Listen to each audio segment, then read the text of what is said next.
that like button. Just stepped out for a little bit. Yeah, man, we ready to get busy though. Got DJ U on the menu, Jim Jones, Lex Westner. We gotta go back into that case we covered. Edric Fost. It's crazy. It's crazy people ain't covering that case, man. That man got railroaded in front of the world, and the world don't even know. This shit is crazy. But before we do all that, we got to bump some music. Try to get home. I'm bad to say, I can't be joking with these guys because I think these niggas wide. That's how I feel about these YouTube niggas. I think these niggas wide, man. Ready to get busy though, y'all. I got a little wine in me. Know it's showtime. Had to get that out of the way. 2800. Ready what it is. Man, we getting that. DJ U on the menu. Tired of DJ U playing. I'm tired of niggas letting you play. Hey, we ready to get busy, man. Calling out all fuckery. DJ AKADEMIKS. Everybody with a DJ in the name. DJ Vlad. Fuck it. DJ Envy. You know what I mean? DJ Jazzy Jeff. All DJs getting called out tonight. Fuck it.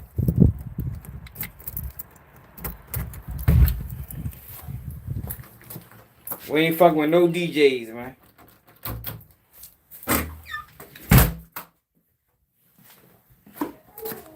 Hey. Shut that shit. But yeah, though, all jokes aside, we definitely calling out DJ AKADEMIKS and DJ U. Hold on, get the phone off.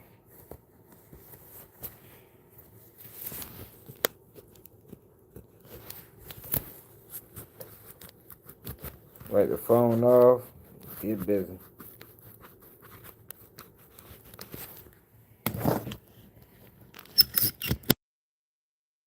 Got my man 2800 in the motherfucking building.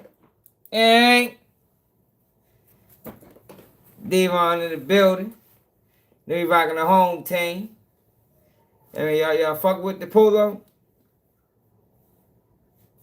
Polo hat, polo hoodie. I don't like wearing white, y'all. White get dirty fast as a bitch. You put your arm on the counter and that shit dirty already. Let's get busy, man. Y'all know I come out, had one drink, come back in. No, I don't do a whole bunch of heavy partying. You know what I mean? Alvin, what it do? Man, niggas ain't gonna diss me, man. Niggas, let me tell you something, William. Niggas don't play with me on this internet. Yo, niggas don't play with me in real life. You feel me? Like, fuck the internet. In real life, yo, niggas don't shit get real, man. Not even on no gangster shit, but just on some like, you know, real shit. Not studying the ass for one of them niggas, man. We ain't the same, man. Not King AK-47. I got a history, y'all. Got a resume, man. Shit gets real, man. Fast. But then we gotta call out DJ U. Because DJ U keep playing. He keep playing. Why? Yo. DJ U has done several interviews where people has died. Either the next day after the interview airs or shortly after. Now, yo, for the longest time, he is blaming that shit on the couch. And niggas, it ain't even about him. Niggas in the comments is like co-signing. Yo, it's not the couch. It has nothing to do with the couch. Why people is dying after DJ U interviews. I don't even like the fact that he playing with it like that. Like, yo, people literally have lost their life, y'all. Like, literally. Lost their life after a DJU interview. Either, excuse me, either they lost their life or they went to fucking prison.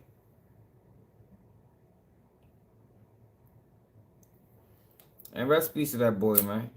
That Lil Poppa story don't even make sense. That makes sense to y'all? Yo, do the death of Lil Poppa make sense to people? A man brought it to my attention earlier. Like, yo, that shit don't really add up.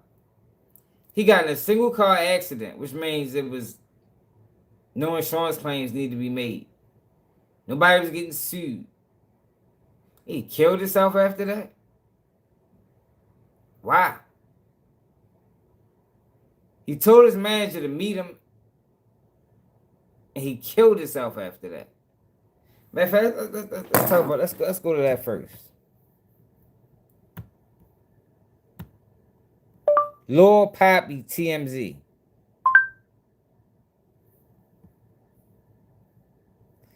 Fucking CSI setting. Why the fuck he always pop up?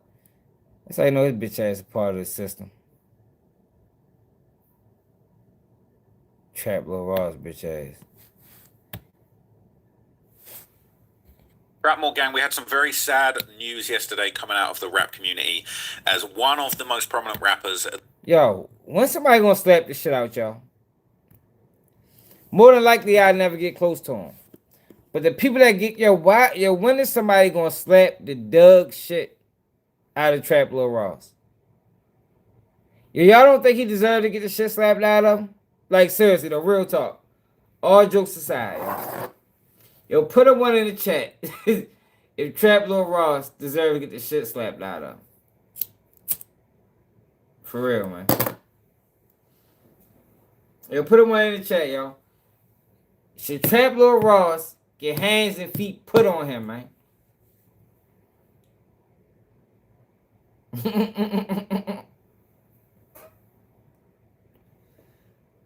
Yo, for real though, yo, like, yo, he be all the way out of line. Like, he be all the, he is not a fan of hip hop. Yo, he even crowned himself a hip hop historian. Like, what? How the fuck is you a hip hop historian, bro? Historian? Like, which means go all the way back in history? Yo, man, fuck no. Yo, look at this nigga, yo. He is not a fan of hip hop. I don't even honestly think he likes black people. Look at this. Look at him, yo. Yo, how do we allow or get to a point where this nigga, let me zoom in on him. This nigga right here has a say in the community. Just look at him, yo. This nigga, this is the same guy who called King Von a serial killer. The same guy who been called, yo, look, the federal government whole narrative on Dirk is the same exact narrative that Trap Lil Ross been pushing. Exact. Like I'm talking about to the T. Trap Lil Ross has been pushing this narrative that Slide for Vaughn comments is the reason, allegedly, is the reason, if Dirk and them did this, is the reason why they did it. That is the same thing. The Fed is the same. Trap Lil Ross has been combing through lyrics, implicating Dirk in crimes, connecting lyrics to crimes. Yo, that is the exact same thing. The exact same thing the Feds is doing. Yo, when is somebody gonna slap, yo? That's why, yo, I'm gonna forever give Tay Savage a hard time. Forever. Because he had the golden opportunity to put hands on this nigga and didn't. He did an Adam 22 interview with him. He might have been the only person close enough to slap fire out this nigga. And he chose to do an interview. My man told me about this video earlier, right? In this video, he talks about the death of Lil Poppa, which was a horrible situation. Shorty committed suicide. I think suicide is a selfish way to go out. But you know, some people would say that, it's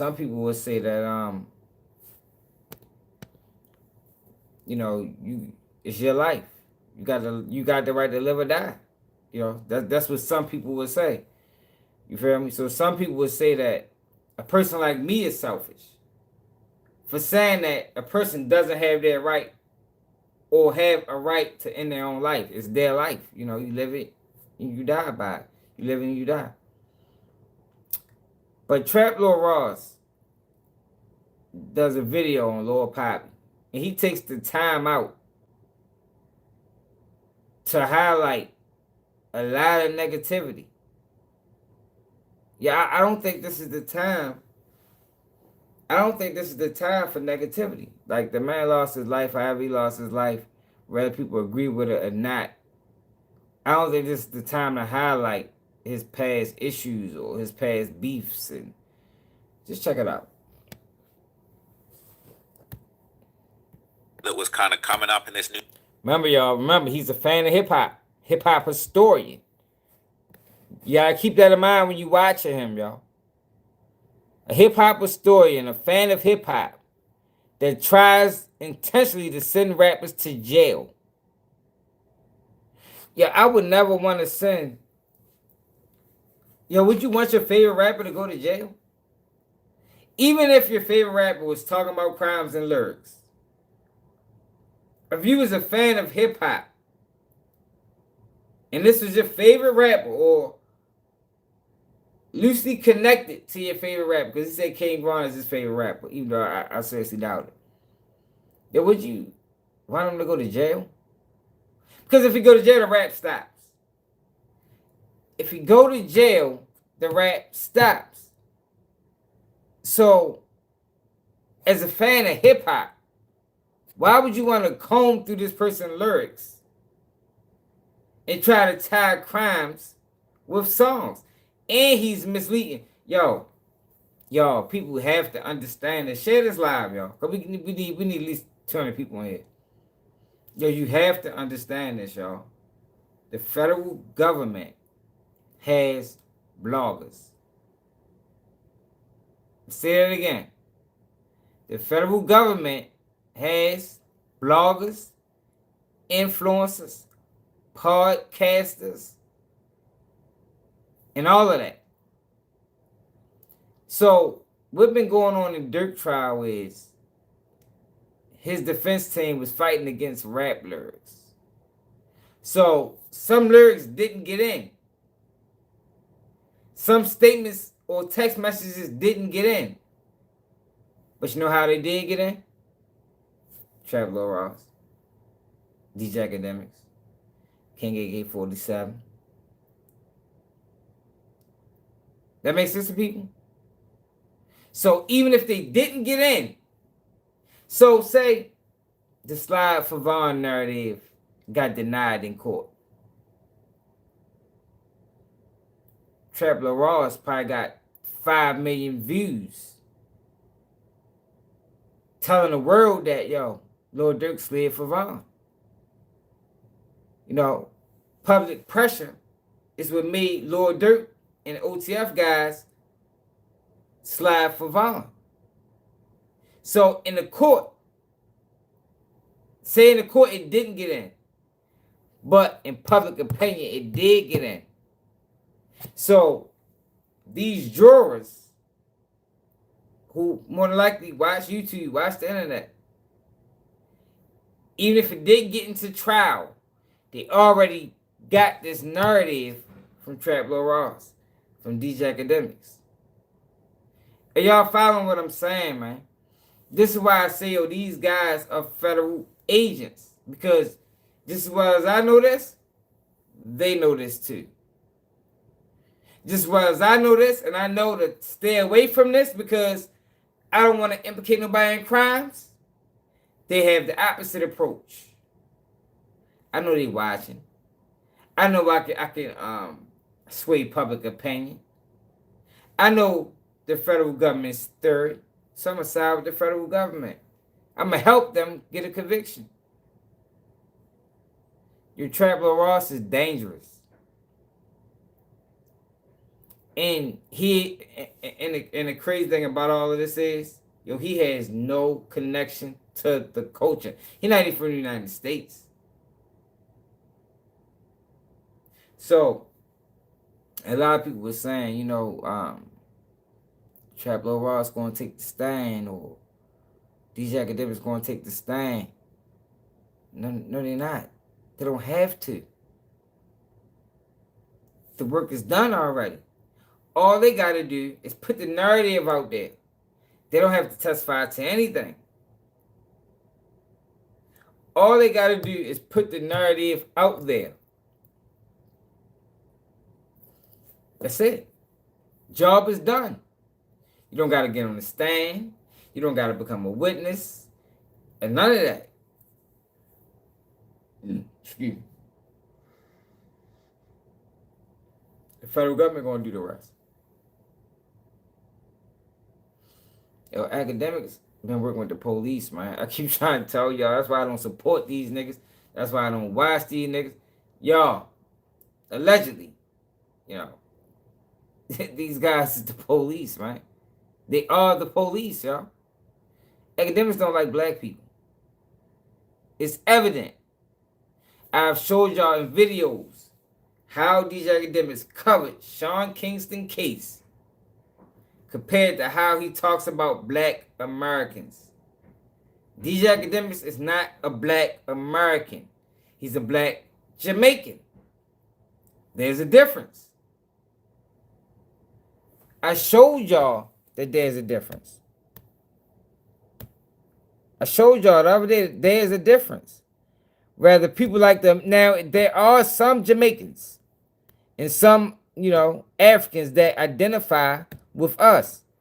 But it's not 100%. It's not 100%. Salute to the ones that do. But it's a large majority of blacks that's not American blacks, born and raised, not descendants of slaves, that don't identify with black people, man. It is what it is. And black people have to accept that as a reality. They got to accept that as a reality. I showed y'all this the other day. Hold on.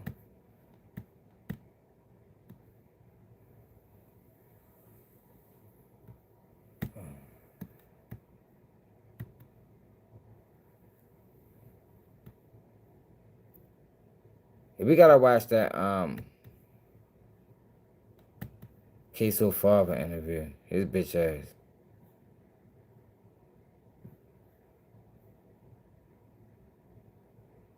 Fuck is that video at? Look, right here. Look at this video right here. Hit that like button.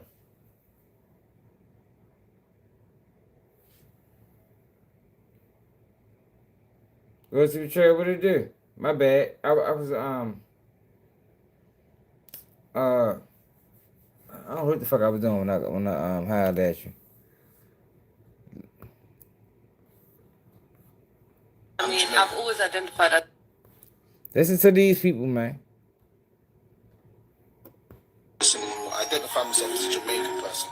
I mean, I've always identified as a Grenadian. American one, I'm not black. Everybody was shocked at that statement. Like, you're not black? What are you then? Like, I'm a person. What is black? So what are you? Yellow, like lemonish green? What is I with? It's difficult because I don't identify as being black. Also, like I was not black. I'm African. No. There's a big difference. I came in a plane, they came in chains. I'm passenger in their cargo. And I was 17 to go to college. So I will start off with the fact that I never really saw myself as a black person growing up. I still don't. Of course, there's some... I'm not black. This is black. I'm not black. I'm not African either. I live in Africa. I'm Somali. I speak Somali. This is my flag. I don't like this. Like, why are you telling me I have to do this because I'm black when it's been already pointed out that I'm Haitian? Why do I now have to submit to this idea of being black? That makes absolutely no sense to me. And that's what you don't get. A lot of people are...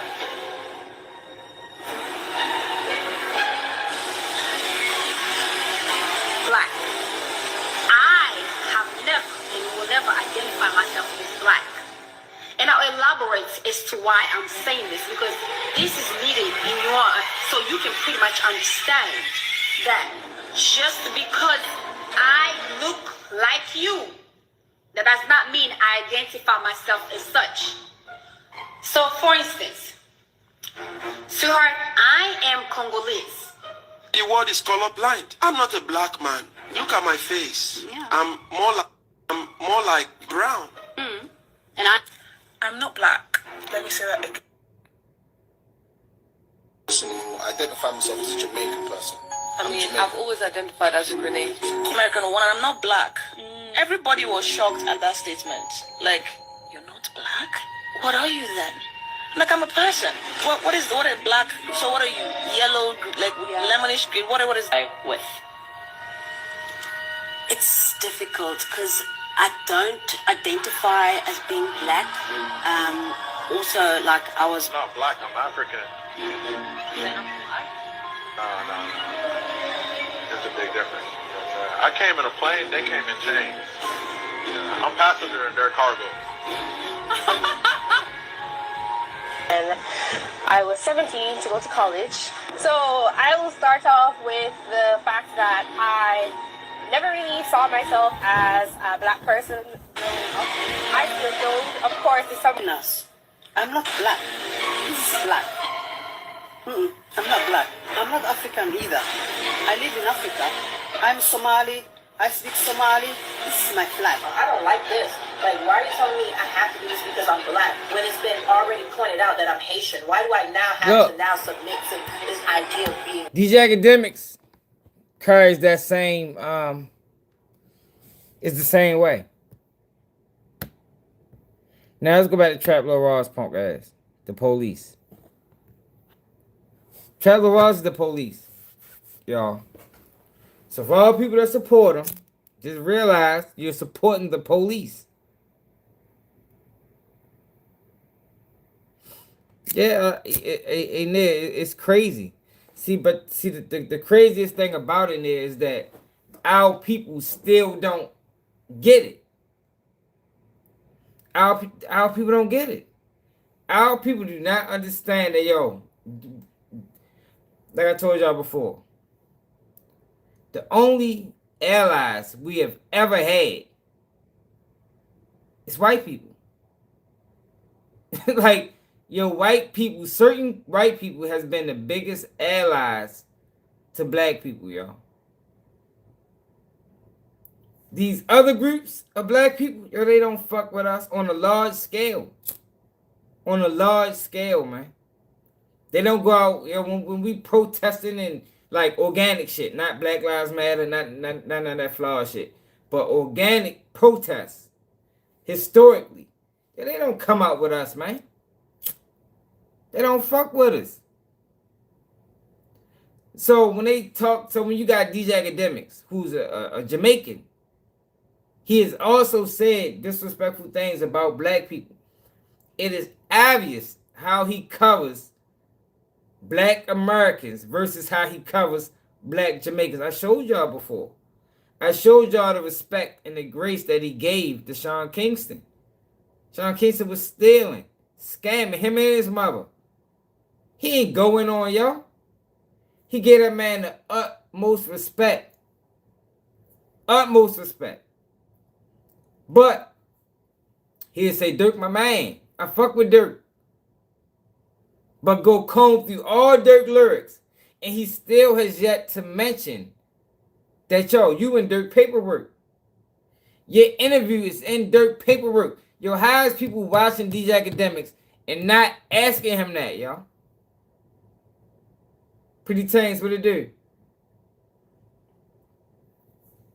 For the DJ Academic supporters, how was y'all allowing him to go live for hours? And he have yet to mention the fact that his interview is in Dirk paperwork. You know what that lets you know? Let you know he did that shit on purpose. Because if he didn't do it on purpose, he'd addressed it immediately. He'd have been upset. That lets you know, like I've been saying before, that he did it on purpose. That interview when he asked Dirk, that was, he did that shit on behalf of the federal government, man. Why not? Well, if that's whatever reason would he have to ignore it? He covers Dirk's case, don't he? He covers Dirk's case. What other reason would he have to not? This is one of the most crucial evidence that they got against Dirk. Slide for Vaughn. It happened on your podcast. Why has DJ Academics yet to address it? Why these other podcasters, Vlad, Sean Cotton, No Jumper, why has they yet to address it? Man. Hit that like button, share it live, yo.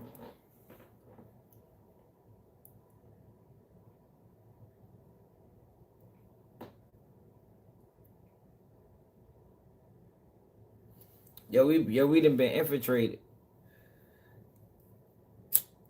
I told y'all, yo, this is COINTELPRO 2.0. That's what we living in right now. We living in COINTELPRO 2.0.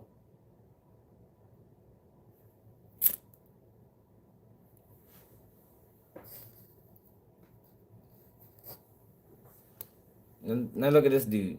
Now Lil Poppa killed himself. And look how this guy decides to go about this video. New generation of Jacksonville rappers unfortunately lost his life. I'm talking about Lil Poppa.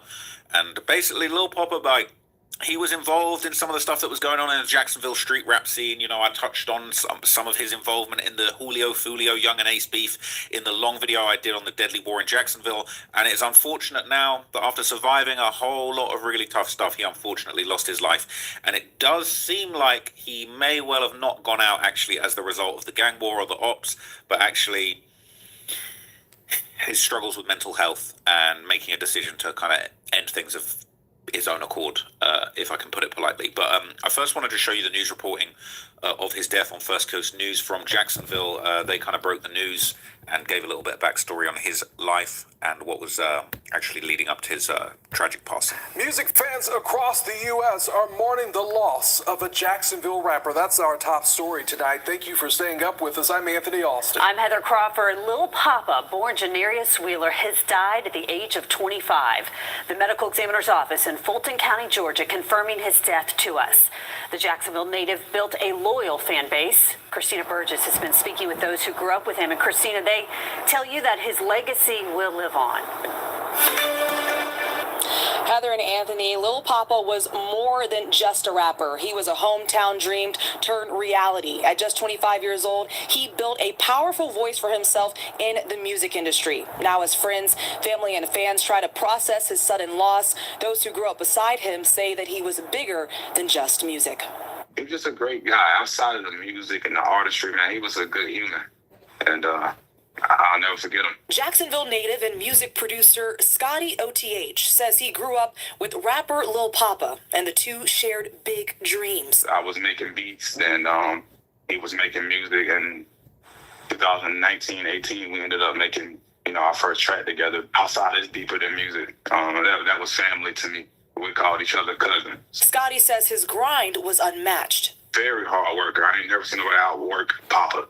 Poppa was the last man standing in the studio. Forever Young was Poppa's like favorite song that we did together. In 2022, Lil Poppa signed with Yo Gotti's Collective Music Group, a defining moment in his career.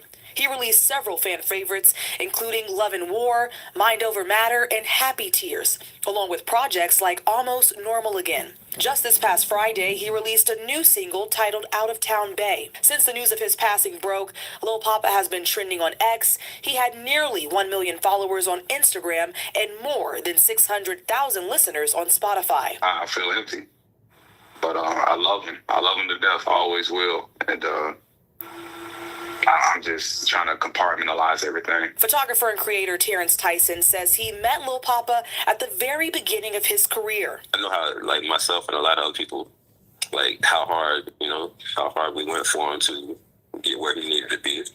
It was a shock, it was a big loss. Tyson says the rapper pushed through trials and tribulations to create opportunities for himself and others. When he made it, it felt like everyone made it. Now, as Jacksonville and fans across the country mourn this loss, those closest to him say his heart and music will keep his legacy alive. He's gonna live on. His legacy is gonna continue. He was a star.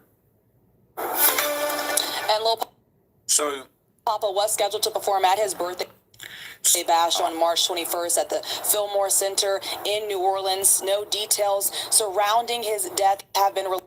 So it's so sad that he didn't get to make it to perform on his birthday, but his involvement in the street politics of Jacksonville was pretty well documented. Now, he had deep established roots in the city's rap scene, specifically the Click 1200, but basically he had actually made songs with Julio, one of the biggest kind of ops of that crew, prior to their beef, and his name would actually even be brought up in the Julio trial, and he'd even got into a giant brawl with Julio in the mall. So let's hear what Julio kind of... Yo, what the fuck does this have to do with this man committing suicide?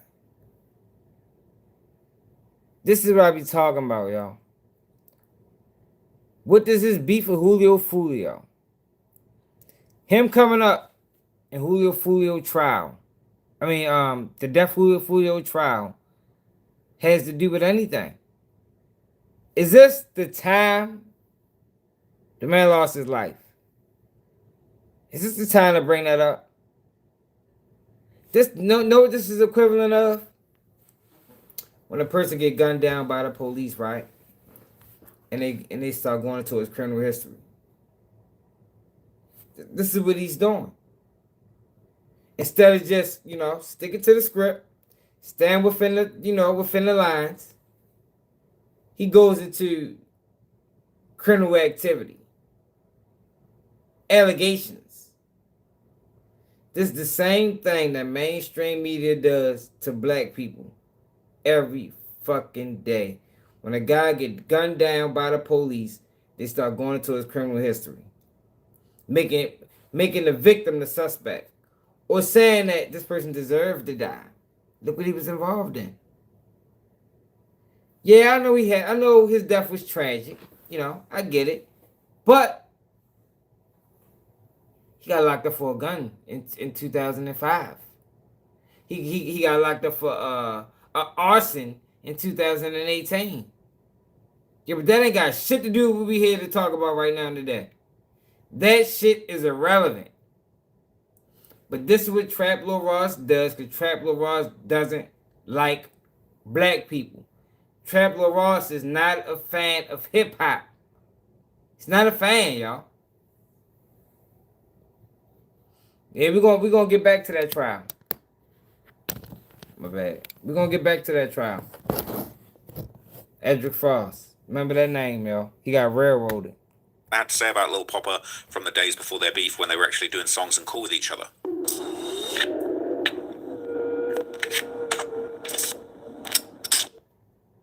Another shocking thing you mentioned in the record was Lil Poppa, another Jacksonville artist who releases quality music. Yeah. He seems to stay to himself. He's not all over the blogs and doing all this. And you mentioned him. What's the history with you and him? How's that correlated? Shit, we got songs too. Look at Sean Cotton, bitch ass. Sean Cotton just apologized for the role that he played with NBA Youngboy and G Money.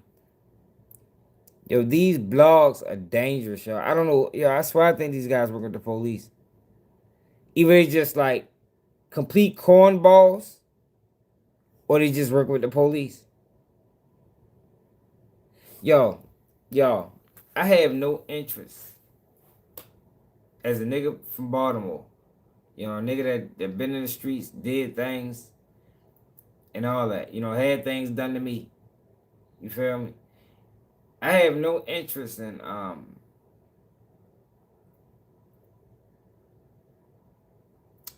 trying to incorporate myself or egg on another person's beef. You know why? Yo, because I know how things can get. Yo, I didn't have to console mothers that cried when their sons was murdered.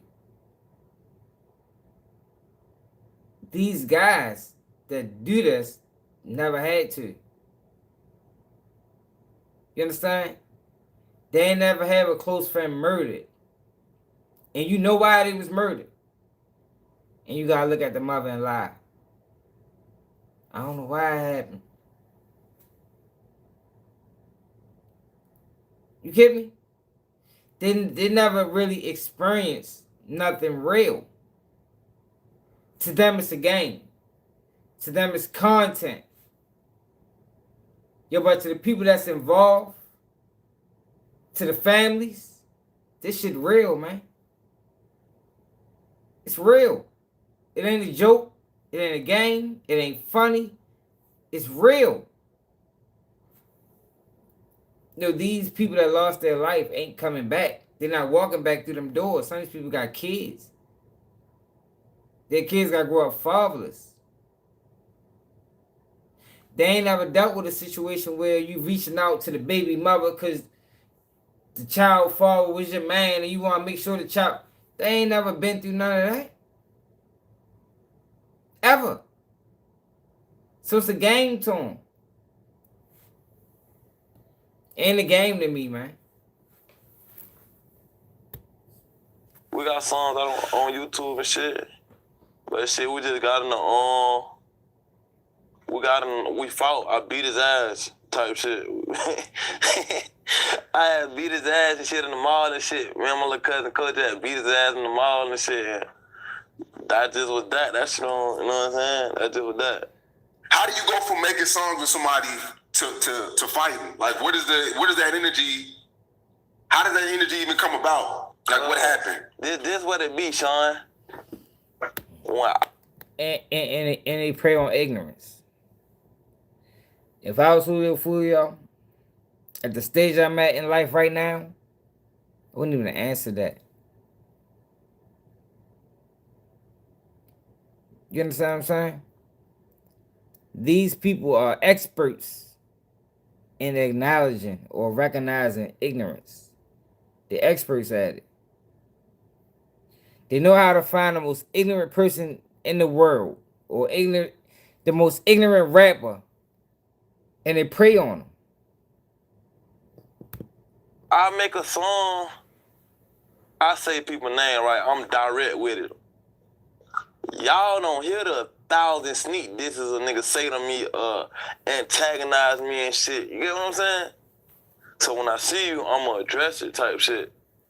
Y'all probably ain't hear the million sneak disses because y'all don't know what's going on in Jacksonville, but we heard the shit. So when we see you, what it be about, you know what I'm saying? Nah, nigga on your ass. Nah, nigga beating your ass. Nah, that's what it is. You know what I'm saying?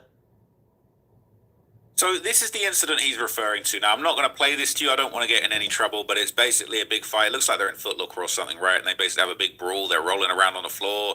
This is in 2018, okay? Fulio and Lil Poppa fighting them all. I can't play you this because I'll get in trouble. But there's a famous Fulio lyric where he said, Poppa, you been a bitch, we beat your ass. Look, y'all. Listen to this nigga. This man committed suicide, man. Whatever demons he was fighting, it was too much for him to deal with. Yo, laughing. He's laughing because he never had to, you know, like I got homeboys, y'all, that lost their mind. You know, all through our childhood, they was normal. They get into their 20s and 30s and they just lost it, you know. Sleeping on the beach or, you know, just you know, sleeping on the train or, You know, just fucked up mentally. Like, yo, it's not a game, yo. But to them, it is a game. Because they don't know none of these people. They don't identify with none of these situations. It's all funny to them. But there's nothing funny about Lil Poppa death. There's nothing funny about committing suicide.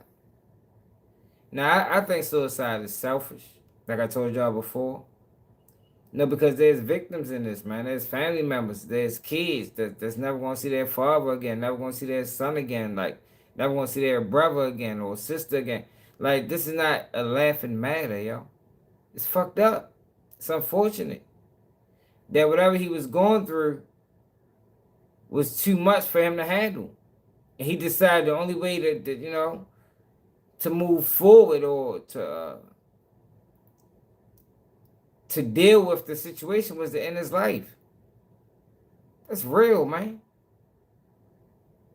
You know how many people deal with that shit daily? You know, them thoughts of suicide. That ain't funny, man. Especially when you know people. I got a homeboy that committed suicide a couple months ago. Now, he wasn't like a close homeboy, but we was close at one point in life. You know, when we was kids. Man killed himself, man. What reason? I don't know. But I would never laugh at it. I would never joke about it. Because at the end of the day, yo, that person still had people that love them, man. But when you got people like this guy right here, Trap Lord Ross, it's funny to him. He can laugh about it. Because he don't have any mental connection to the situation. These ain't his people. Can't play you this because I'll get in trouble. But there's a famous Foolio lyric where it said, Poppa, you been a bitch, we beat your ass and made you a victim. Caught a rapper at the mall, beat him real quick. Whoever in the red got beat. Alright, they're saying that like Jack in the Black. Said, man, it was a nice little 2v1. You're making it seem like they all just jumped Poppa. And so they did jump him, alright? They did dump him. They sent for him. Right, J-Dot was popping the F out of Poppa. Right, so this was pretty serious. Now, interestingly enough, okay, it would actually turn out that this incident itself would put an even bigger target on Julio Fulio's back. And apparently CP3, also from the 1200 set, would later suggest that this specific fight was actually a big catalyst for serious violence that followed. And this was a lyric where he kind of referenced that. Where it says CP3 admitting that if Fulio didn't fight Poppa, he wouldn't have killed Trey D. We gon' slide if you wouldn't have fought my brother, your homie still be alive, but he dead. I got shit. So he's saying if you hadn't fought my brother, your homie would still be alive, but he dead. That's why they killed Trey D. Right? This goes to my point. Only certain members were even beefing. Right? Basically, they were given cut circle hell after Trey D died. So look, if you follow the Jacksonville gang wars, you'll know that these feuds get so personal. So many people have been killed on both sides. Now, when Fulio eventually lost his life, allegedly at the result of 1,200 members that had been stalking him and trying to kill him for years at this point, Lil Poppa's name even got brought up during that trial too. So this is an incident, right, where his name was brought up, and they're saying this was the time when Alicia Andrews, who I believe she went down for manslaughter, I think she might be getting a retrial or something at the moment, they're saying she kept it 100 and she did snitch on Lil Poppa when he was brought up. Yes, ma'am. And you're talking about how the people in 1200 dished their side, correct? And then you're also talking about Poppa, that's Lil Poppa, right? Yes. And who's Lil Poppa? He's a rapper. And you know that he also has a gang affiliation, is that correct? I mean, he doesn't claim it, so I don't know. You know your boyfriend, Isaiah Chance, is in a gang, isn't that true? I don't know that. That's something.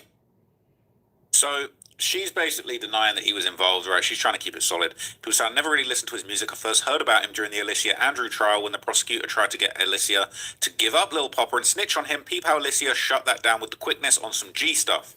People say, yo, my thing is, yo, what does this have to do with the man committing suicide? Why is he going into all of this? Right now, in the situation the current situation, why is this relevant?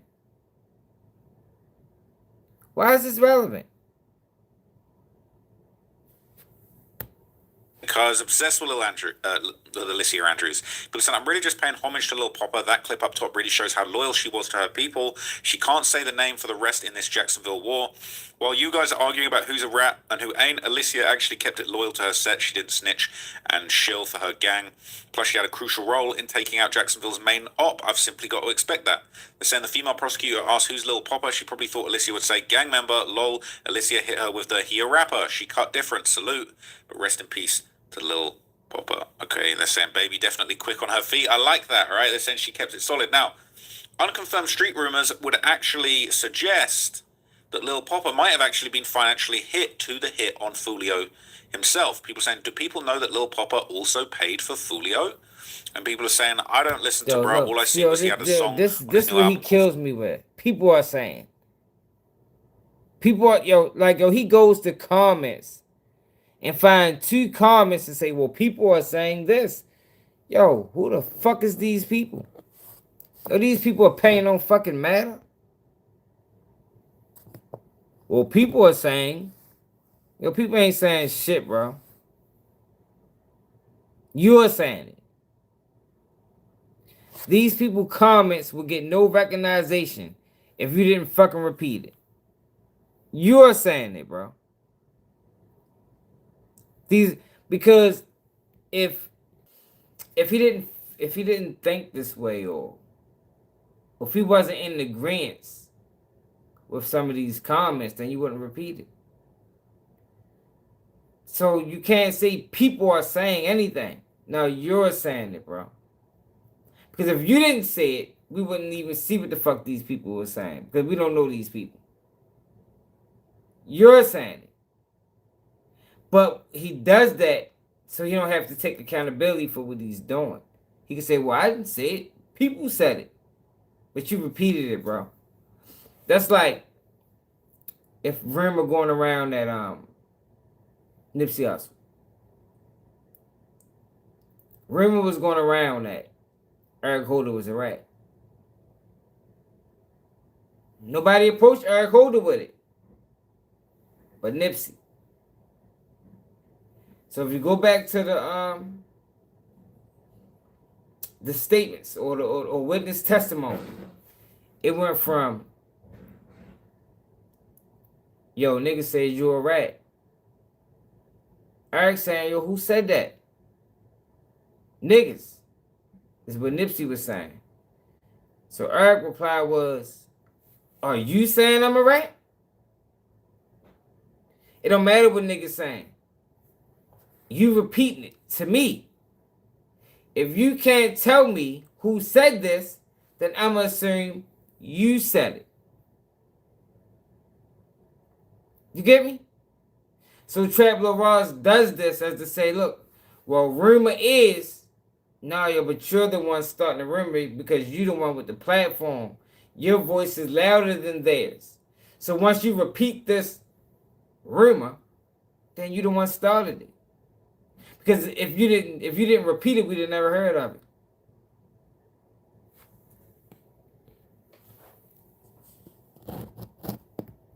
Four a.m. in Tampa, I'm like, here we go. People saying, I didn't even know Poppa to diss like that, but I said I don't listen to him. He's always dissing in songs, and after he got beaten up at the mall by Foolio, no doubt he would be dissing him after he died. People are asking, what's the down payment? They're saying it was him and J-Dot that paid for the hit. All right? Saying, I'll diss him too if he whooped my ass. All right? Saying he really the general in 1200, but J-Dot got you fooled. Now, the official cause of Lil Poppa's death is at least unconfirmed as far as official channels go, but it has been reported that it might have been a tragic overdose or even taking his own way out, as fans have kind of been reacting to the news and trying to get to the bottom of it. People saying it can't be true. What the F, I hope it's not. The music scene's for sure over. It was already over, but this is the icing on the cake after Foolio passed. They're saying his mother confirmed it on Facebook. Saying, stop telling me, this is some lyrics, right? It says, stop telling me you with me. Shit all on me. Won't be long until I'm gone and you're all going to see Russian roulette. People are saying if you listen to him, you already know where his mental health was at. I just hoped he wouldn't go out as early as he did. He apparently talked about self-deletion in so many songs for years. And that's got he Very, very sad. One of his producers, he's gone for real. People saying it's self-deletion in the comments, but if it's true, it's crazy, because I remember years ago he posted that he was dying soon. No one took him serious, for real. Rest up, Lil Poppa, Jacksonville legend. It's crazy. And this is apparently his folks and his family confirming that he passed away. My heart is MF broken. Damn, Lil Cuz, you effed us up with this. People saying, no way, this is how I find out if it's real. They're saying, bro came straight here, I needed real confirmation. People saying he might have popped a fake pill. People saying it's honestly more believable. I saw someone else say it was an overdose as well. So I heard he was having trouble with his liver, took some cough syrup and some perks at the same time, and overdose. That's just word on the street. Don't come at me if it's false. It's just very, very unfortunate that this is, this is how he went out. People say, I'm not from Florida or anywhere close, but I got to give bro his flowers. I started listening to him during all the beefs and was shocked to see how much of a progression, and rest in peace. This is in the NBA Youngboys. Now look, right? So I gotta slap the shit out of him, yo.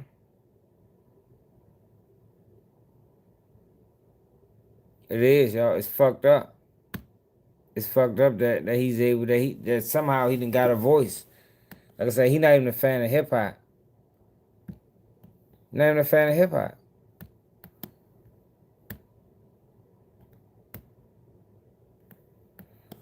And I was showing y'all that because we was talking about DJ AKADEMIKS also. And we were showing how DJ AKADEMIKS speaks about Black Americans. This is let me show y'all another one. Listen to this girl. And then these niggas sat there and laughed about it. Like, what are y'all laughing about? Get that bitch up out of here. You love Haiti so much, bitch, go back to Haiti. Go hang out with Chief Barbecue and them. I'm Haitian. Where you from? What's your background? You American? Dirty Black American? Wait, what? Huh? What? Wait, what you American? say? Black American? What? No. Hold on. You said dirty Black American. You heard that? You just asked me what I said. I did. Why you say that? Because that's what y'all are. Dirty Black American. Hey, look, I'm gonna make this real quick, right? Dirty Black Americans, man. She from Haiti.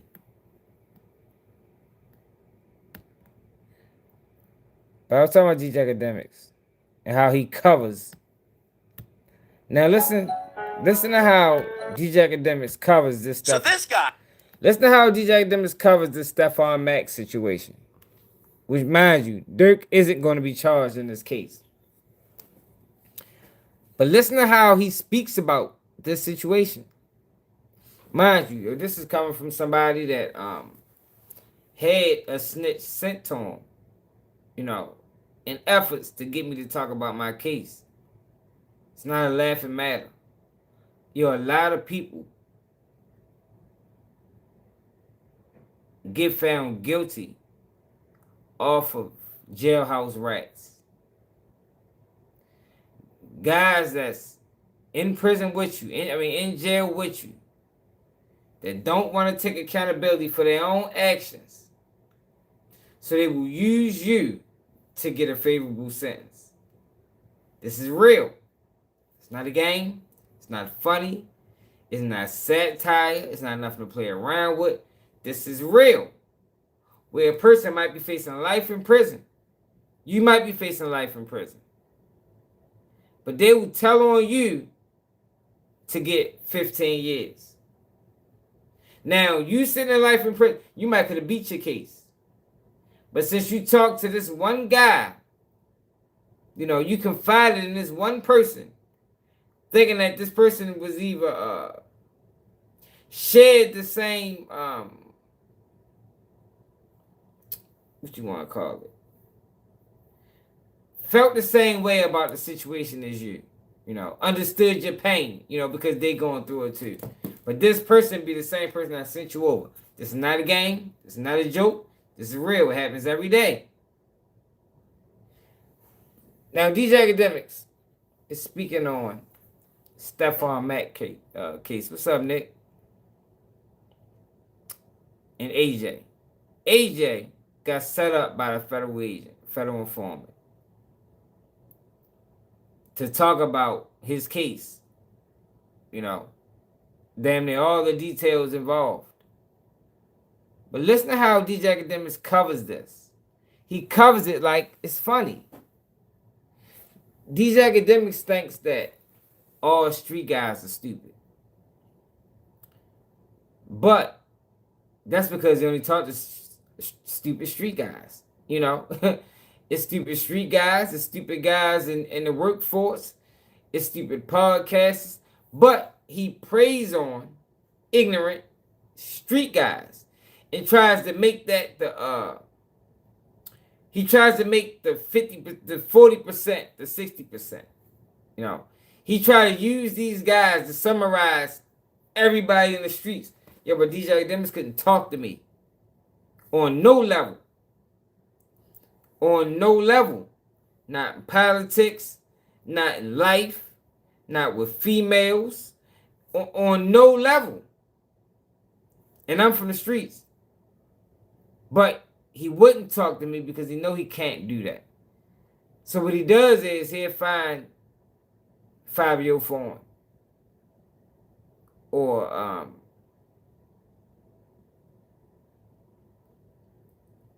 just somebody he think he can manipulate.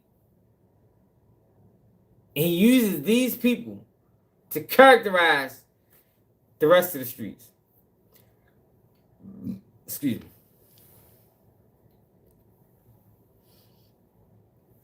Now listen to how he talks about AJ and this whole murder for hire plot. Listen to him. After he gets picked up, he gets locked up in a cell, and they give him a cellmate.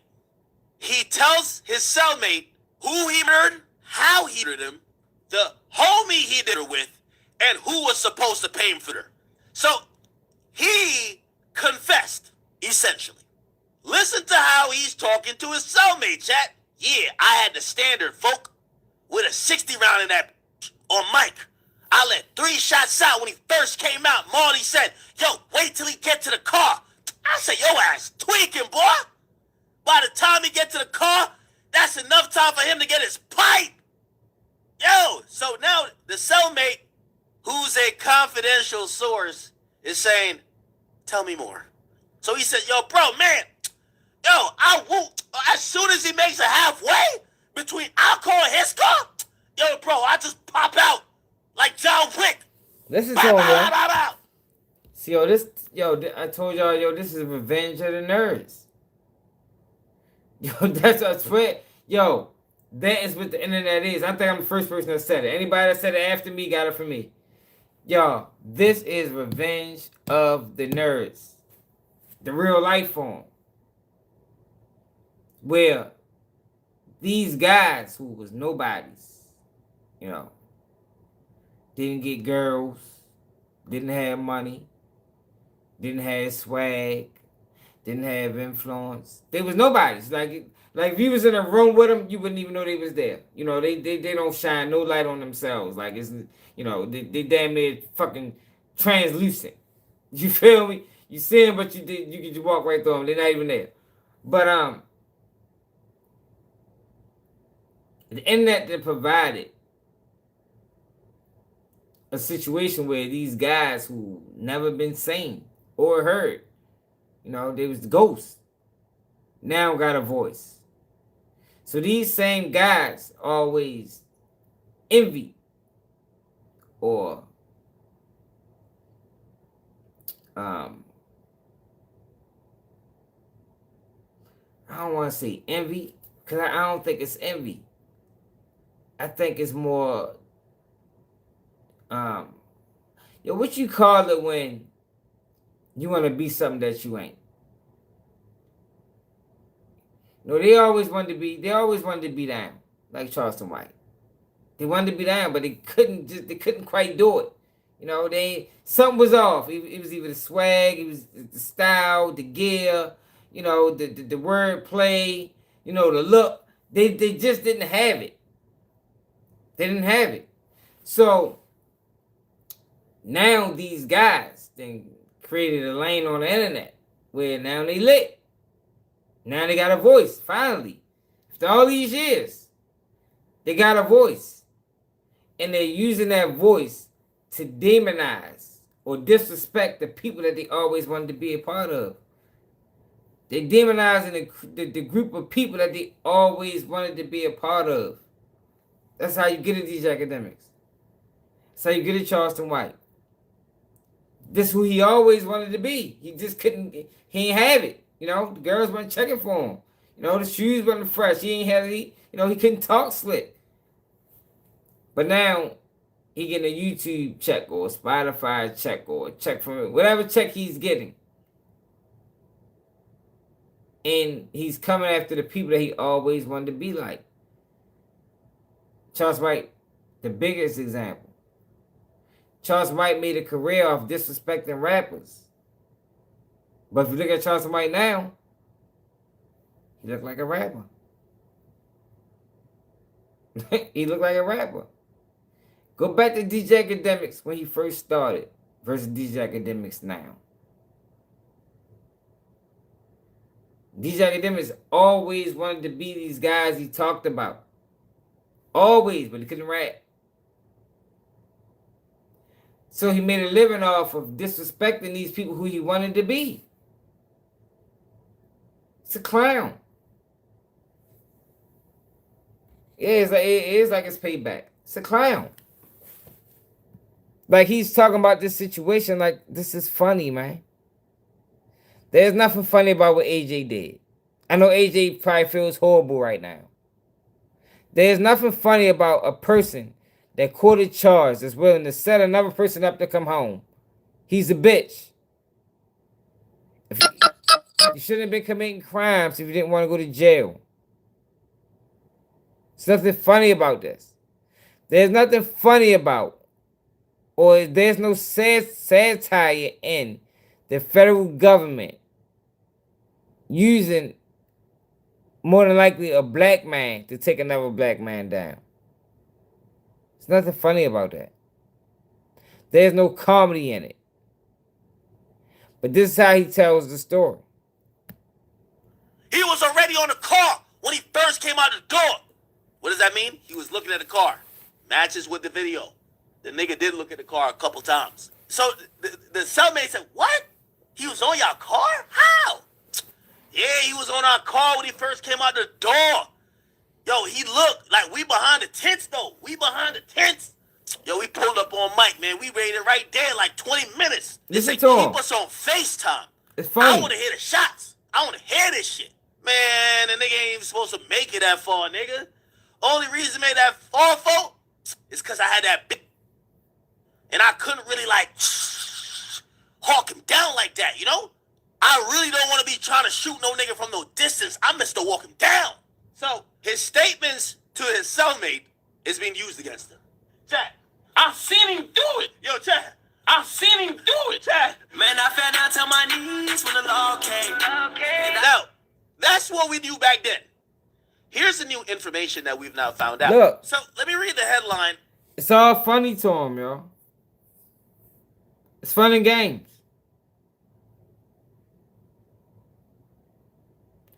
It's fun and games, y'all. He's a fucking clown, man.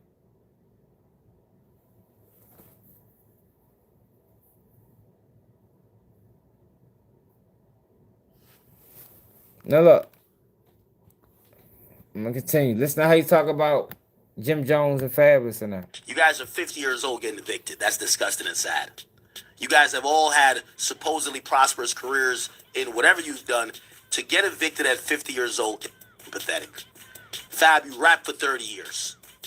If you can't pay your rent, that's disgusting. Jim Jones, you gangbanged and did a whole bunch of bullshit for like 50 years. If you can't pay your rent, that's disgusting.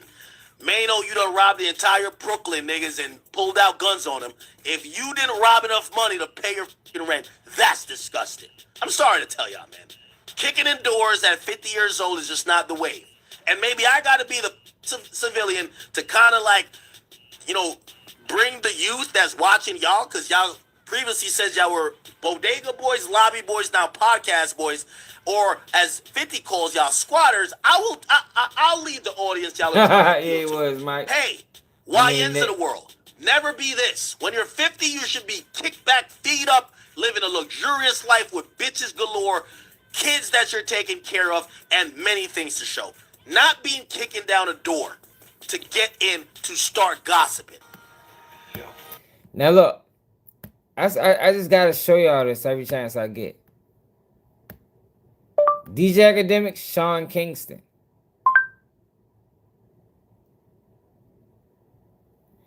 Listen to how he talks about Sean Kingston, who was scamming.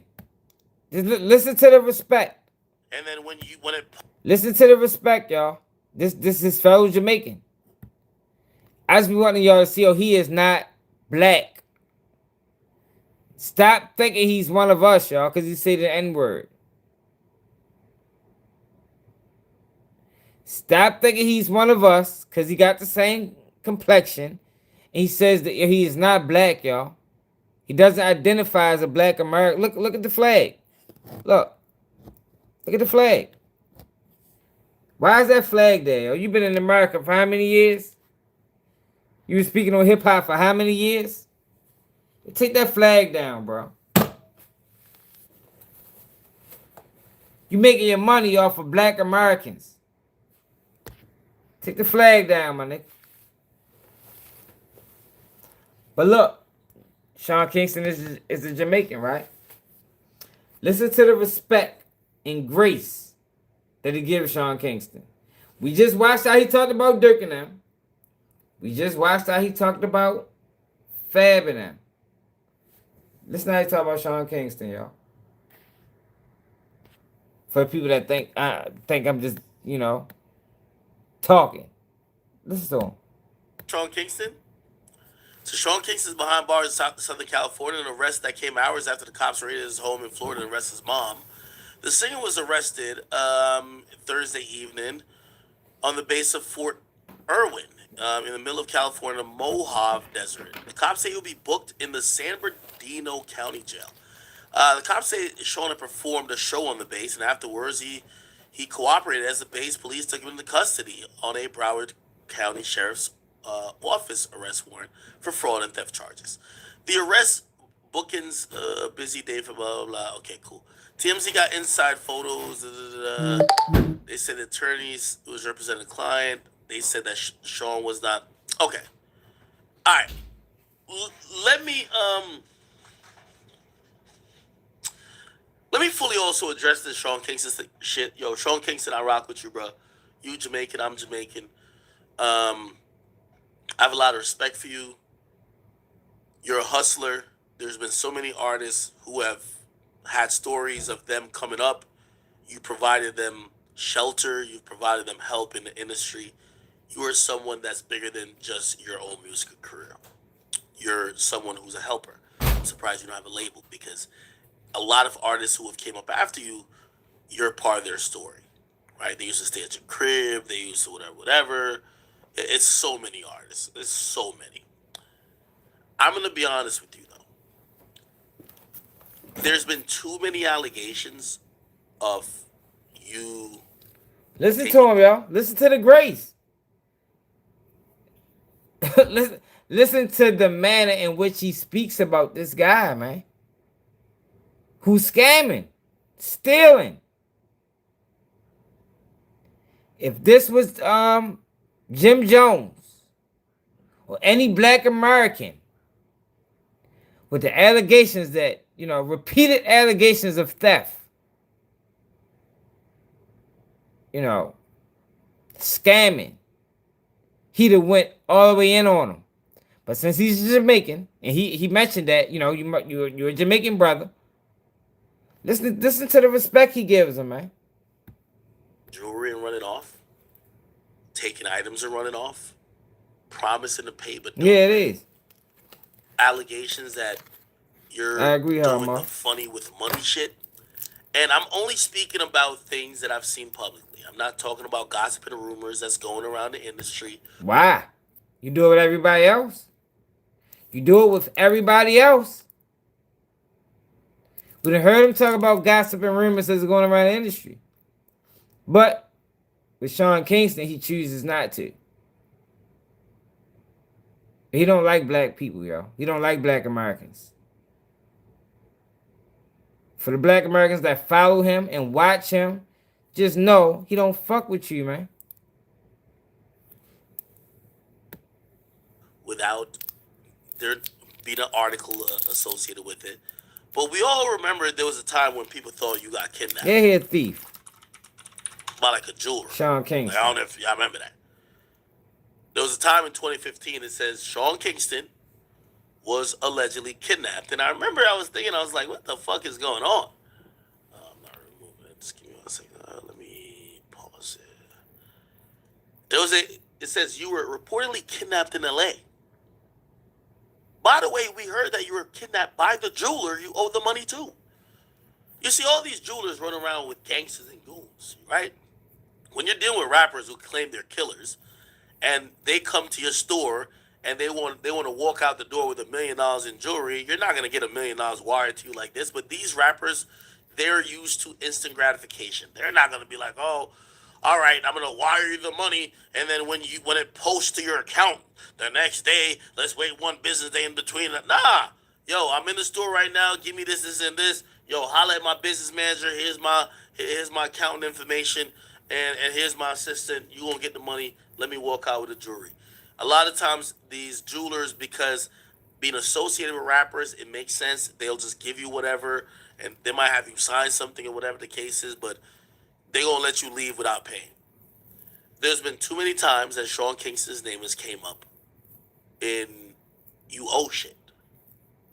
Bro, this sounds wild. You got kidnapped over jewelry? You owe shit. Not you stealing. Not you scamming. But you owe shit. I just want y'all to pay attention to the stark differences. You owe shit. If he was a black American, he'd have been scamming. He'd have been stealing. He wouldn't have owed shit. That sounded wild. If we read the story, this is 2015. According to Sean Kingston, a recent attempt to cop some jewelry left him in a vulnerable, dangerous position. He was kidnapped after a deal went wrong with the LA-based company Aviani Jewelers. After paying out $185,000 on a watch that was priced at $225,000, he refused to pay the balance because he thought the watch wasn't worth it. What happened next was confusing. But on selling, if true, man, you already know how, man. The remaining balance, the company agreed to exchange it for another piece that was actually priced at $185,000, and the singer scheduled the swap to take place in a parking lot downtown in LA at 1:50 a.m. That's already a problem. If you're your jeweler doing business at 2 a.m., that's a problem. That's a big problem, people. When he entered the car, his watch was reportedly snatched from him. The company associates refused to give him another watch, after which he went nuts. Here's where things took a turn. Kingston claims that after the watch was snatched, he was unlocked inside the car and driven to a secluded area and thrown out the car. Authorities reportedly classified this as a kidnapping. After the release of the news, he took to Twitter to make reference to the jewelry company. He said, and the tweet is still up, "Never trust Aviani Jewelers, period. Shady business, God never misses anything. So we will leave this in his hands. But just know, karma." He says, "Love to the fans, I'm okay and safe. Just hurt to work so hard for something and have someone thinking they could just take it from you." Shaking my head.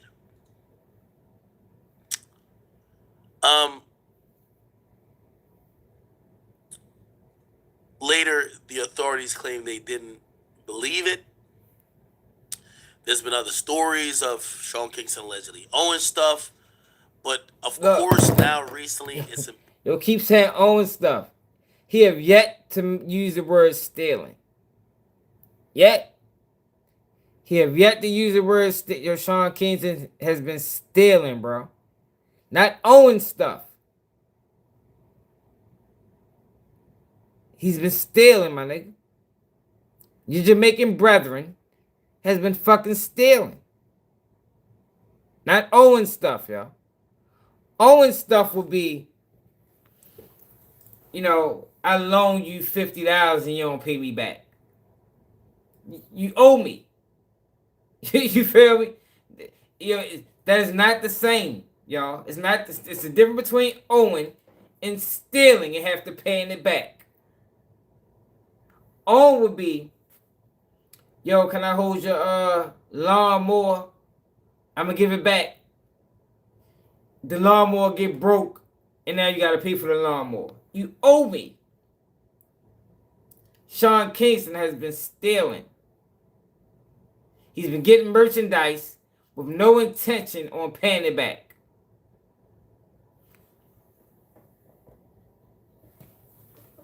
Academics knows this. But since he's Jamaican, he covering for him. Embarrassing because Sean Kingston's mother, who is 61, you know, I got to hold down for my Jamaicans. Look. But this is embarrassing. Look. Don't never want mama in cuffs. Whatever you got going on this rap shit, mama should be out of the way. And his mom, who's 61, was arrested. And by the way, she would. So he done called it out twice that his Jamaicans, the second time he said it in 6 minutes. My Jamaicans, he's not a black American, y'all. He's not one of us. He shouldn't be able to say nigga. He shouldn't be able to say nigga, y'all. Niggas should slap the shit out of him for even saying the N-word. Because he might be saying it in a disrespectful manner. He might really do look at us as niggers with the ER on it. Was charged. Now, I didn't report on his mom being arrested at first because I was wondering, I was just like, you know, when they do search warrants at times, they'll put people in cuffs who are at the residence. That does happen. They put Combs' kids in cuffs, which means Justin Combs and King Combs in cuffs while they search the property. It's just a procedural type of thing. Yo, he didn't want to cover this. He didn't want to cover this, y'all. This is based. You can tell how he's covering this. That he only covered this because he had to. He only covered this because people would have been looking at him crazy if he didn't. He didn't want to cover this story. He didn't want to cover this story at all. But apparently, his mom was involved. Now, that was odd. It says his mom, Janice Turner, was arrested at the scene. Now, there's actually video of this. And by the way, there's a picture of his mom. And you know, I got to apologize to, you know, I want to apologize to his family because I won't never want to put somebody's mama up here. But, Sean, you're fucking up. Yo, come on. Did we got to see more? Can people recognize, based off the 7 minutes that we watched, that he is covering this situation? Imagine if this was Dirk and his mother. Imagine if this was Mama Duck and FBG Duck. Would he have been covering this the same way? With this much respect? I don't want to post his mother. I don't really want to show his mother, but, you know, this is embarrassing.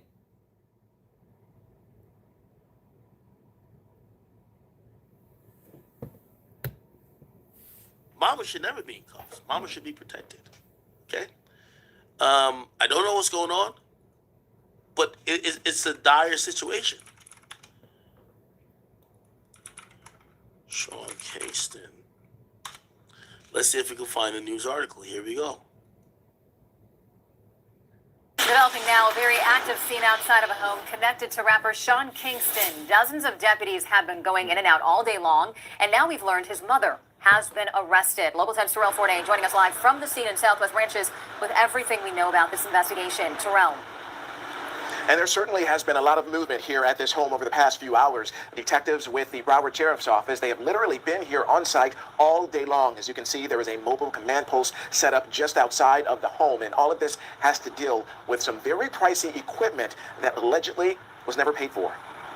A high-profile raid underway Thursday at this multi-million-dollar home connected to musician Sean Kingston. Beautiful girl. The tune Beautiful Girls may have been the music star's biggest hit, but he may have lost some fans at a company that sells and installs high-end television and sound systems. According to this court document, a company called Ver Entertainment accuses Kingston of having a $150,000 system installed at the home, but failing to pay for it in full. We know that our property is inside this house right here. Kingston, whose real name is Kashawn Anderson, posed with the product in a photo posted on Instagram after it was installed late last year. The attorney representing that entertainment company showed us what the 232-inch television system looks like today as it was being dismantled. Basically a sales pitch that he goes through to defraud people. He's never paid my client for this $150,000 television. More than a dozen deputies with the Broward Sheriff's Office carried out the raid on the Southwest Ranches property, carrying boxes of evidence and even large pieces of something that was kept under wraps. At one point, a Bentley SUV was towed away from the home. Kingston's family, including his sister, has been here within eyesight watching it all go down.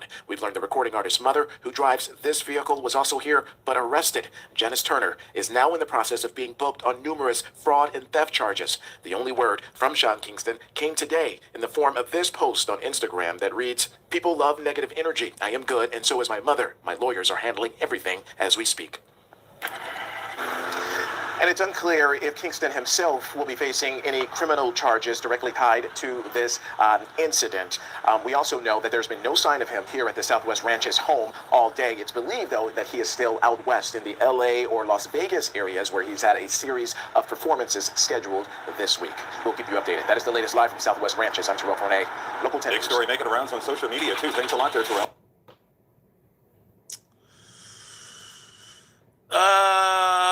My God. He lost the word. Interesting. Now, Sean Kingston and Sean, me and you know, we Jamaican brethren, and I fuck with you. It's the third time he mentioned Jamaican. It's the third time. How many minutes is this? In 10 minutes, he didn't mention that they both Jamaican.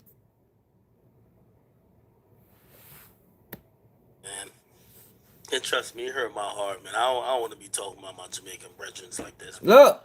But I'm going to be honest with you, man. If you got your mama in cuffs over you trying to have a 230-inch television, you wrong, gang. Anyway, here's a lawsuit, which they're saying this is not the only thing.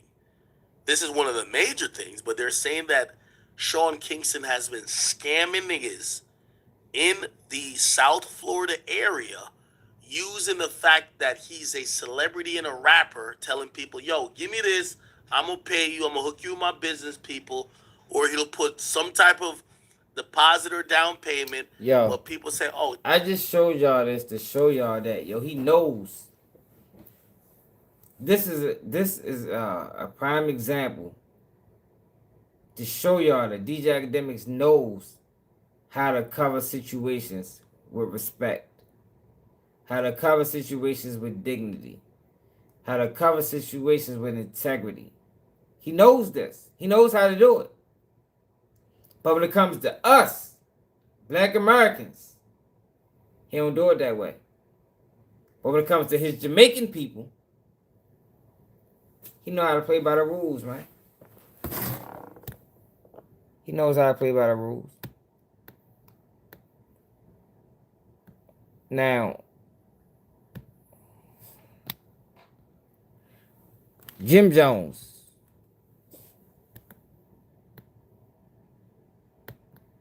They got a fucking evicted. Matter of fact, let me show y'all this first. What groups did you infiltrate in New York? It was the Black Panther Party Queens section. I only stayed with that assignment for 2.5 days. We found out then that it was infiltrated heavily by the New York Police Department.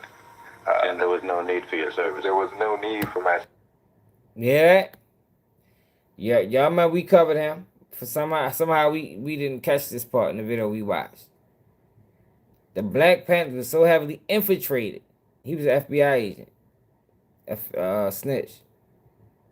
That they ain't have to, they ain't had to indulge. This is similar to what's going on the internet. Yo, we have FBI agents, FBI helpers, blogging. That's DJ AKADEMIKS says, man. That's what Trap Lord Raw says, man. services. You have to understand the person that started the Bureau and his background.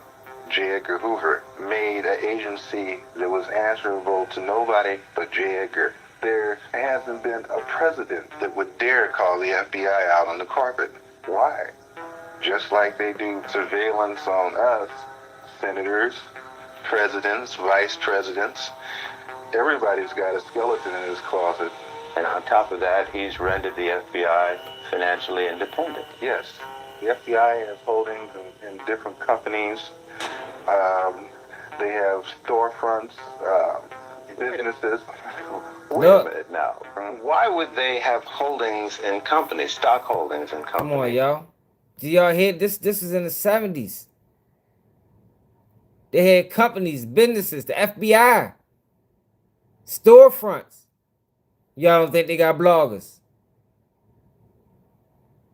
Y'all don't think they got influencers? Now. Secretary money. Oh, you mean they get such a big budget and they may not use it in a particular year, so they invest in the stock market? Oh, yes. Super patriots, they always had the figure that someday maybe the government might become corrupt with leftists, black and communists and minorities and whatever, and that the FBI would have to function on its own bravely by itself. So J. Edgar Hoover had the foresight to make sure that the FBI would have a little nest egg around so it could conquer these subversives. People are into a fantasy world when they believe that the Federal Bureau of Investigation finds out what it finds out through the method of scientific investigation. That's not the name of the game. The name of the game is find someone that is close to that man or can get close to that man. What role did the Bureau play in allowing you access or to facilitate access to rip off these arms? Oh, they worked out the whole thing. They made sure that that there were no guards. It looks kind of phony when you go to an armory on a military base that's located near the Compton Watt area, and there's no guard in there with the weapons. Why would the Bureau be interested in collaborating to allow the theft of these weapons? There's a thing called a controlled situation. You know who has what and what they intend to do with it. Then also you can also have someone or something where you can exert a little pressure to make sure that they do such and such a thing. They don't deviate. The Bureau was very into controlled situations. So in other words, when they got these weapons, they could then be lured into getting into some activity that would make them vulnerable. Right. In other words, set up. Right. What groups did you infiltrate? I just be wanting y'all to know what's going on, man. That's it. Now, this is the owner of the establishment that 50 Cent goofy ass say Fabulous Mano and Jim Jones was what's the word? What's the word, y'all? When you occupying a home, hoarding? No, not hoarders.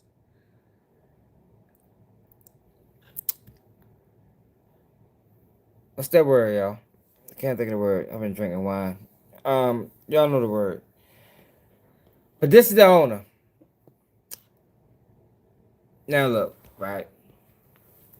I'm not a fan of Jim Jones. Y'all know me. I think Jim Jones was pivotal, squad, right? That's the owner, right here. Who 50 Cent said Jim Jones and Fabulous Mano was squatting at his property. Now, I'm not a fan of Jim Jones. I think Jim Jones is a plant. Or at least, I think he working with the federal government too. You know, maybe that's how he got out that 6ix9ine situation. Mind you, I don't think he did anything in that 6ix9ine situation that would constitute an arrest. But I do think if you look at his history, as far as like him being so pivotal in pushing gang-banging culture on the East Coast, I think he's an asset. I think federal government has assets who they might overlook when they commit certain crimes. I think Jim Jones is that. Not necessarily saying he's working with the federal government intentionally, but I think he been used as a tool to weaponize against the black community. Okay, for the people that's old enough, I can say with full certainty that Jim Jones is the one that pushed gangbanging on the East Coast. He did that. He did it. And it was effective, you know. So now you got him, Fabulous, and Mano. Fabulous been rapping for who knows how long. Jim Jones the same. Mano never really made it rapping, but he always managed to stay around. Opens up a studio. And mind you, I told y'all I don't like these rapper podcasts. I think these niggas need to rap. You know, I don't think a lot of these rappers are adverse enough, knowledgeable enough to be speaking on a public platform for hours. No, I don't like it. I don't like it. I think so far we done seen some of the dumbest things come from some of these rappers. Like they don't know how to pronounce words, like easy words. You know, not words that you know, that you really gotta study, you know, like easy words. I think some of their takes has been nonsense, garbage. You had Joel Santana say the kids don't even know how to read books. You feel me? Like these are things that these rappers have said. You feel me? Like just wild shit. Like I don't think rappers, not all of them, some of them, is cool, you know. But for the most part, I don't think rappers need podcasts. I think they need to rap. I think that if they handle their career correctly, they should have made enough money to the point to where you don't have to podcast or blog. You know, blogging and podcasting came from the 9-to-5 worker. You know, the Joe Smo, the street guys, or we wasn't rappers. You feel me? So it's like now you got these rapper niggas who done made millions of dollars rapping, but now they see an avenue or a lane that guys like me, the average person, DJ AKADEMIKS was one of the pioneers, created, and now they trying to jump into the lane. I don't like it. I don't like it. I think those guys are being used to gatekeep. Jim Jones has admitted that. Excuse me, y'all. Jim Jones has admitted that he don't mind gatekeeping. He think gatekeeping is necessary, which is crazy because how you gonna come into a game as a rookie? As a rookie, this is his first year blogging, first year podcasting. How you gonna come in talking about gatekeeping is necessary? Imagine that's like you getting a job, as an employee. That's like you getting a job at fucking Amazon, as just a warehouse worker. And you coming that bitch on your first day and try to run the show. And when people looking at you crazy, like, oh, what the fuck is wrong with you? You looking at them crazy, like, what you mean? I'm here now. Like, nah, bro. How are you going to gatekeep, Jim Jones, a space where you are a rookie in? So I said all that to say, yo, I don't respect Jim Jones. I think Jim Jones is a clown, So it's not really it's ironic that he finds himself in this situation. It's not surprising, but for him to be stunting and to play this role like he getting money and he this rapper and he this, got all the jewels. Yo, how the fuck did you find yourself, him and Fab and Mano, how did they find themselves in a situation where you're getting evicted. I think that is wild. I think that's wild, man. With all the stuff you done been through, all the music you done sold, all the fucking business deals you done been a part of, from the Dipset clothing brand to the, I think Dipset even had an alcohol back in the day. How the fuck? Now you trying to podcast. Yo, but how are you not able to keep the lights on? Yo, that's crazy. So, of course, 50 Cent had a field day with it. Because this is what 50 Cent does. He's a fuckboy himself. So 50 Cent says, shit.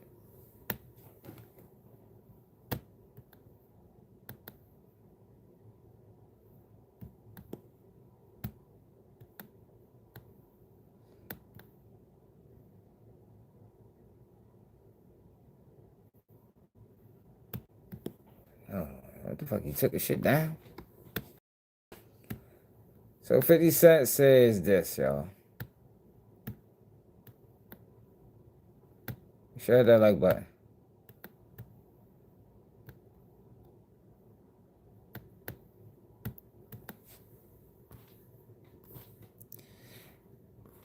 Sam is my partner. I own the joint. Now you're going to fix every door you kicked, or I'm going to kick your ass, Jimmy, by Monday by destroying my property. By Monday, you're destroying my property. So this is Jim Jones, y'all. Mad that he got escorted out of his property.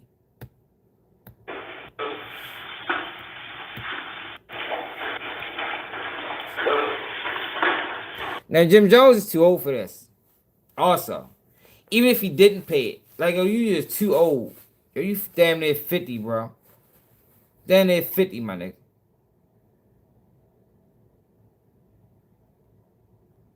You damn near 50, Jimmy. What are you doing, bro? Like, you got kids. Fuck around, got grandkids. Like, what are you doing, my nigga? Yo, Jim Jones is a horrible representation of a black man. He like a blue face. It's like, they give us these guys to represent our show, and they are horrible representations. That's why the world look at us that way, man. Because we got Jim Jones and 50 Cent and all of these guys that's just horrible representations of who we are as people and what we really about. That like button, man. You keep playing with our numbers, y'all. Hit that like button. Share it live, y'all.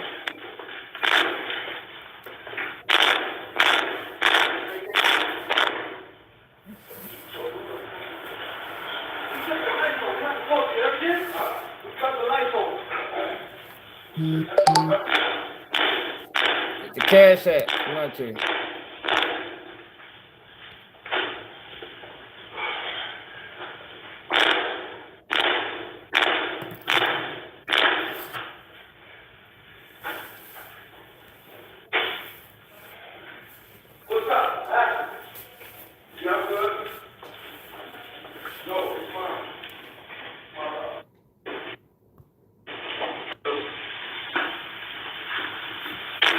Look at this nigga, y'all.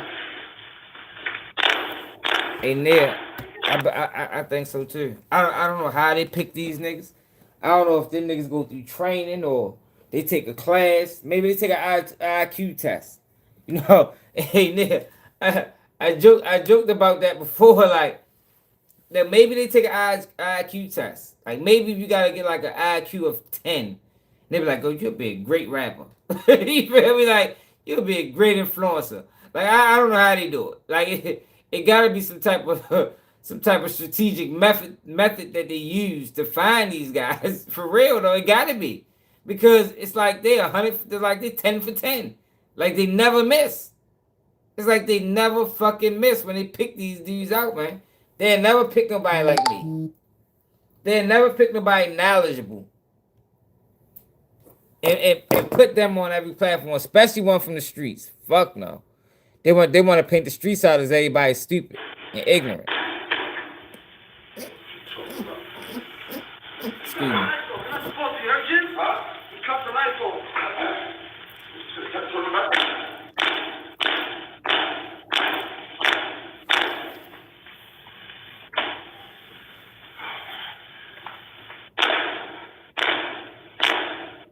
Y'all share the live, y'all. We gotta get some people in here, y'all. They playing with us, y'all. What's Let up? me change the title.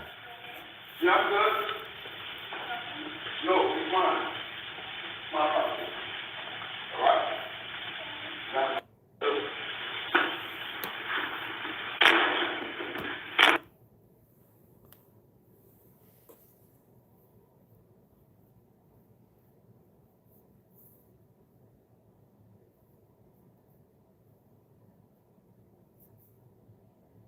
Hold on, y'all. I'm changing the title.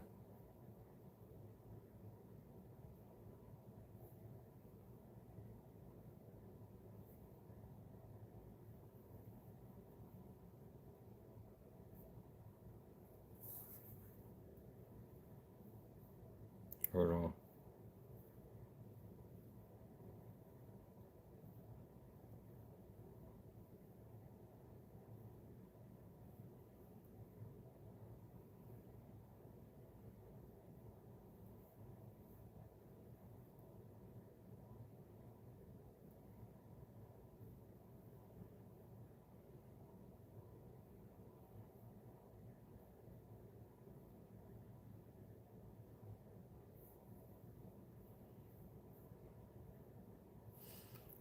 All right.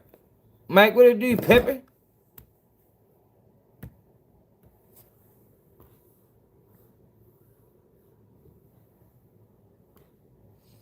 Check him out, man. Like, yo, Jimmy out of line for this.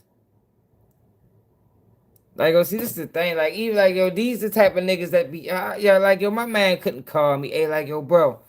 Like, yo, I'm 40 years old, y'all. I'm 40 years old, man. Yo, my man couldn't call me. Like, I'm talking about my right hand. Like, you know, my day ones or, you know, niggas I rock with heavy. Couldn't be like, yo, bro. Man, why the fuck they evicted us show from the spot? Like, damn, for real? For what?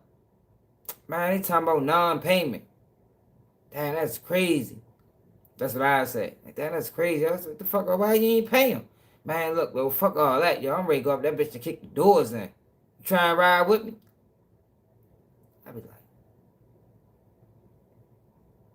I'm gonna try and ride with you. Yeah, yo, man, they fucking locked the doors on the show talking about we gotta relocate because we ain't pay them. I be like, yo, bro, you ain't pay them, my nigga. What the fuck you expect them to do? You know what I mean? Like, yo, I'm not going.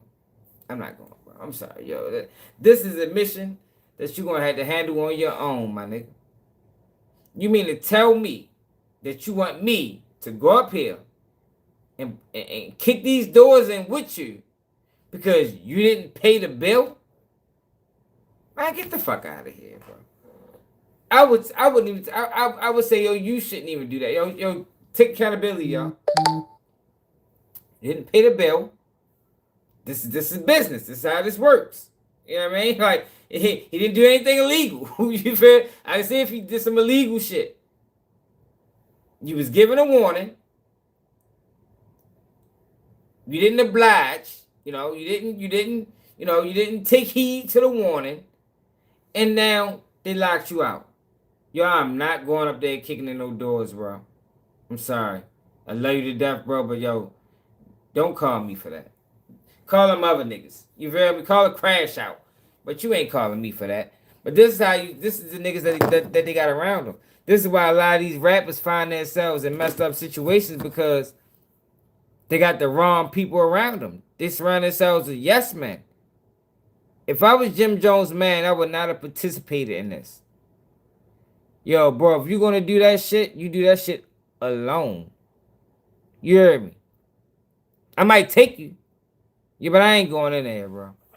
I'll be out here. I drive you back. You know, if it's that serious to you, you feel me? Maybe, I'll be the getaway driver, bro. But I ain't going in that bitch.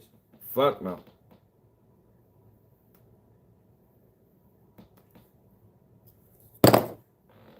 If it come down to it, I'd be like, oh, he just asked me to take him to the spot. I don't know what he did. And man, I don't know why he did. I don't know any of that shit. Like, he called me and said, yo, can I take him to the studio? I said, cool. Now, man, anything happened after that? I don't know. You know, you got to talk to him about that shit. Straight up though, Max. It's a personal issue, bro. I say some shit you got to deal with on your lonely. Call me about no shit like that, bro. Now 50 Cent Poser posted and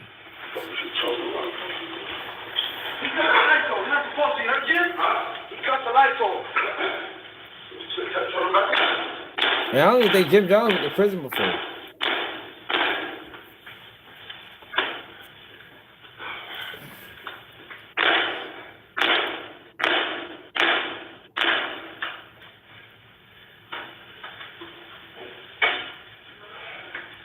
What's up? What happened? Yeah, I'm good. No, it's fine. My problem. All right. You got a problem with talking about it?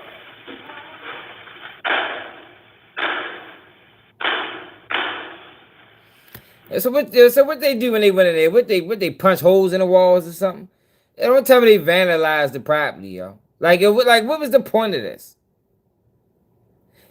And yo, 50 Cent is telling too, because this is a crime also. Yeah, man. So Jim Jones actually can go to jail for this shit, depending on how much damage he caused.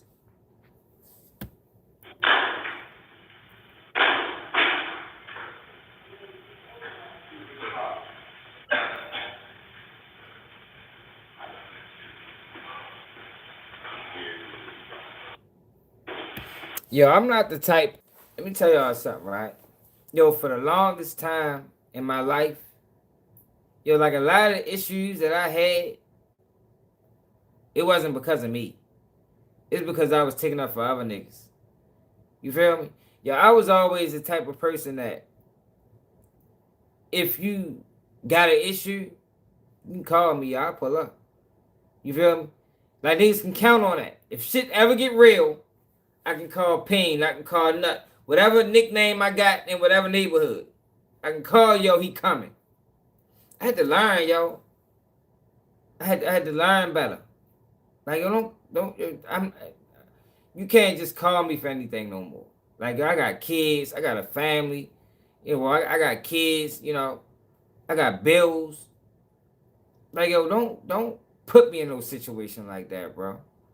You call me for that, I fuck around and be pissed off. Like, oh, you really called me, yo, for some dumbass shit? With everything I got going on, my kids and everything, yo, you really called me for some dumbass shit like that, bro? That just shows your lack of understanding or your lack of care for me and my situation. You selfish, bro. Because if you had everything that I had going on, and I found myself in this situation, I wouldn't call you. I wouldn't call you. It's either I'm gonna handle it on my own, I'm just gonna leave it alone. It's either I'm gonna handle it on my own, or I'm just gonna take accountability and just say, you know what? I should have paid them people. But I'm not gonna put you in a situation where so you gotta jeopardize everything you got going on. You gotta jeopardize your livelihood, your kids, your family, your freedom. No, I'm not gonna put you in that situation, right? And I had to realize that, you know, as I got older, you know, a lot of people that I risk my freedom for, I don't even talk to today. Think about that though, y'all. Like a lot of people, I'm trying to risk my freedom, life on the line. You know, guns was involved and, you know, violence. And I don't even talk to them people today, man. If I'd have known that back then, if I'd have known that this person who's calling me for this particular reason, in 10 years from now, I ain't gonna have not one communication with them. I ain't gonna have their phone number or none of that. I'd have never even, you know, participated in whatever the fuck I participated in. Like, Jim Jones wouldn't be able to call me for this. Not me. Yeah, loyalty is a curse sometimes, man. I be telling people, like, I had to learn this. And who the fuck taught me this? Where I learned this from? And what it is right, it is that yo, everybody don't deserve the same you. That was one of my faults for the longest time. You know, I gave everybody the same me. I gave everybody loyalty, everybody respect, everybody dignity, everybody trust. Like, yo, you can't give everybody the same you. Everybody don't deserve the same you. You know, what did this person do to deserve loyalty, or deserve honor, or deserve you throwing away your freedom for? Everybody don't deserve that, y'all. And if you start looking at it that way, you'll start realizing that, yo, I might only got 2 people or 1 person that I would really risk it all for. And that's only because this person would do it for me. Only because this person will do it for me. When you look at it that way, you realize, man, these motherfuckers ain't what you think they is, man. Like I tell my nephew all the time, like, yo, you got way too many friends, my nigga. And appreciate it in there for the $10 cash app. Like, yo told me one time, right? Niggas know my nephew. He probably be mad when he probably gonna be mad. You know, I always be putting him in situations. Cause I be trying to tell him. But I seen a video. He was in the, niggas know my nephew. He on North Avenue in the store. I think he slapped somebody. He did something. But it was hella niggas though. Like, you know how it is, how them niggas be up Longwood. About 20 of them niggas in the store.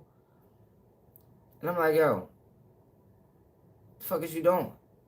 Like, yo, ain't no way you trust all them niggas. They're like, shit, they my mans. I said, yo, so you tell me you trust all them niggas, yo? They were like, yeah. I'm like, yo, you can't trust 20 niggas, bro. You can't trust 20 niggas. 20? It's hard enough to trust 1. You mean to tell me you trust all of these niggas, bro? Man, you tripping, shorty. You tripping. That's why you can't hang around with more than 5 people. 5 people is a stretch. Yo, but if you go out, if you stretch your friend group outside of 5 people, I'm talking about as a young nigga, you destined to fail, man. You losing already. If you outside on the block and everybody, it's 15 of y'all, and everybody know what you got going on, you losing. You losing. Because there's way too many people, there's way too many eyes, there's way too many ears, there's way too many mouths involved in what you got going on. Yo, you're not going to win that game, yo. 100% of the time. 100% of the time.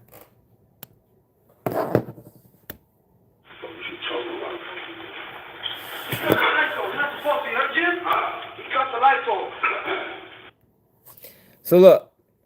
So this is the paperwork. IFC Management, LLC, Joseph Jones. Posted at 780 East 103rd Street, first floor. 789 East 132nd Street, first floor. Lease agreement. Yo, goddamn, bro. You ain't even had this shit that long, my nigga. 3 months? So what, you never paid them? Lease agreement dated December 17, 2025. Excuse me, y'all. Lease between Sandy Sun LLC, Han Dynasty Bronx LLC, Three Sons Holding LLC. So, yo, all this shit not even his, man. Jim Jones, wild ass nigga. Who you just get money with everybody, huh? These don't sound like black people you're in business with, bro.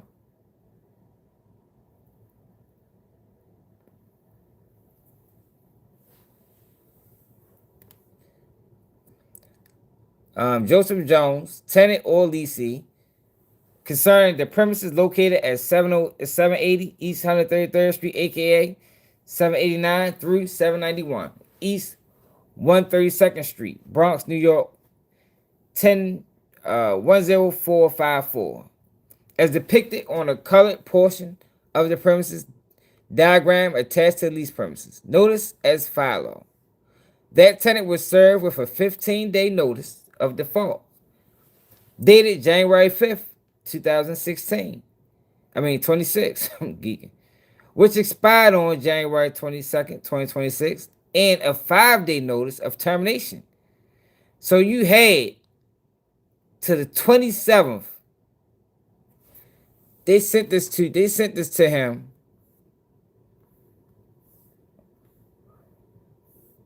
When the fuck they sent this to him? On January 5th, Jim Jones, you had to January 27th.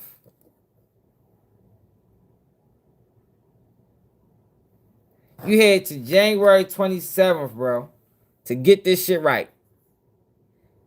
Come on, bro. Like, it's no reason why you should been kicking in them doors, bro. You had ample enough time. And this is the things that people who do. Yo, Jim Jones, he don't fuck with them niggas. This is the things people do. Yo, people will put you in a trick bag, put you in a messed up situation, and don't give you the details.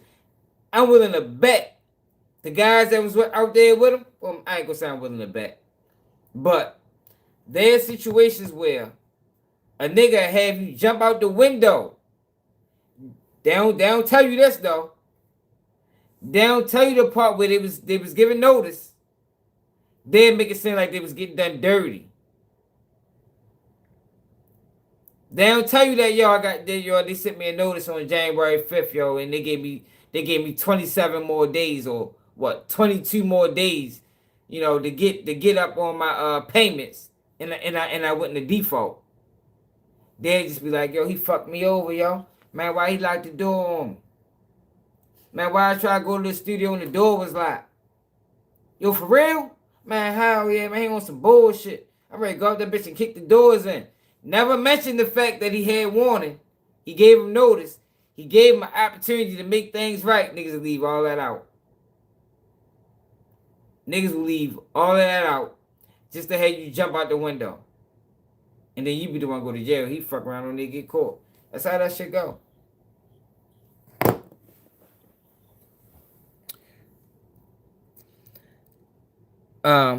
That tenancy at the premise has been terminated. That pursuant to landlord's rights under the lease, including paragraph 17 of the lease, and as set forth in the termination notice, landlord has elected to re-enter and take possession of the premises and has a peaceable recovered possessions for the premises, which means, yo, you didn't have to kick the door and they was going to give you your shit back. So,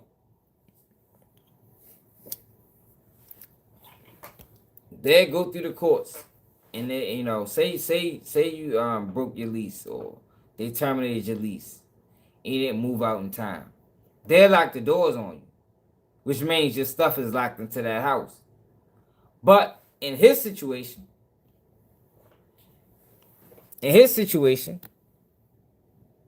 has a peaceable recovered possession of the premises, which means you didn't have to do all that. We wasn't taking your stuff, bro. So whatever that was left in the property, we was gonna give it to you peaceably. That tenant may make arrangements with landlord to coordinate the retrieval of tenant's property from the premises. That should tenant attempt to enter the premises, change the locks, or seek to retrieve its property, or cause any third party to do so without the landlord express permission. Landlord reserves the right to prosecute the same as the trespass and pursue all other available remedies. He ready to get in trouble for this, y'all. 50 Cent is going to help him because 50 Cent is the police. See, if I was 50 Cent and I had this paperwork, I would never put that video out. But we know 50 don't care.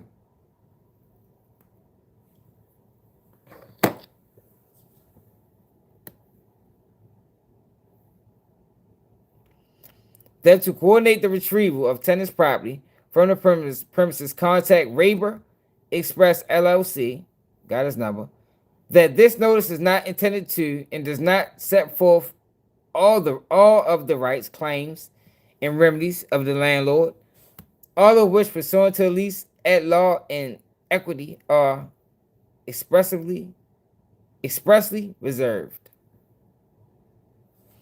Yeah, 50 Cent the police. Yeah, Jim Jones a wild ass nigga. That shit was stupid. Shit was stupid, my nigga. His ass fuck around ready to go to jail for that shit. Depending on how much damage he done. Probably give him theft under 500. Alright, yo, so did y'all see Boosie and them fighting in Baton Rouge? Did y'all see that video? Look at this, y'all. Hold up. I don't know what this is about. Do anybody know what happened with this? Now look at Say Cheese. This is what he decides to post. With all the rappers, all the positive, all the things he could post coming out of Baltimore. This is what he posts.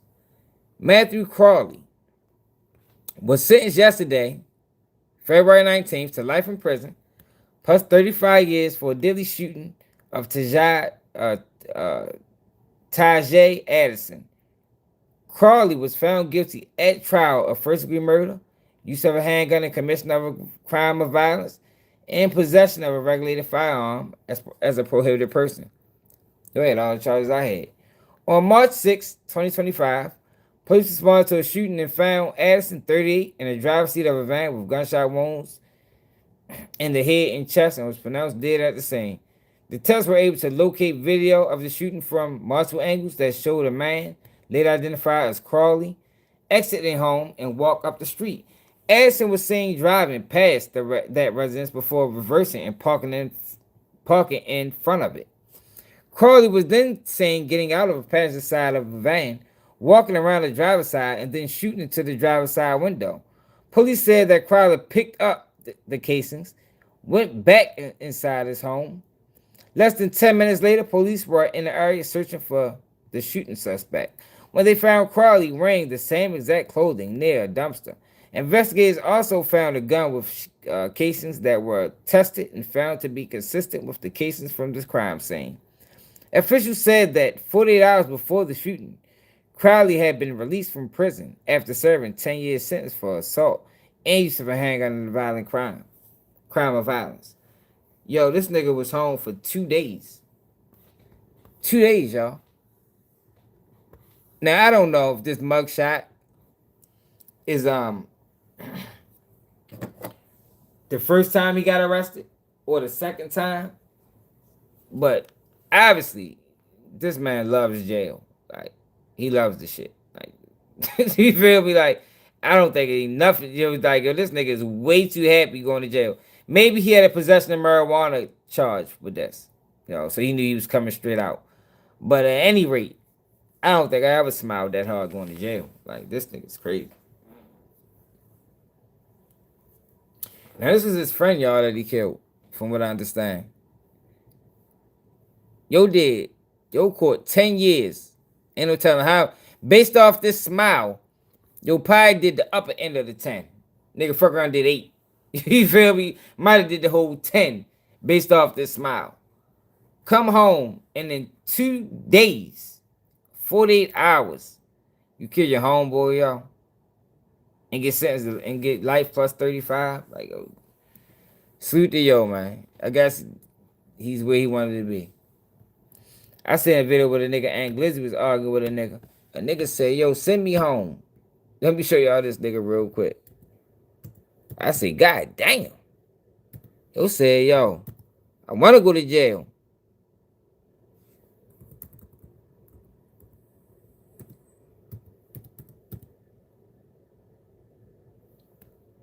Did y'all see that? This nigga said, I want to go to jail. Nigga, send me home, nigga. Where the fuck is that video? Here you go, right here.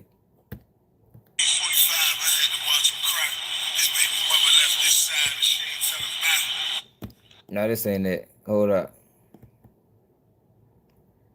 Where the fuck is that video at, Glizzy? You dumbass. It's that same nigga, though.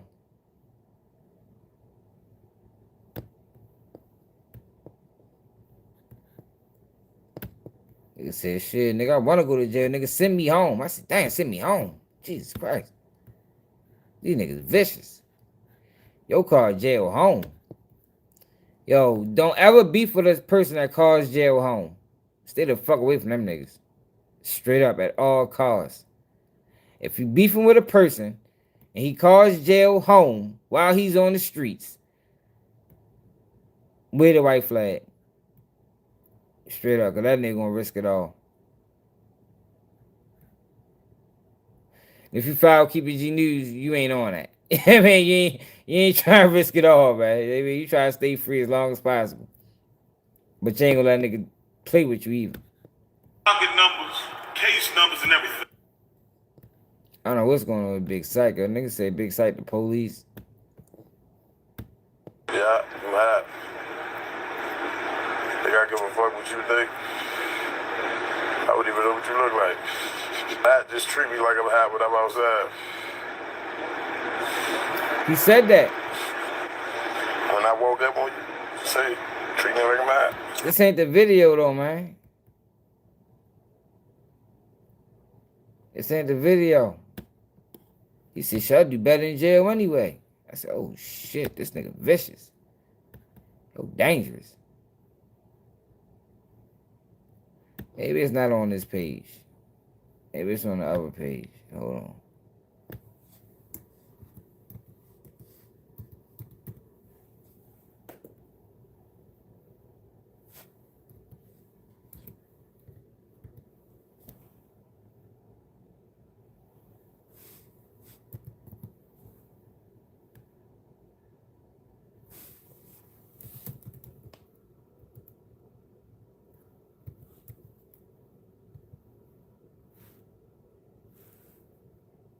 Maybe it's on this page.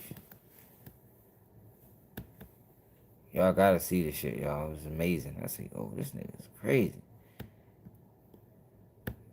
PTSD from all these shells flying. No, yeah, where the fuck is the video at?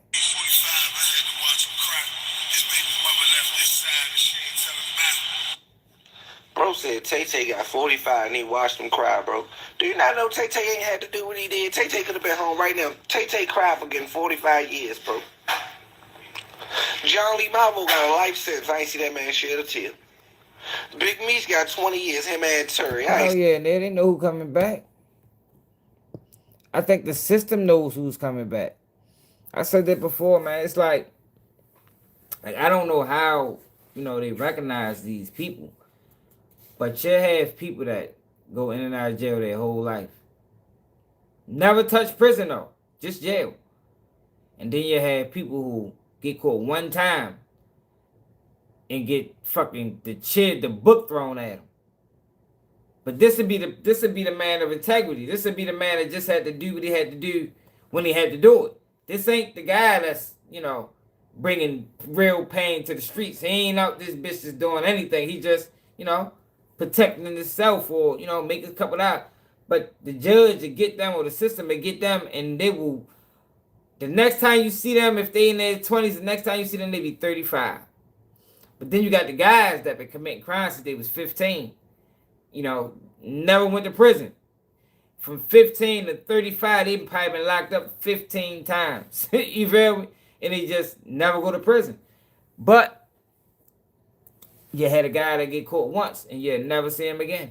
He get caught at 18, you might not see him till he's 40. I don't know how they recognize these people. But I think that, I don't know, maybe they got a formula or a system or I don't know how it works. But they definitely know who's coming back. They definitely know. Where the fuck is that? I can't find the video, man. That nigga say, nigga, shit, nigga, send me back to jail, nigga. I want to go home. I said, well, these niggas different. I don't know what's going on with Big Psych. The thing about me is, I didn't do none of this to entertain y'all. None of it. I told you in the beginning, man, my mission was to destroy Ant Glizzy and that platform he got, man. When he came talking all this shit, I said, no, I'm coming for it all. I want it all. And he just gave it to me on the silver platter. Straight up. The thing about me is, I didn't do none of this to entertain y'all. So it says some video of Big Psych talking to the, like, lining a nigga up with the police or something. Pocket numbers, case numbers, and everything. But it's everybody knows it. They used Ant Glizzy's live in my son's uncle's trial. You see what I'm saying? Both of them. His lives, his Instagrams.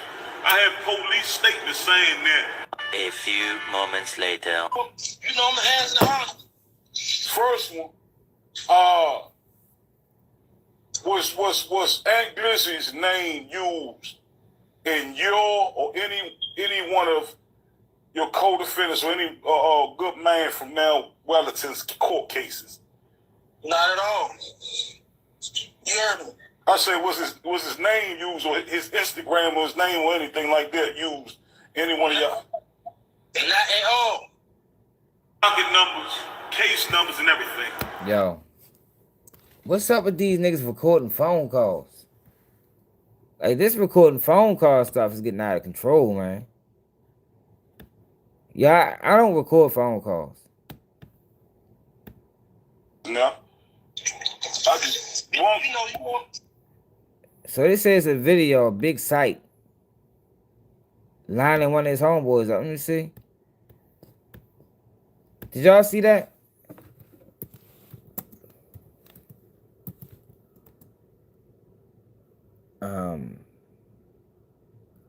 Phone.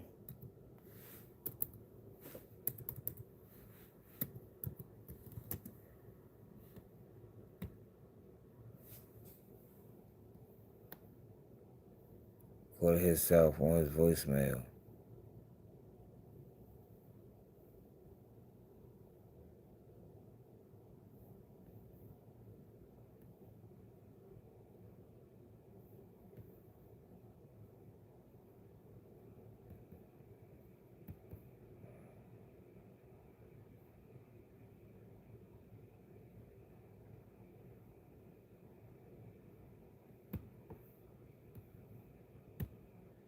This nigga been running his numbers up by Big Psych.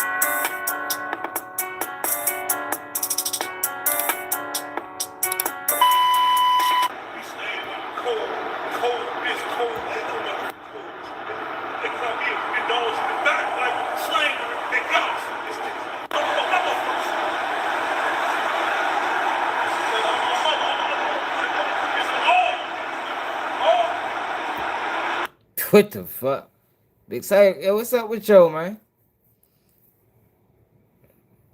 Yo, said I'm gonna put this shit on all you niggas. Damn.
Got to secretly record me, man. I posted the video from this angle, right? Now watch this.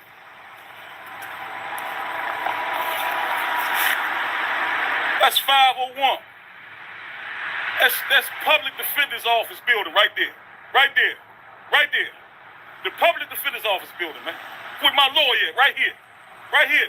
Right here, you goofy here. Right here, man. Dang. Oh, that hot ass motherfucker. Stop following me, man.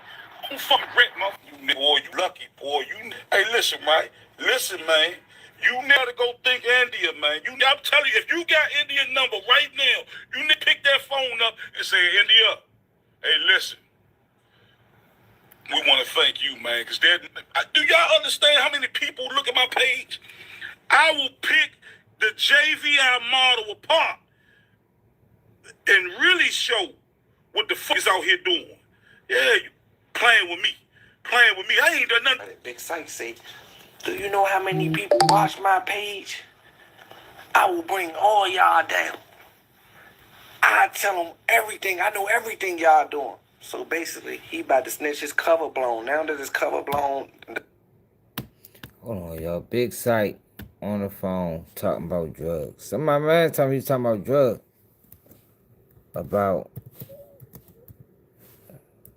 Fuck is up with Big Psych, man? Yo, crashing out.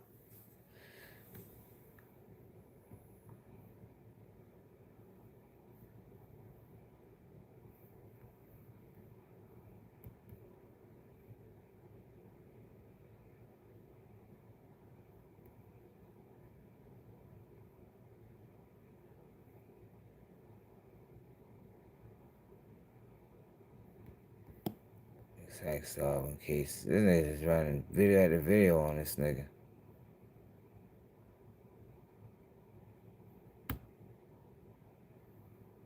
That like button, y'all.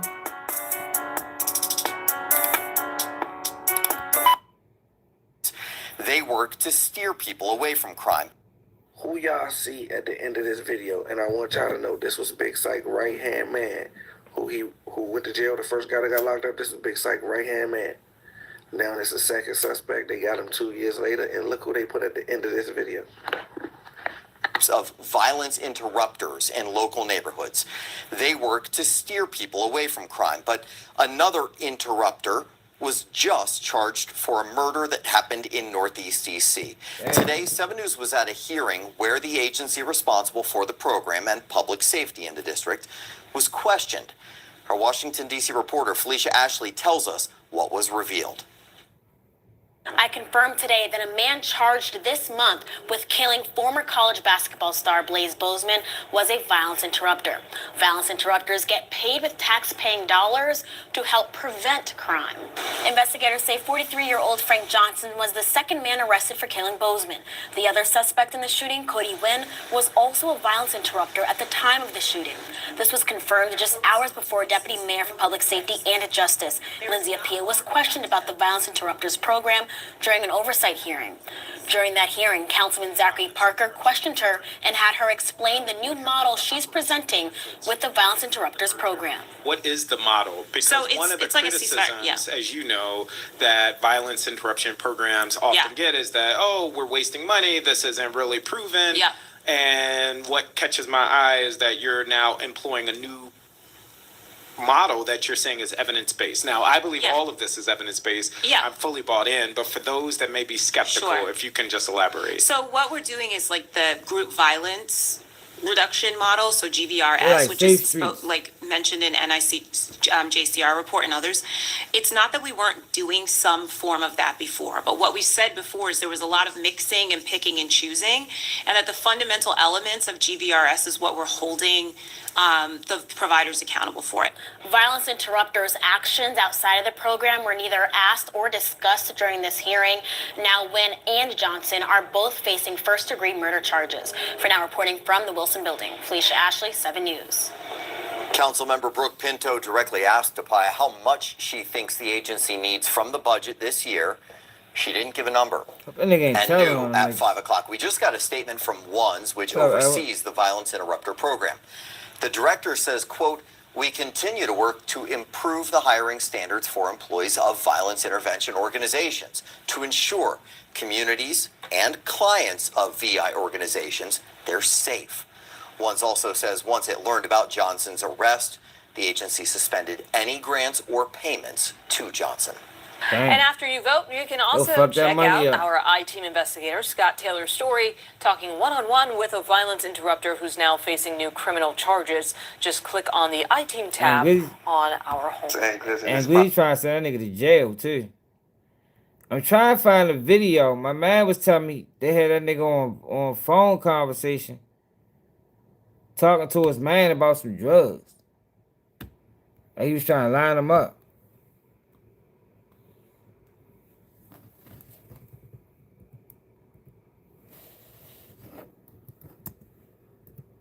Y'all seen that video? Who followed Barber's son? Well, Keep It G News son. You know, he really Keep It G News son, y'all. It's not Barber's son. Really my son, for real. I don't appreciate what he doing.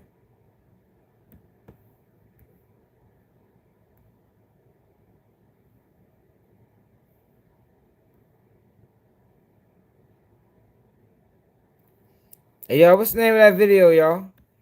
Who's saying it?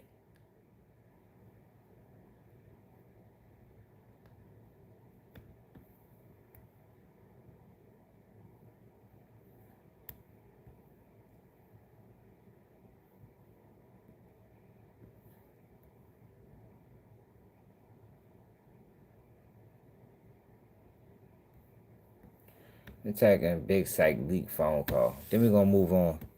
If I can't find it after this.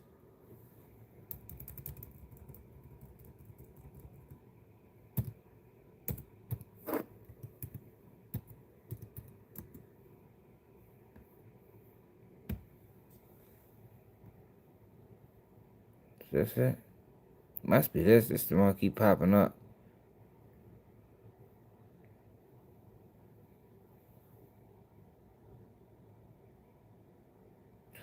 No, yeah. He dropped the phone. But somebody released the audio.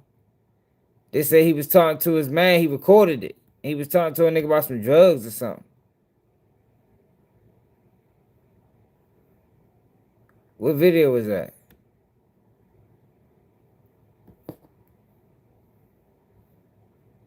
What the fuck? Inside the Dangerous Life of a DC Violence Interrupter. ABC News. The fuck? Fuck Big Psych got going on?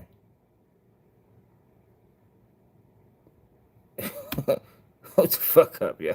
These niggas. That as well, bro. Hey, yo, these niggas is crazy, yo. Inside the Dangerous Life of a DC Violence Interrupter. Starring Big Psych.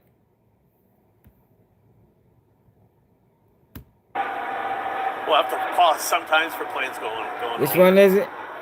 Here in the thumbnail looking to the left. It's on that Glizzy page, right?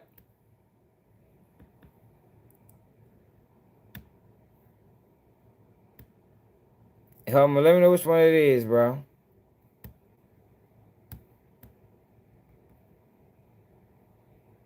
Is this one? Will call himself on voicemail.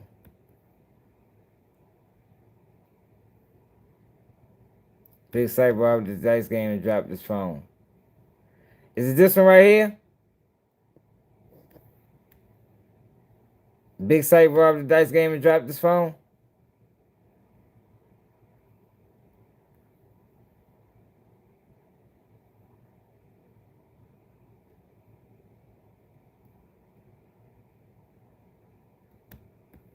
Was trying to put Charles on just what? Yeah, which one is it, y'all? Is it this one? Is this one right here?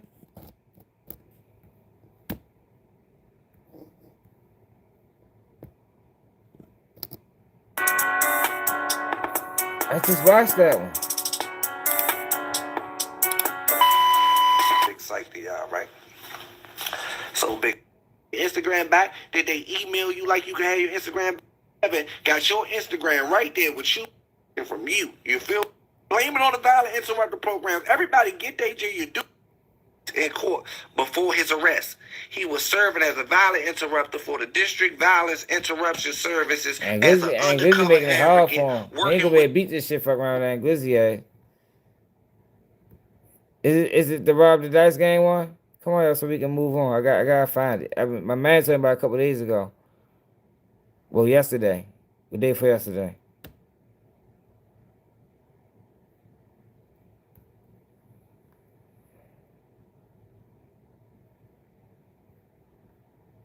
He was talking to this nigga for weeks.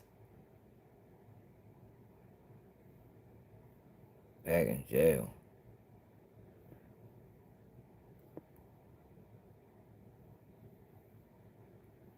Yeah, hit that like button, y'all. Share it live to y'all social medias, man.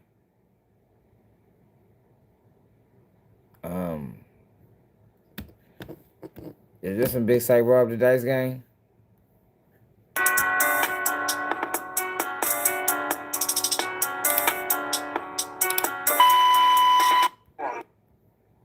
Oh, here you go, right here.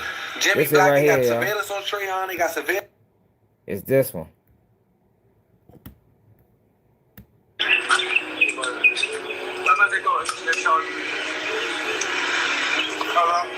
What they selling ounces of that boot for? Ounces of boot? Yeah. See, I got some ounces, right? But it ain't that good. Hey, yo, fuck no. Hey, what is he doing, yo? Why he record this? Did he answer? Did he respond? Hey, Edward, I mean, G-Man, you watch Barber Son. I mean, Keep It G News, son. Yo, did he ever explain this? Like, I don't even think you can you explain this? Is there any explanation of recording a phone call with another person asking about drug sales or drug distribution? Is there any explanation that makes sense? I don't think it is, other than you the police. It wouldn't make sense to me. Like, if I was do you another line, you couldn't tell me you're not the police after this. I ain't trying to hear it. Nigga, you the police.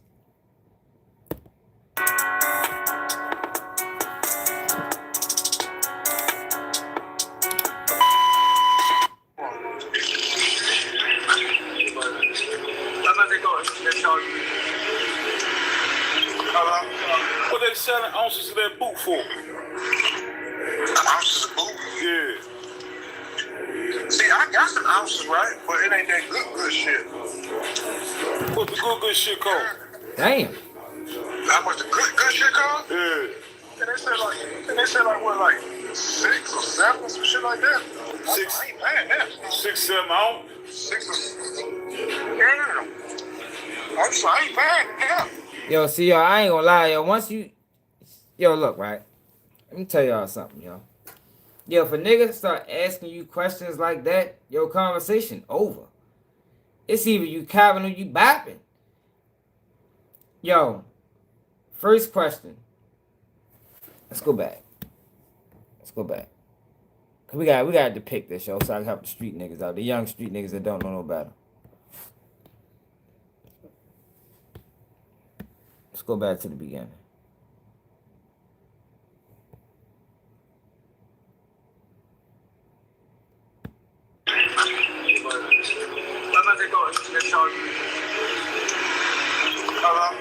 What they selling ounces of that boot for? Ounces of boot? Yeah. Yo, say hello. First question. It ain't, yo, what it is, fuck you doing?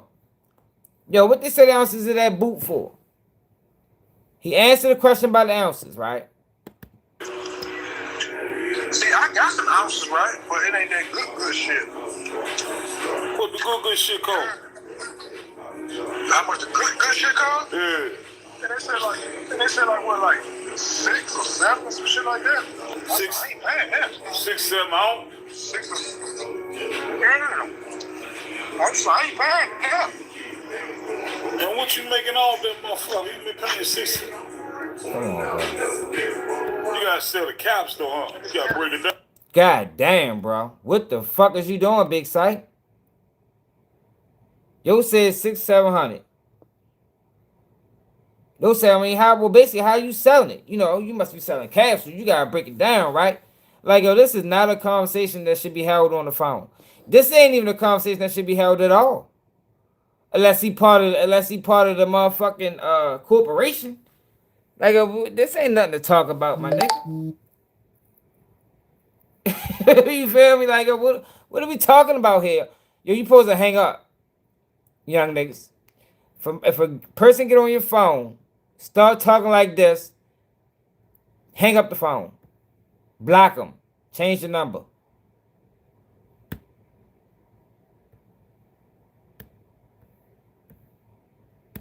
What the good shit called? How much the good shit called? Yeah. And they said like what, like 6 or 7 or some shit like that. 6. I ain't paying that. 6, 7 out. 6 or 7. Yeah. I ain't paying that. And what you making all that motherfucker? You been paying 60. You gotta sell the caps though, huh? You gotta break it down. Yeah, you got these capsules and shit like that. You know I be out here though, right? Yeah. But I like selling that shit like zips and shit like that. You know? Yeah. What they want for a whole jump? Yo, come on now. Come on now, bro. Red flag. Flag on the play. Yo, that's like a person grabbing a quarter. You know, this how you know this how you know a nigga be a fed agent or police or some type of informant.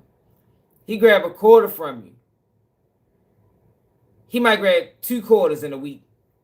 The next week he be like, yo, I need 8.5. Hold the fuck up, yo. Not for me. The fuck you talk about? Yo, you just was grabbing quarters, my nigga. Now a week later, you want 4.5? You want a quarter brick? Oh man, get the fuck out of here. You the police. Yo, how you go from asking about ounces to now you asking about a whole gym rod? Yo, that ain't the same type of money. If you asking about a whole gym rod, you shouldn't be asking about ounces. If you asking about ounces, you shouldn't be asking about a whole joint because it's you dealing with different types of money. You know, a whole joint fuck around now probably cheap as shit, 20,000. Let's say it's 20,000 now or 18,000 now. So you can't go from an ounce, which is $500. We talking about cane. You can't go from $500. That's how much the ounces is. You talking about $400. If you grabbing 4 of them, they might drop it to $450. You feel me, or whatever they drop it to. Even at that rate, you talking about 4 ounces. That's only what 4, 8, 12. I say 400 a piece. That's only 1,600. You can't go from 1,600 price range to yo asking about some shit that may be 20,000. No, hell no, y'all. Niggas that's buying bricks ain't asking about ounces. Straight up and down. Niggas that's buying ounces ain't asking about bricks. You feel me? Like, these are red flags, y'all. 14, 15. 15 stock? Yeah. All right, bet. I'm gonna hit you right back. Everybody just be safe though, y'all. Like, all jokes aside, it's not even funny. It's not even. Nah, y'all. Big Psych, wild as shit for that line of questions. And why are you recording it, bro? What the fuck is up with you, my nigga? Hopefully they running a play, yo. But Big Psych got a case, so I don't think they running no play. We got a gun case he fighting. Yo, so all right, let's get back to the Edric Fost situation, which is a horrible situation, y'all. Oh, what the fuck is Lord Timmy Trail talking about? You should like this because you're a conspiracy theorist. Hey, we got that conspiracy theorist. Yo,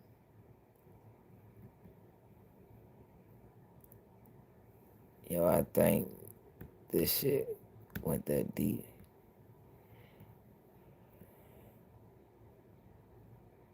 Oh, yeah. I seen that.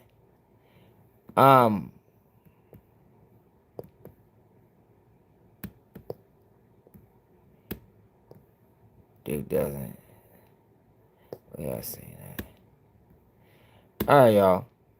So we covered Edric Fost situation. A beat will be kind of classy. The cupcake so sweet and sexy.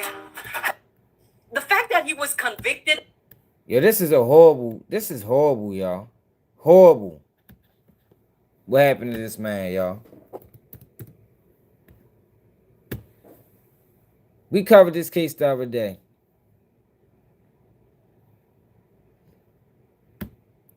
Yo, they gave this man just got sentenced. Y'all, didn't have no evidence. I'm talking about, yo, they locked this man up.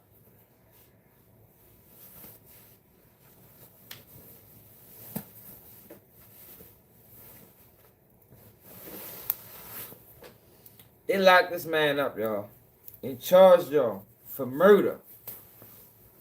For murder.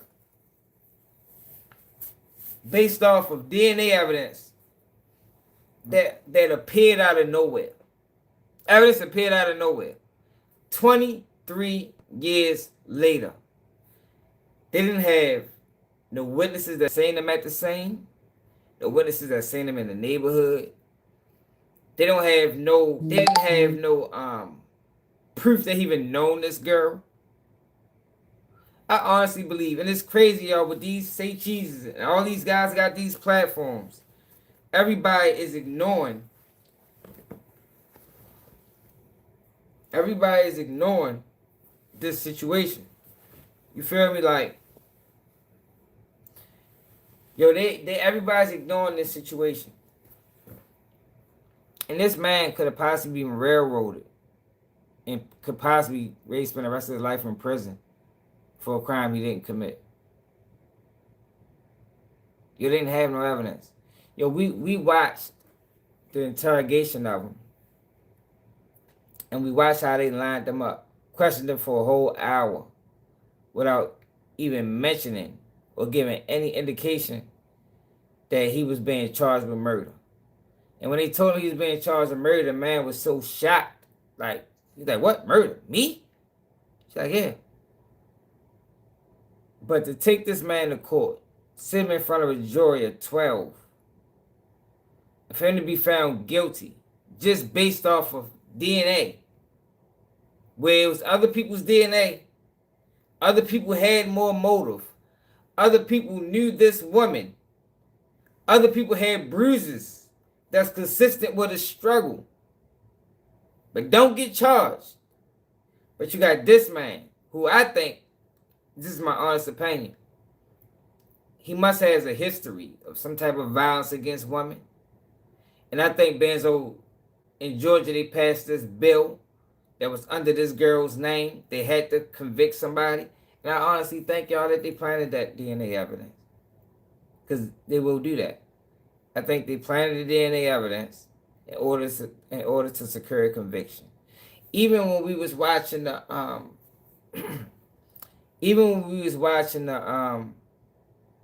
trial, and how certain exhibits they was blurring out.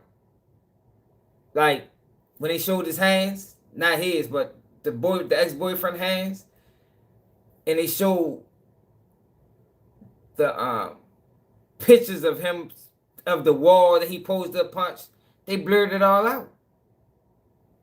They blurred. Yo, only thing need to be blurred out is like a dead body or a phone number or something of that nature. But to blur out the man's hands that, you know, had superficial wounds, yo, was crazy. To blur out the alleged wall that he posed to punch was crazy. Because I think if they'd have shown that, I think people would have had more questions. Yo, I honestly think this man was railroaded in the World Watch. Well, at least a small percentage of the World Watch, because it was live streamed.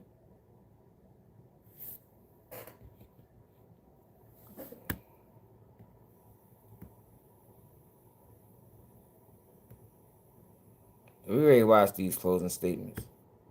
these, let me see what the people saying.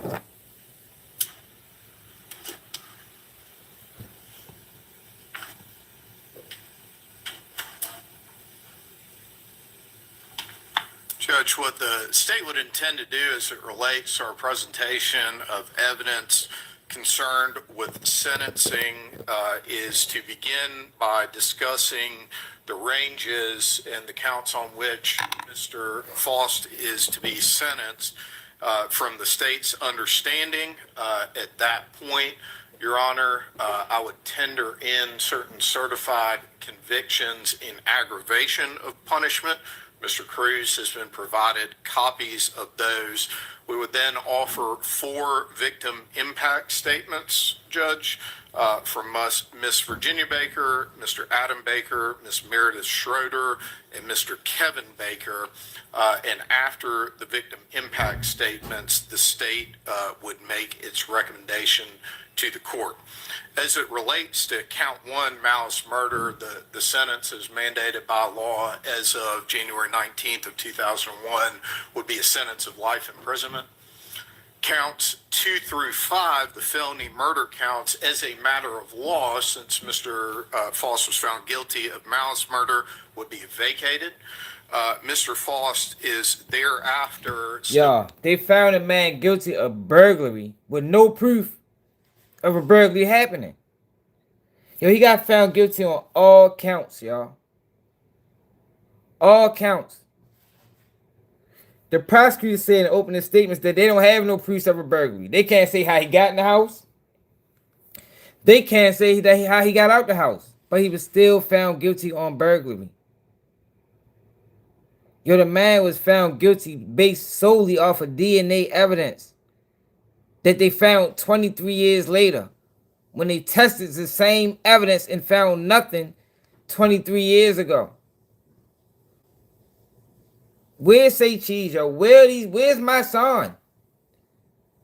Where's Tamika Mallory? Yo, that's why I don't trust these people. Where are these people when it matters, man? Use your platform.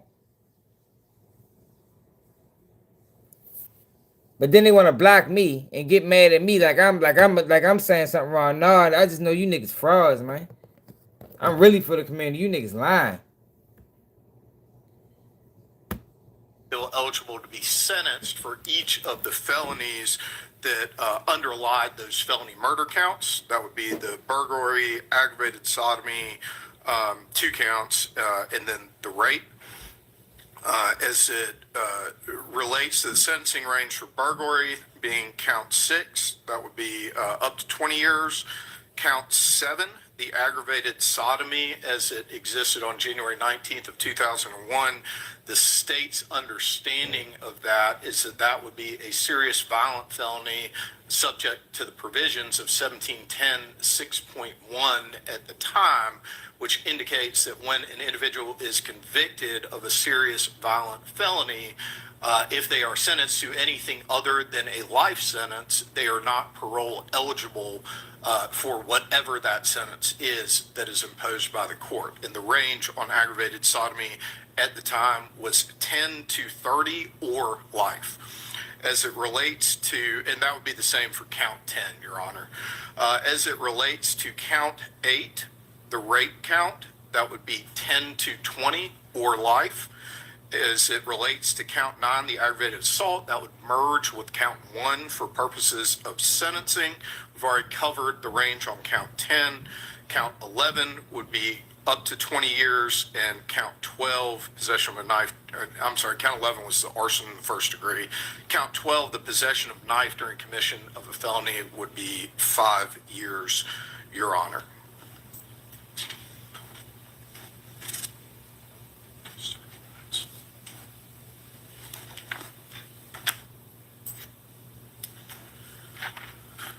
And Judge, would the court like us to continuing numbering exhibits from the exhibit number in the trial, or to start with 1 for purposes of sentencing? That's a great question. I think we should continue with the numbers that we've been going on. Do you have the last number that was entered? I do not. Okay. Okay. We can do that. Sure. I think that sounds fine. Ms. Satterfield really is in charge of all of those numbers. That's important for her. So we'll start again with 1. She thinks that would be best. So go ahead and label whatever document you have as States Exhibit 1, and then follow with any other exhibits you have in numerical order. Thank you, Your Honor. All right?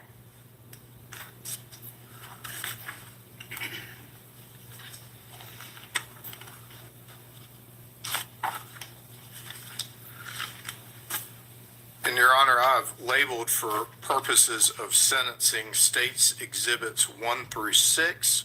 Exhibit 1 is certified conviction from criminal action number 93 OR 36B, which was a sentence entered on an attempted robbery charge with a sentencing date, original sentencing date of June 7th of 1993.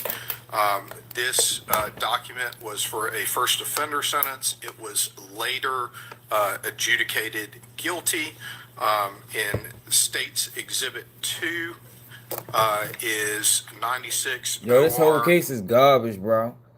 I know he over there been sitting in disbelief. They really found this man guilty with no evidence. Just DNA. I think it was placed there. I think it was placed there. And they just totally disregarded the other DNA of the other guy who had motive, who had opportunity, who had a relationship with this woman. Totally disregarded that. Because he had an alibi. Which, people lie, yo. 165J. Yes. I would object to the state attempting to use prior conviction for aggravation of sentencing. If my recollection doesn't fail me, we didn't receive notice that the state intended to use Mr. Fost's prior record for sentencing either the last day of trial or the day before the last day of trial. Yo, what's his prior record? They mentioned his prior record. What other charges he got, y'all? Do you have any other? Do you have assault on women in his history? Or they ain't said it yet?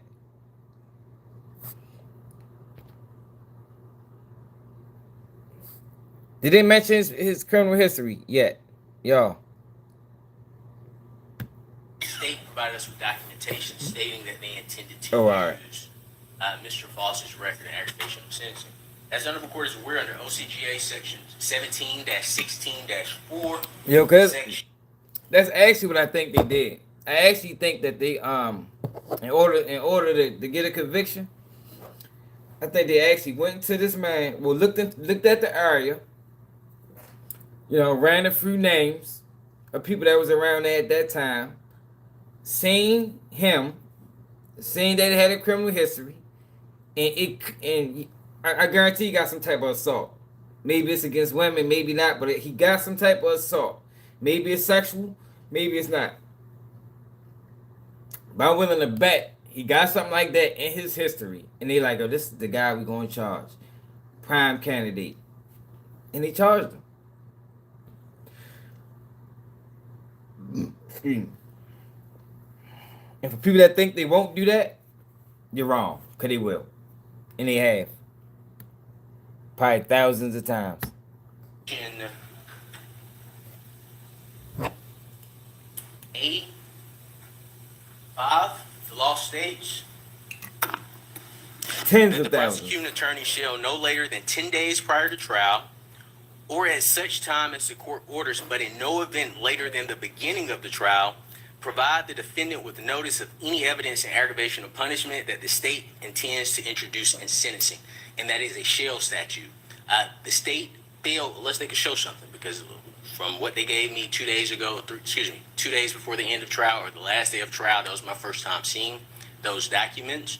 But the state hasn't met the notice requirement to introduce evidence in aggravation of sentencing under that statute, Your Honor. So I would ask that if the state wants the Honorable Court to proceed with sentencing, that's fine, but I would ask the Honorable Court not to consider the state's evidence in aggravation because they failed to follow the proper procedure for admission of same. Thank you, Your Honor. Thank you, sir. Any response, Mr. Yellenchilly? Yes, Your Honor. I don't have both of the dates in front of me, but the state provided its first notice of intent to use any convictions contained in Mr. Fost's criminal record in aggravation of punishment as part of its discovery certificate that was filed on, I believe, April 2nd of 2025.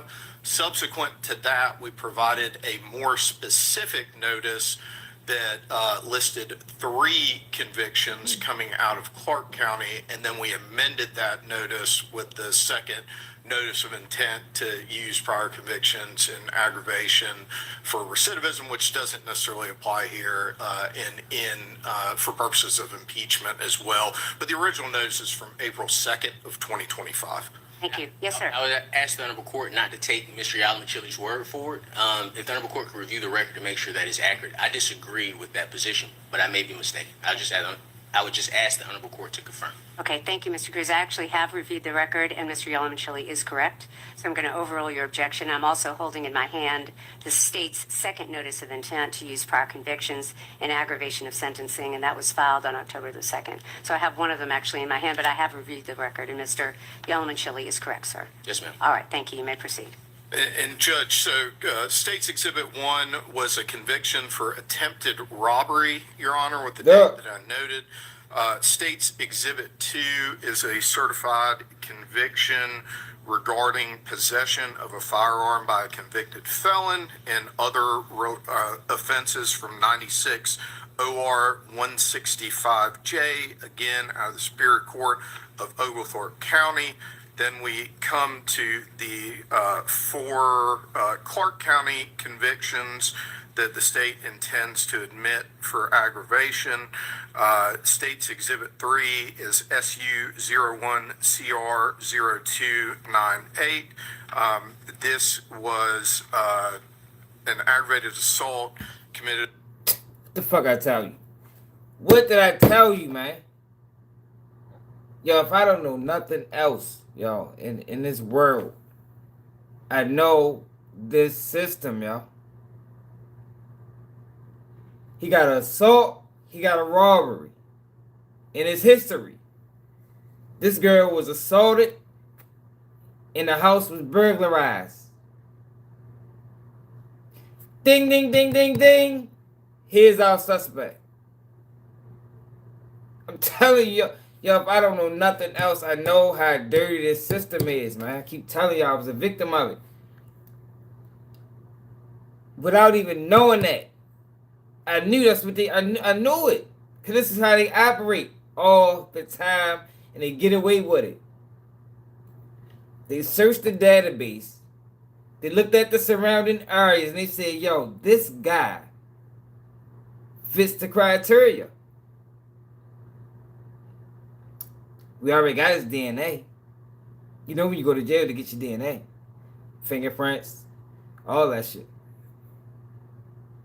We can put his DNA on the scene.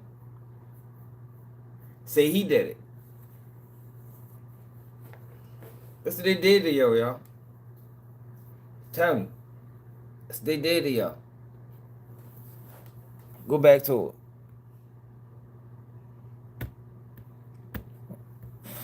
That the prosecuting attorney shall no later than 10 days prior to trial or at such time as the court orders, but in no event later than the beginning of the trial, provide the defendant with notice of any evidence in aggravation of punishment that the state intends to introduce in sentencing.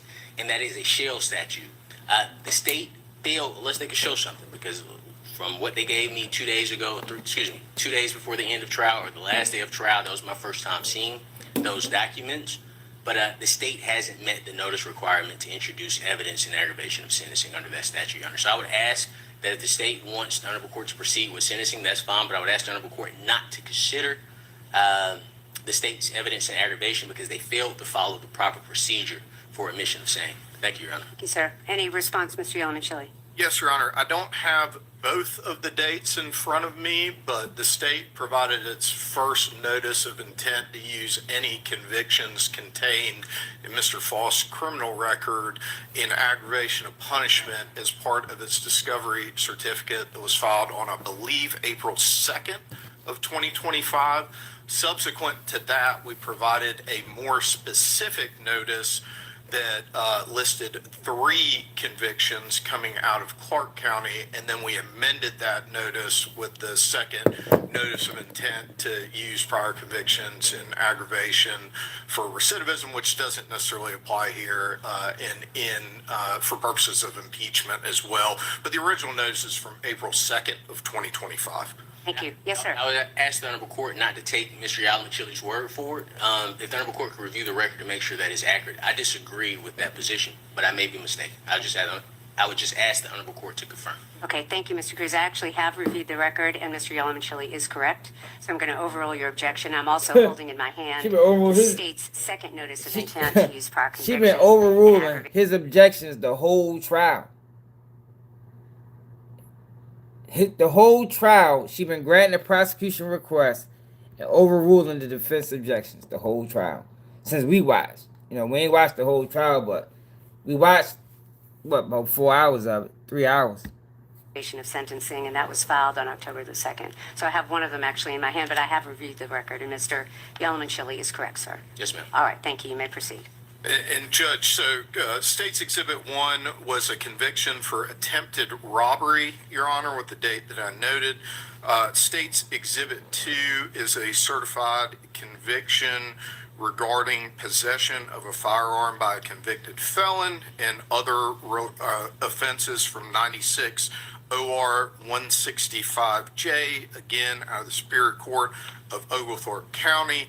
Then we come to the 4 Clark County convictions that the state intends to admit for aggravation. State's Exhibit 3 is SU 01CR0298. This was an aggravated assault committed on February 4th of 2001 involving cutting or another individual in the neck area, and the sentence date on look at the defense. Like, you dirty bitch. Yo, all his previous crimes mirror this crime. He had to have done it, even if he didn't do it. All his previous crimes, mirror this one crime. Basically, if he tied all his crimes together, the aggravated assault, the assault with a deadly weapon, the robbery, it equals up to this woman being robbed or burglarized, murdered, and house set on fire. That particular offense, I believe, was September 6th of 2001. Obviously, the offense date is within a couple of weeks of this murder. And then State's Exhibit 4 is SU 11CR0744. This is a certified conviction, again, for Mr. Fost for a felony. And it is a conviction for possession of cocaine as well as driving while license suspended and misdemeanor obstruction of a law enforcement officer. State's Exhibit 5 is another certified conviction. This is SU 13CR0203 out of the Superior Court of Clark County. And this is a conviction for possession of cocaine with intent to distribute, as well as misdemeanor obstruction of a law enforcement officer. And Your Honor, the sentence date on this particular case is November 6th of 2013. And then State's Exhibit 6 is SU 14CR0774, and it's for a felony driving while license suspended, Your Honor. The conviction date of this case will be November 26th of 2014. Yes, sir. I just pulled up the notice that the Honorable Court mentioned from October. It only mentions 3 offenses. That's the aggravated assault. That's the VGCSA, 2 counts. I don't, just wanted to let the Honorable Court know. That was the only one I had in my hand, but I have reviewed the record. Look. I just want to make sure. There's an amended notice as well, Mr. Cruz, but the one that I was referring to is the one I have. Look how smart the judge is getting with him. Let's go to the sentencing. Pandemonium for their own entertainment from me. An entire life. Long before I ever heard the name Edric Fost, opened the casket to see my sweet. Now look, victim impact statement. Yo, this guy's innocent, y'all. Even if, at the very least, y'all didn't have enough, even if he did do it, yo, to convict this man solely off of DNA that went missing and found 23 years later is egregious. Without no circumstantial evidence to support it. Original notice is from April 2nd of 2001. 2 days before the verdict came down, that does not meet the statutory timeline, Your Honor. So I'd ask the Honorable Court to reconsider its ruling. Thank you, sir. Any response to the objection again, Mr. Yelmichilli? Well, again, Your Honor, if we go back to, and I believe it's April 2nd of 2025, but the court has the record in front of it. As part of the state's discovery certificate, we provided notice of both impeachment, aggravation, and I believe also black man out there for any convictions that were contained in Mr. Fost's criminal history. There's no, to my knowledge, no subsequent requirement of the state to make a more specific notice, but we chose to do so. Yes, sir. The law requires a specific notice, so there is a requirement for that, Your Honor. I'm not sure that's correct, Mr. Cruz, and I'm going to overrule your objection and allow the state to continue. All right, and so, Your Honor, if I could approach, I have states 1 through 6.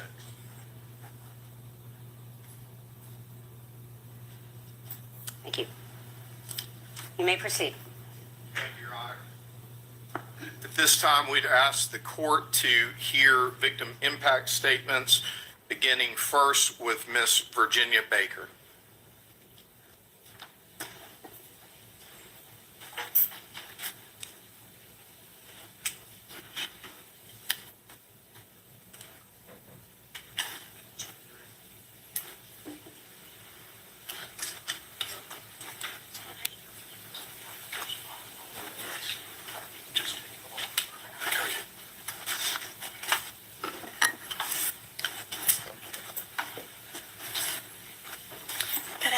Your Honor. Good afternoon.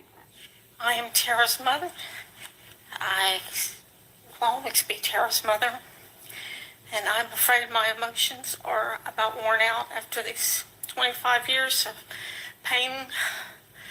And so if it is okay, I have asked my son-in-law to read my statement for me, if that would be all right. Yes, ma'am. That is certainly all right. Go ahead. Thank you, Your Honor, members of the court. There are no words to fully express the horror of what this monster did to my daughter, Tara. For weeks, I have sat in this courtroom, forced to look at evil, to hear details I never wanted to know. I have endured it only for her sake. January 19, 2001 was the collision of pure good and incomprehensible evil. Over these 25 years, the truth has emerged slowly, each new piece more terrible than the last. The question that never leaves me is why? I have asked God this question thousands of times. I still have no complete answer, and the pain remains. As a mother, I cannot bear the image of Tara dying alone, frightened, calling for help that never came. Night after night, I dream of carrying her burned and broken body, walking endless roads, trying desperately to find someone who could help, someone who could bring her back. I have begged God to trade my life for hers. She is gone. The emptiness she left is vast and unending. Tara was intelligent, kind, dutiful, and loving. She worked hard toward her dream of becoming a lawyer so she could help others. Yet she never lost her generosity or her caring nature. Her life was full of promise and light. The person who took her lived in complete opposition to everything she stood for. His actions were selfish, depraved, without compassion or regard for the lives he destroyed. He did not only end her life and her dreams, he tried to erase her completely by setting the fire. Our family had never known violent crime before that day. Her absence still wounds her siblings, her friends, and all who loved her. The pain is constant, even in moments that should be joyful. I will never forget sitting beside her closed casket, praying it was all a mistake, that we would open it and find it empty. Though I begged to open the casket to see my sweet girl one last time, My husband and the funeral director protected me from seeing the devastation that Edric Fost had caused. The impossible hope that somehow she was not in that casket was the last thread I clung to before accepting she was truly gone. After 25 years of living in the shadow of this loss, praying, waiting, and enduring, the final chapter has been written today. As the district attorney reminded us, it was the jury's solemn duty to hold the pen and write the correct ending to this tragic story. They have done so, bringing accountability at last and allowing light to pierce the darkness that has shadowed our family for so long. Tara's beautiful soul is now safe with our Lord. Her short life was filled with love, and that love endures in every heart she touched. I thank God for the grace that has carried me this far. I thank him for my remaining children, Tara's siblings, and I thank him for my grandchildren. We all thank him for the legacy of light that Tara left behind. Tara was, and always will be, deeply loved. Such a beautiful life, so full of promise. Thank you for your time, Your Honor. Thank you. Mr. Cruz, anything from the defense with regard to this victim witness? No, ma'am. All right. Mr. Yalamichilli, you may call your next witness.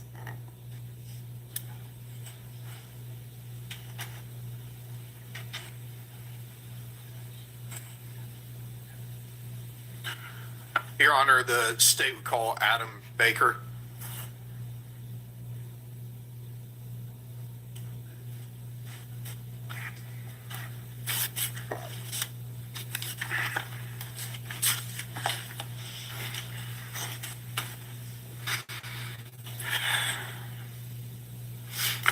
On January 19th, 2001, my beloved sister, Tara Baker, was stabbed, beaten, strangled, raped, and finally set on fire.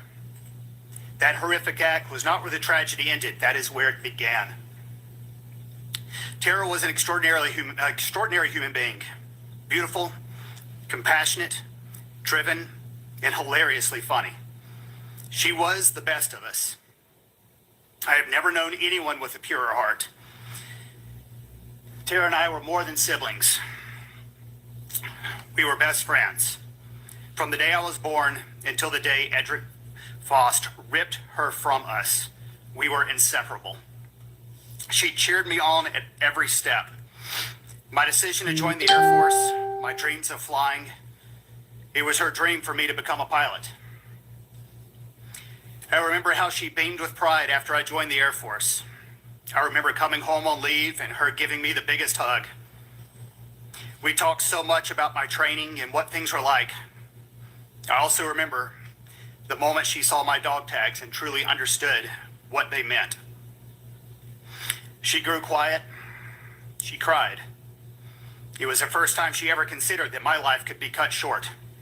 Neither of us ever imagined it could have been the other way around. Being far from home meant I was alone when I learned of her death.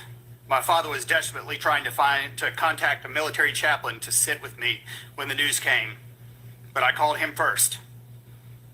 The cries of anguish I made during that call haunted him until the day he died.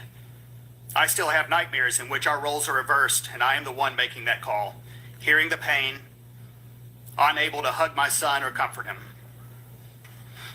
I remember the fog of arranging a flight back to Georgia, the long journey home, watching people board planes and go about their day oblivious. The flight attendants offered pretzels or cookies. All I could think was, I want my sister back. The entire flight, I dreaded one moment above all, seeing my mother. When I finally reached my parents' house and I saw her face, the anguish there was something no one should ever have to witness on their own mother. In hysterical grief, she held me for what felt like days, weeping and wailing. That evening, through her tears, she begged me to achieve my dreams because Tara could no longer achieve hers. I focused as only Tara could have inspired me to do. I made every rank as early as military regulations allowed. Eventually, I was accepted to officer training school. My family attended my graduation. Tara was not there. I went on to flight school and earned my wings. At graduation, my family proudly pinned those wings on my chest. But Tara was not there. I met an amazing woman whom Tara would have adored. We married. At the wedding, we took family photos of the whole Baker family. Tara was not in them. Every Christmas, every family gathering, every milestone, Tara was absent. She never got to be a sister to my wife. She never held my infant daughter, beaming with pride as an aunt. She never cradled my twins when they were born. My oldest child has had to learn of her Aunt Tara through photographs and stories. She favors her.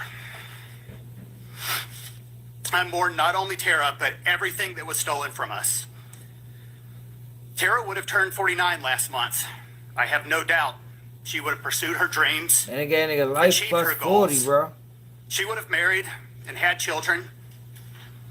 My beautiful nieces and nephews that I never got to meet. My mother's precious grandbabies, who now would be old enough to chase their own dreams and start their own families.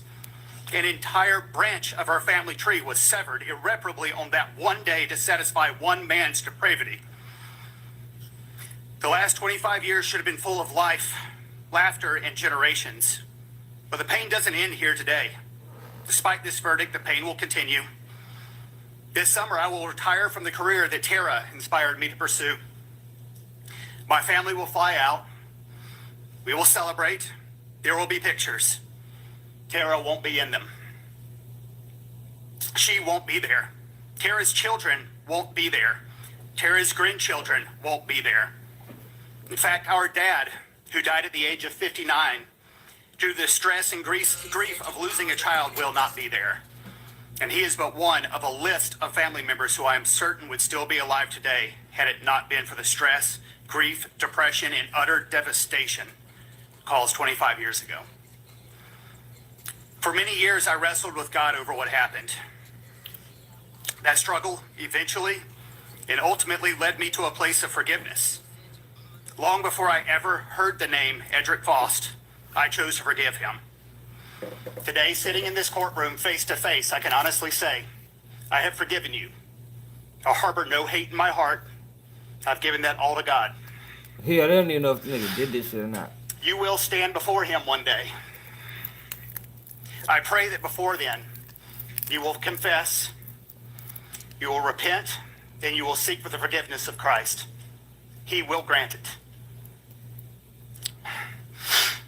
Until then, I need nothing from you except this one thing, that you never hurt anyone else again.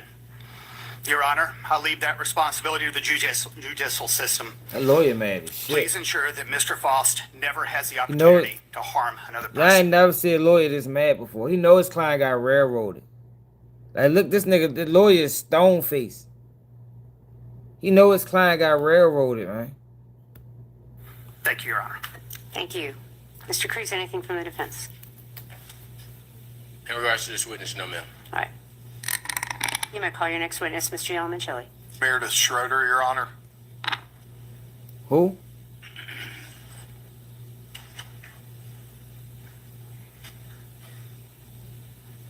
Is that the mayor? Did he say mayor? Good afternoon, Your Honor. Good afternoon. During these last few weeks, we, Tara's family and friends, and all who loved her, were forced to relive this nightmare, to face the darkest time of our lives once more, to face things that we have avoided for 25 years. We sat and watched in horror the sight of her lifeless body, discarded like trash amongst the debris. We sat here in this courthouse and watched Tara be victimized once more. Watched social media legal pundits co-opt our family photos as their own and opine on who they thought Tara was. I've watched as people came to spectate, like a morbid kid poking at her and us like dead animals on the side of the road. For all those interested parties, I will tell you who Tara was. She was our North Star, our champion. She was kind. She was determined.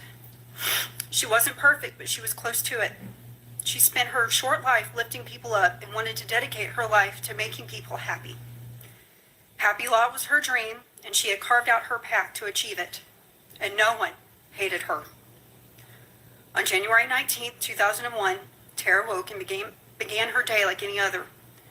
While that day will remain the darkest of our lives, it was nothing compared to what Tara endured. A cannot imagine the fear and anger she felt, how she fought, telling herself this was not happening. While Tara was our everything, it wasn't enough for Faust. Yo, how is it that the family is not, yo, it's no way that these, yo, this is crazy, man. Yo, with all the evidence on the boyfriend, it's no way they sitting up here with full confidence that the system got the right guy. Or they may be. They may be. Sissy black. You know, usual suspects. Ain't that what they say? Just 2 weeks after he ended Tara's life, he put a knife into a man's neck.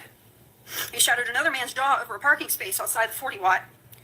He savagely beat his wife on a cruise and then later pistol whipped her with her own gun. Look, he lines up. Look, that's what I'm saying. His history says he did it. Not the evidence, just his history. During these last few weeks, we, Tara's family and friends, and all who loved her, were forced to relive this nightmare, to face the darkest time of our lives once more, to face things that we have avoided for 25 years. We sat and watched in horror the sight of her lifeless body, discarded like trash amongst the debris. We sat here in this courthouse and watched Tara be victimized once more. Watched social media legal pundits co-opt our family photos as their own and opine on who they thought Tara was. I've watched as people came to spectate, like a morbid kid poking at her and us like dead animals on the side of the road. For all those interested parties, I will tell you who Tara was. She was our North Star, our champion. She was kind. She was determined. She wasn't perfect, but she was close to it. She spent her short life lifting people up and wanted to dedicate her life to making people happy. Happy Law was her dream, and she had carved out her path to achieve it. And no one hated her. On January 19th, 2001, Tara woke and began her day like any other. While that day will remain the darkest of our lives, it was nothing compared to what Tara endured. I cannot imagine the fear and anger she felt, how she fought, telling herself this was not happening. While Tara was our everything, it wasn't enough for Faust. For the last 25 years, he has wreaked havoc on this community. Just 2 weeks after he ended Tara's life, he put a knife into a man's neck. He shattered another man's jaw over a parking space outside the 40 Watt. He savagely beat his wife on a cruise and then later pistol whipped her with her own gun. While we have sat here trying to maintain our composure, I've watched the defendant sleep through proceedings. I'm terribly sorry to have inconvenienced him, but you see, while he got to walk free for the last 25 years, he dealt Tara and all of us a life sentence. He stole from her, he stole from me, he stole from my children, and he stole from all of us. None of us are the same people who woke up on January 19th, 2001. Every day for the last 25 years, I have literally thought about my sister. I've wondered if her wild and tacky sister would have made her proud. I've mourned the friendship that we were building outside of sister. I've mourned the tone-deaf car karaoke sessions and the Friday night rom-coms. I've mourned the life lessons that she tried to teach me, but my dumb teenage brain couldn't understand. The guilt that I feel that I've lived an entire life that was denied her cannot be measured. I have prayed that I've been strong enough for her, that I fought enough for her. I've prayed these last few weeks that I've done right by her. Today I stand here, channeling her strength to face the man convicted by a jury of his peers to this nightmare, to let him know that after today, I will endeavor to forget his face and his name, to never allow him to cross my thoughts again. After today, I will live my life remembering how Tara lived. My final request is that this honorable court ensure that he is put somewhere where he finally ends his reign of mayhem. Thank you. Thank you. Anything from the defense, Mr. Cruz? Only to make two corrections, Your Honor.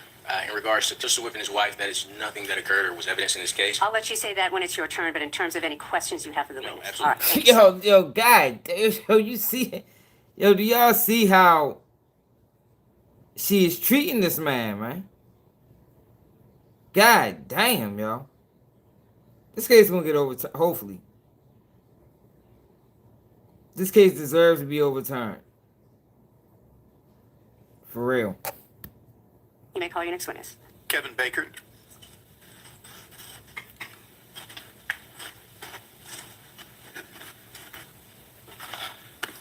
Good afternoon, Your Honor. Good afternoon. Course indulgence as I get my paperwork here. It's maybe one of the most difficult things I've ever had to do.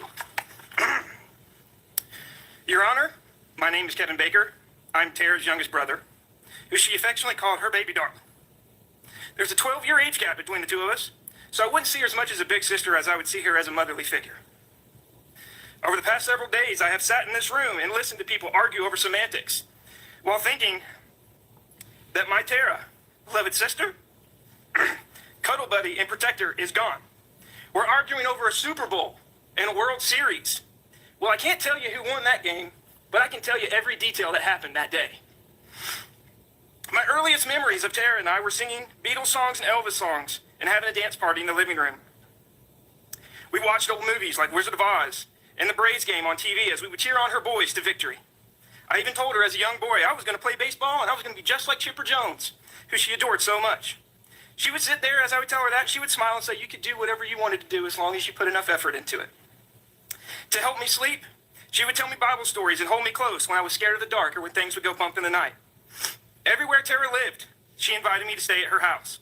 From her dorm at Georgia College to the 80 Pie house, I was always welcome, where most college girls would think having a 9 or 10-year-old little brother following them around a college campus would be annoying and maybe even a bit embarrassing. But she saw it as an opportunity to connect and show me how doing well in school can benefit you. I remember the last time I saw her. It was towards the end of Christmas holiday. Adam was home, and she thought how great it would be to have a siblings' day out. She took us out, myself, Adam, and Meredith, to Chick-fil-A for lunch. We laughed, we carried on, and had a great time. Cause now I want you, bro. It was probably my last true happy memory as a child. She said goodbye to me in the driveway. She bent down on one knee and gave me the warmest hug in a white turtleneck sweater and a brown leather jacket and a kiss on the cheek.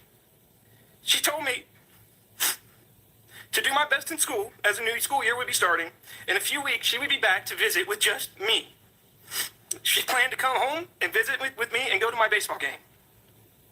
I started that next school year with just the focus on school and sports.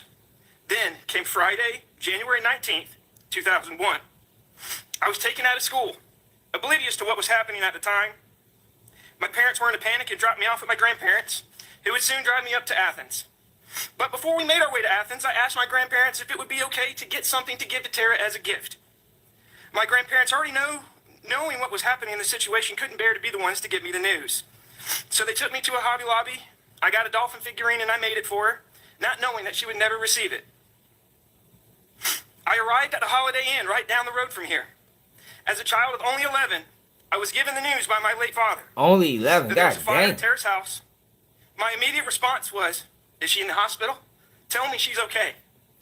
My dad stood there, choking back tears, saying, no, buddy, she didn't make it. She's gone. At that moment, my childhood innocence was destroyed. It would be shadowed by grief and running around this college campus with flyers asking who killed my sister, asking questions, not knowing anything other than she was gone. Learning words that no elementary school kid should ever have to learn or know happened to his big sister. Words such as rape, stabbing, arson, and murder. Kids at school would say, we're sorry for your loss.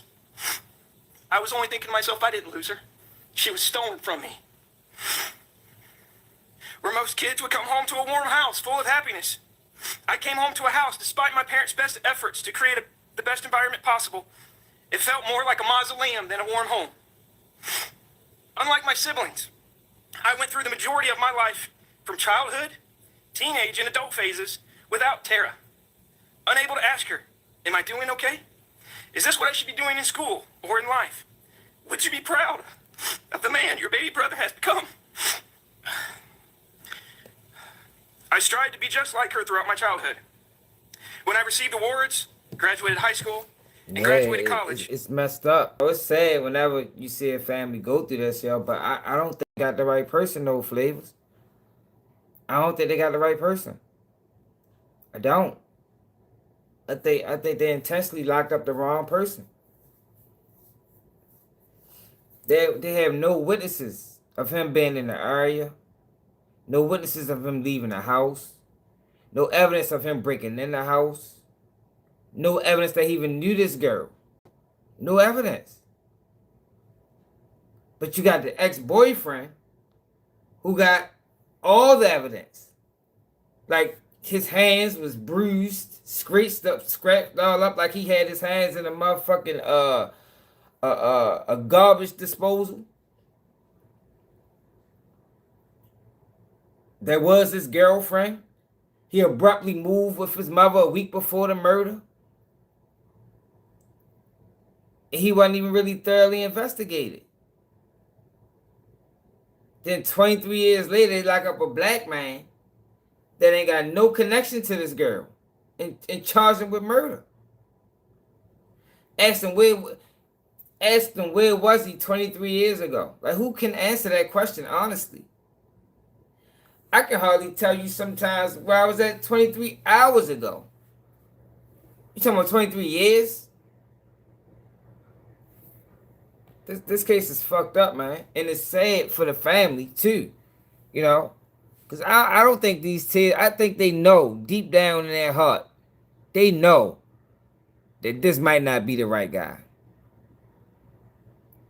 They gotta know that.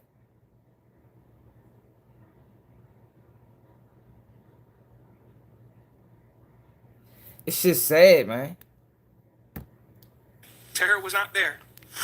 When my father died, which this murder took years off of his life due to stress, instead of Tara holding me while giving me the news of my father's passing, I fell to my knees in a hospital parking lot at midnight alone to collect myself and be strong for my mother, who was already in the ER room waiting for me to arrive.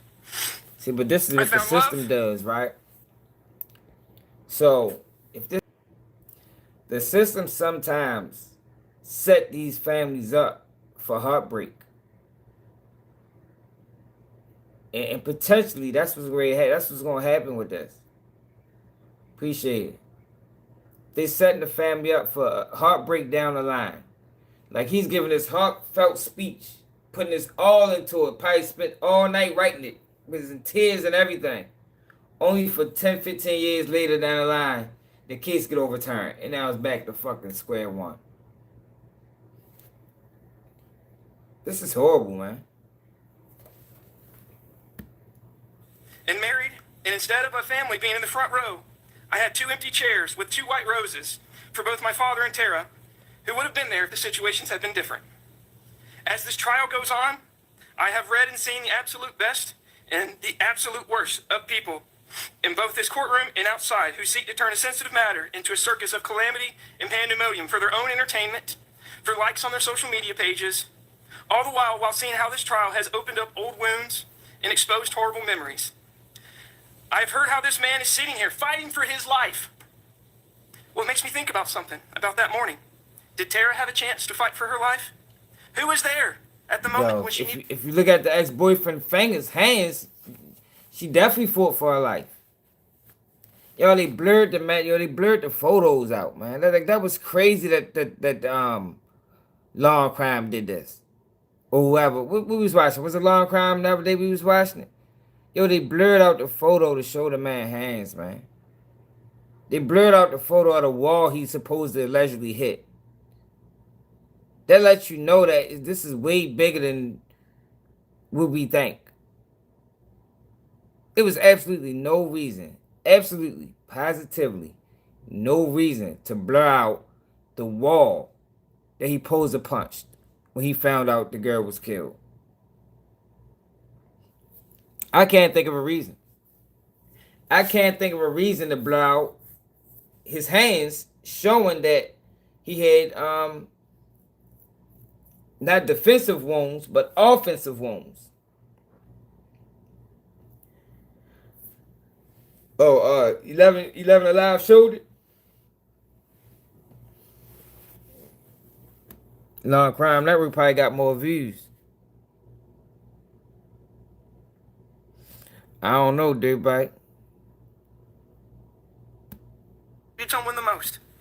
No one. Because she was scared and she died alone. Your Honor, I've listened to details for the first time that I've never been told about this case, not because the case was not thoroughly investigated, but because of the horrific and gruesome facts that my family tried to shield from me due to the age at the time. Your Honor, when that verdict was read, the person that's sitting here in that pew that day is not the 36-year-old man that stands before you right now. It was that 11-year-old boy who brought back all that pain and loneliness of being in that hotel room knowing that his sister had just been killed. As a father of a young girl, I dread for the day that I will have to give the tale to my daughter of her Aunt Tara, not for being the loving aunt who would have loved her so much or strived for greatness, but as a cautionary story of safety, because someone thought that they could play God and decide who should live and who doesn't. I've taken my grief and I've used it as a career to help others during their time of loss and guide them through their grieving process. It gives me peace to know that none of these families that I will undoubtedly have to help in the future will not be caused by this man's reign of terror in this community. I pray that there will not be another family in this community that will have to deal with the same pain and sorrow and cruelty that we have had to deal with over these past 25 years. This is not the final chapter of Tara's story, because once this case is concluded and her story will live on in everyone who ever knew her and everyone who ever loved her, despite this man's best efforts to destroy her legacy and destroy her body, she will endure in our hearts forever. For those who are in this courtroom or maybe watching at home, I ask you this: will you remember her? Because she would remember you. Thank you, Your Honor, for your time. Thank you. Anything from the defense, Mr. Cruz, of this witness? No, ma'am. All right, thank you. You may call your next witness.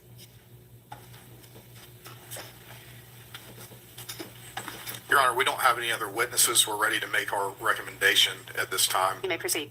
Thank you, Your Honor. I cannot offer anything more important or more impactful than what Tara's family has already said, and I will not try. The court has heard the evidence in this case and all its brutality and depravity. It's horrific, even in the context of other murder cases. The state's recommendation in this case is as follows. On count 1, a sentence of life imprisonment.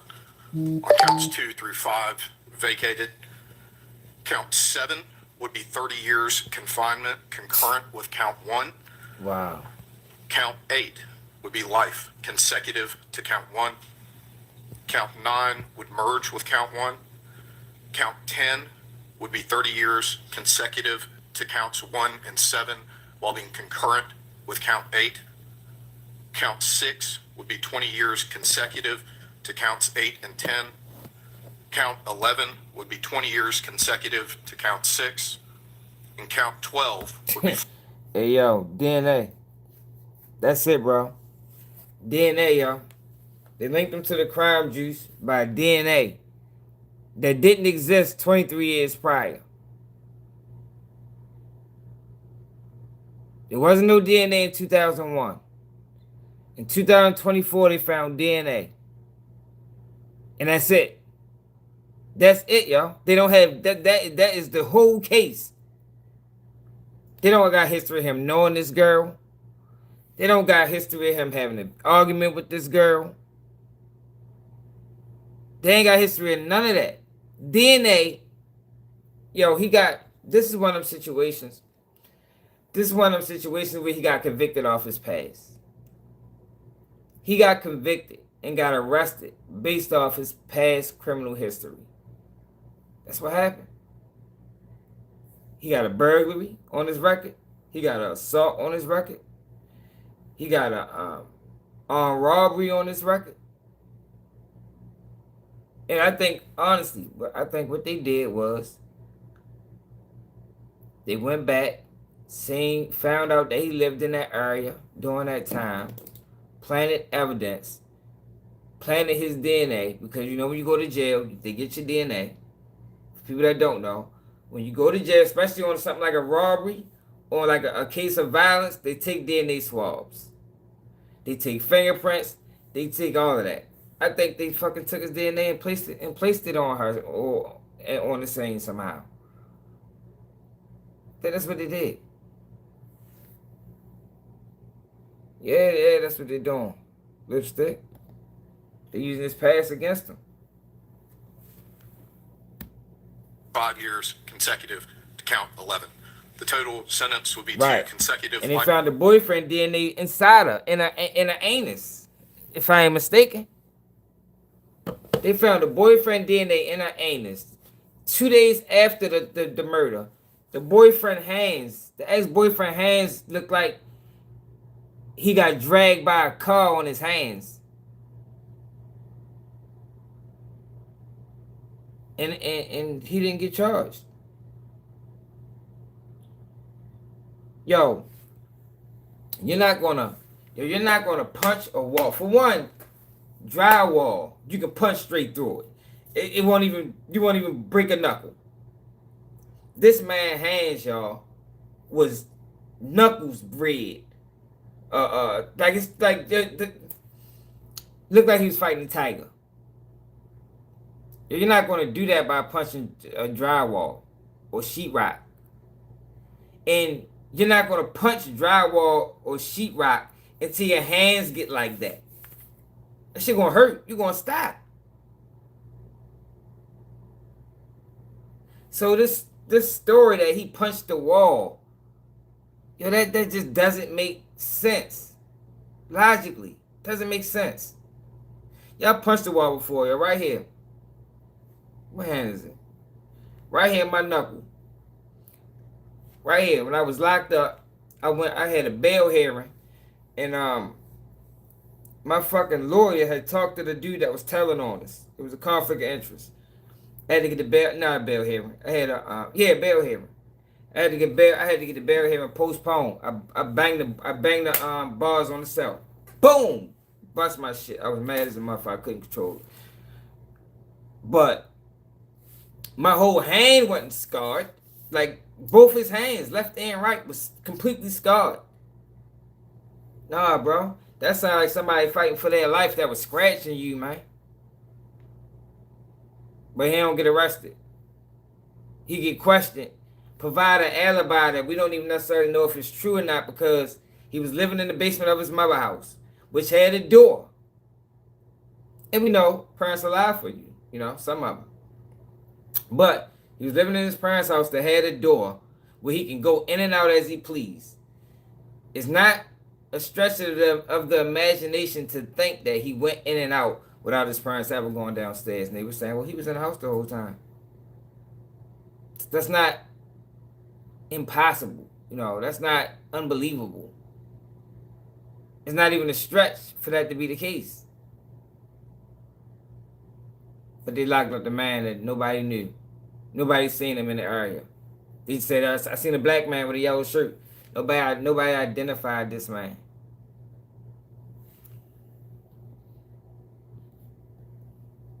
They look totally different, right?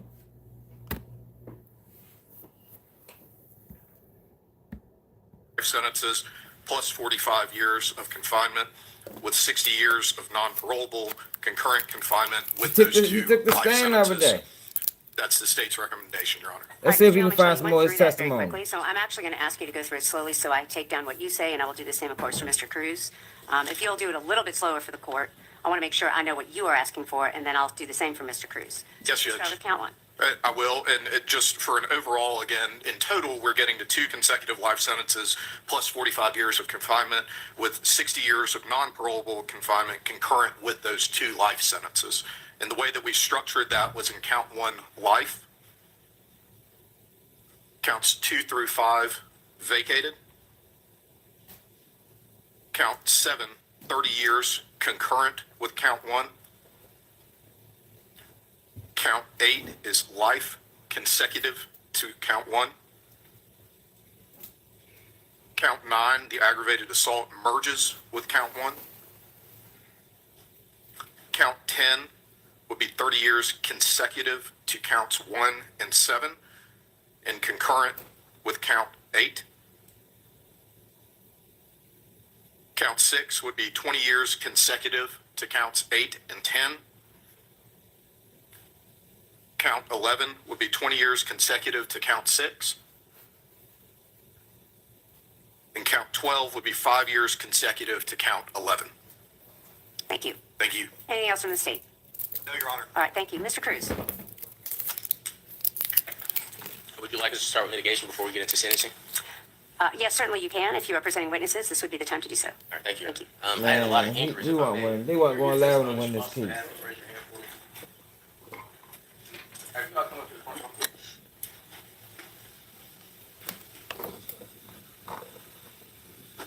Mr. Terrell, can you help with the podium here? And then maybe we'll get a microphone, put it in between the tables. That would be very helpful. Thank you.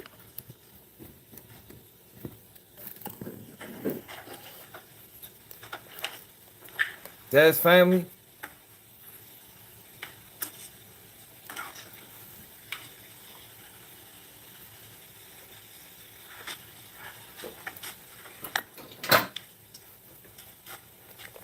The first witness that we have is Miss Kinsey Fost. Good Good afternoon. How you doing? Good afternoon. My name is Kingston Fost, and I'm speaking on behalf of my cousin, brother, Edric Fost. And the picture that being painted as a monster, he's no monster. He's a human being. He has family that loves him and care for him. AG, man, I don't know why people think that. That's why I'm on this internet, yo, to tell people they will railroad you. They will. You can tell she mad as a motherfucker. She know he ain't do it. They really railroad this nigga, yo. This shit not getting no media coverage, yo. Like, yo, I'm disappointed in all these niggas. Tamika Mallory's, my son, Psych, all these niggas with a platform, yo, just ignoring this shit, man. Just ignoring it. What the fuck say Cheese post today? The fuck they'll post today? Probably a whole bunch of nonsense.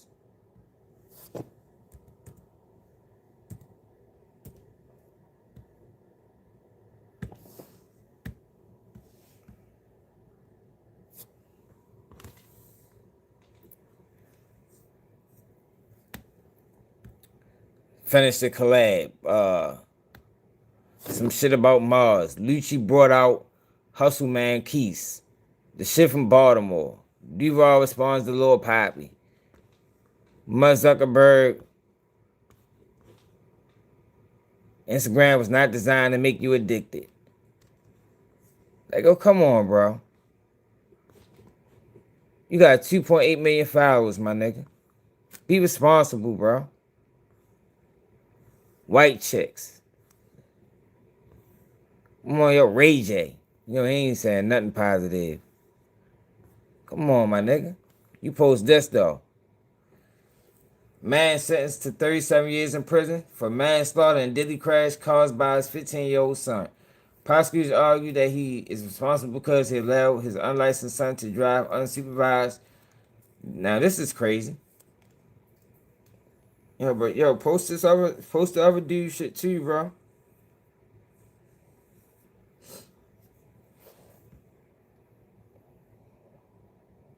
We gotta look into this.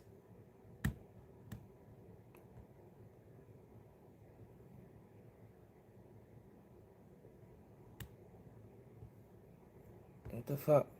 What happened, yo?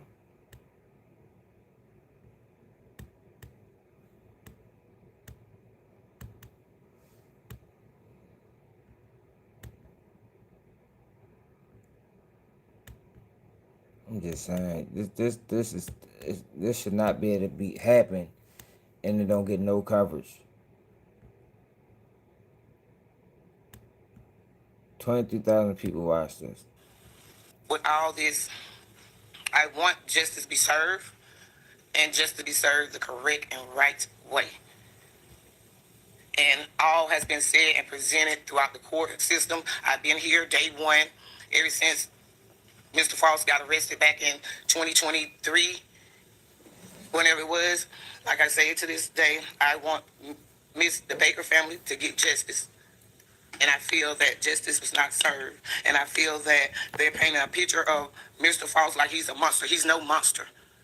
He has family, grandkids, kids, and all. And he has lost people also.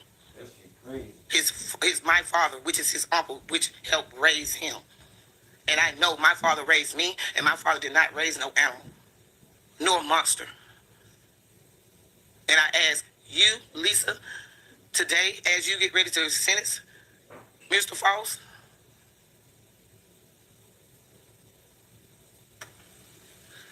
to really look at the justice and the way things should be laid out. Because Mr. Fost, my cousin, I love him, my brother, we raised in the same house, like I keep saying. He's no monster. He's a human being. And things that happen to Tara, I'm a female too. And I hate all of that. But I would like for justice to be served, and to be served the correct and right way. Yo, I want to get her on my platform, man. I don't have any questions, Your Honor. If somebody knows who she is, we gotta find her, man. Somebody find her, y'all. Next witness. Next we have Mr. Bryson Shields. How you doing, Miss Lisa Locke? Good afternoon. No, E. I used to walk hard with him. You'll pull that microphone. I'm sorry. I used to while cars were eating, and like, and last witness, he's not no monster, man. Yeah, we're gonna go to him on the I'm stand. sorry for what happened, but justice wasn't served here, so it's They all. railroaded this nigga, Thank man. you. Mr. Yeoman, anything from the state? No, Your Honor. You may call your next witness, Mr. Cruz. Now I'd like to make a statement for on behalf of Mr. Fost. I know it's unique for the attorney to do so. Go ahead, sir. But Your Honor, you're aware. Wait till y'all see the boyfriend on the stand, the ex-boyfriend. Wait till y'all, they railroaded this nigga, yo. Like this is horrible. This is horrible, man. The ex-boyfriend was on the stand looking like a fucking suspect. That obviously our system is a system of laws, and once the jury renders a verdict, regardless if we agree with it or disagree with it, that's the law we follow. That's the procedure we follow. I would ask the Honorable Court to consider in its sentencing. We know what the mandatory sentencing is in this case, but we would ask the Honorable Court to consider things that took place in this case. As the Honorable Court is aware, and obviously we don't relitigate issues, Mr. Fost didn't have opportunity to explain his DNA. Mr. Fost didn't have opportunity to argue consent. There were things, and throughout this trial, I spoke the truth this entire trial. Not one time did a dishonest statement come out of my mouth. But as I advised the Honorable Court, I've reviewed every piece of discovery in this case. And this case is a true tragedy. The very first time I stepped in this courtroom, Your Honor, I said in order to get justice for my client, I would have to get it for the Baker family. And obviously I failed at that. The jury decided otherwise. But Your Honor, I presented the evidence that I could present to the Honorable Court, to the jury as well. I am aware of the mandatory sentencing schemes, but I do know the Honorable Court at the end of this and upon sentencing typically gives its own proffer or statement to the defendant in regards to the Honorable Court's thoughts and the reason it's given the sentence that it is giving. I would ask the Honorable Court if it would consider this is a case of very unique circumstances. And obviously, the evidence that we presented again, the jury, as the finder of fact, found that our theory was not the truth. But I would just ask the Honorable Court when it renders its sentence to give the lesser end, even though it's mandatory, but also in regards to the Honorable Court statements to the defendant or Mr. Fost, which will come. I just asked the Honorable Court to keep everything in mind because Your Honor is aware of a lot more than I was able to present to the jury. And that's all I like to say to the Honorable Court. To the Baker family, this is a heartbreaking case. And as an advocate in this case, no one, the state and I would disagree completely, but no one would ever say that this wasn't a tragedy. And I give my heartfelt, and I mean my heartfelt from the bottom of my heart, my heart goes out to you all and what you've been through. It was a tragedy, y'all. What was done to that girl was horrible. He just ain't do it. He ain't do it. And it's messed up. And it's adding to the tragedy that the system came down on this man and he didn't do it. Got the family all riled up, thinking they didn't get justice, man. Not based off this evidence. There was no justice given in this courtroom based off that evidence. But Your Honor, I just ask you to consider that when it comes to your statement to Mr. Fost at the time of sentencing. Thank you. Thank you, Mr. Cruz. Do you have any specifics with regard to counts 1 through 12 you'd like for the court to consider? I do. My other two witnesses just arrived, Your Honor. All right. You may present your witnesses, sir.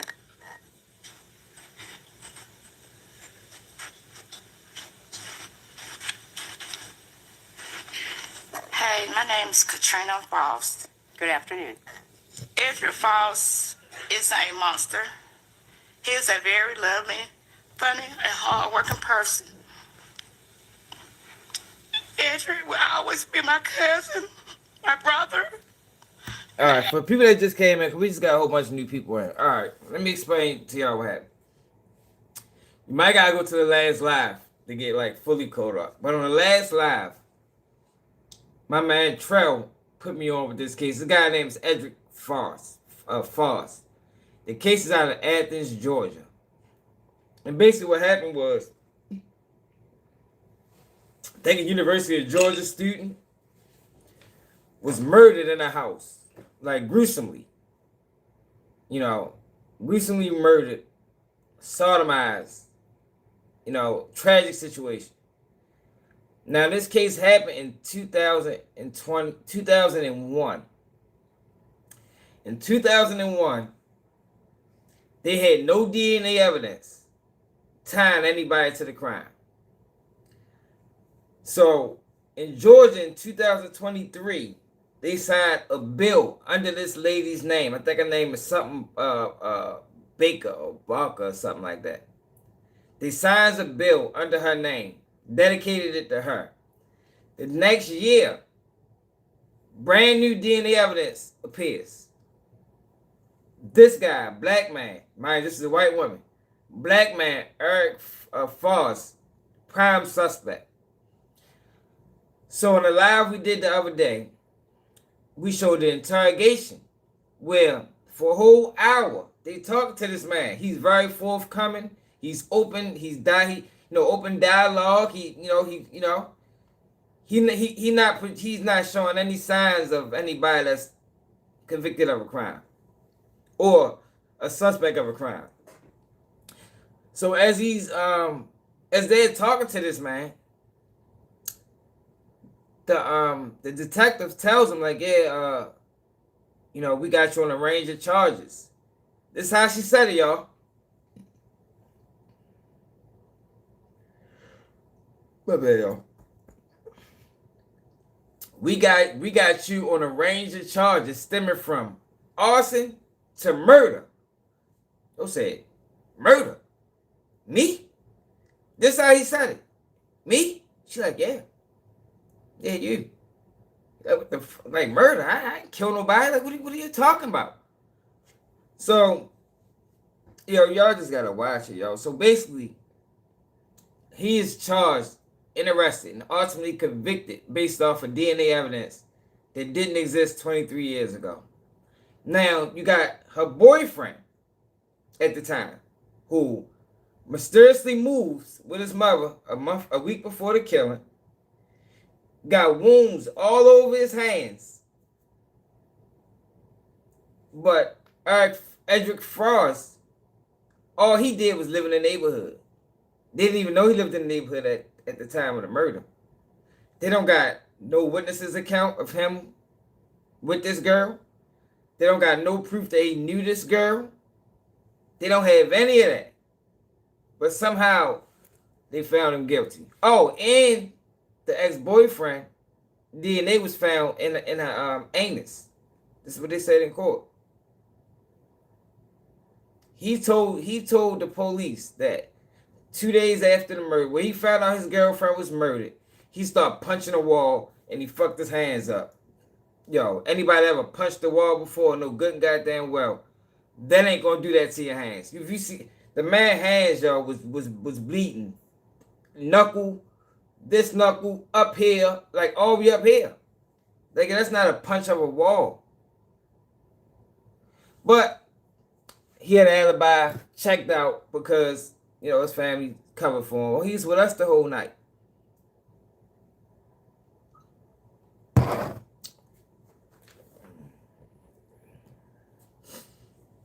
Right now, this is the sentencing. Oh, and he got found guilty of burglary. When in the last video, we listened to the opening statements from the prosecution and the defense. The prosecution admitted they don't know how he got in the house. They don't know how he got out the house. There is no proof that a burglary happened or that he broke into this person's house. But he was still found guilty on burglary charges. Because they had to find him guilty on burglary charges to find him guilty on the murder charges. They had to.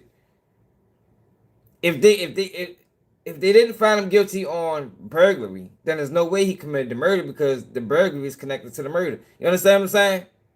But they said that they don't have no evidence of a burglary. Like this is one of the worst cases I ever seen in my life. Ask God to protect him. I pray to Nah, God he was to give home. him strength. He wasn't incarcerated. He was home.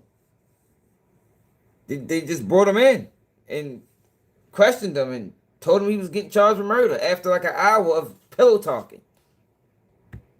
Every day, and to keep his smile together. And his family will keep fighting for justice for him. Edric Fost isn't the killer. He was accused as the killer, but he isn't the killer. And he also have a family that love him. And we're going to keep fighting for justice for him as long as it take. And I'm sorry for the Baker somebody family. get me in contact with these people, man. And I'm sorry for my family had to keep grieving over this. Because it's been very hard for the Fost family too. Thank you. Anything from the state, Mr. Yelmichilli? No, Your Honor. You may call your next witness.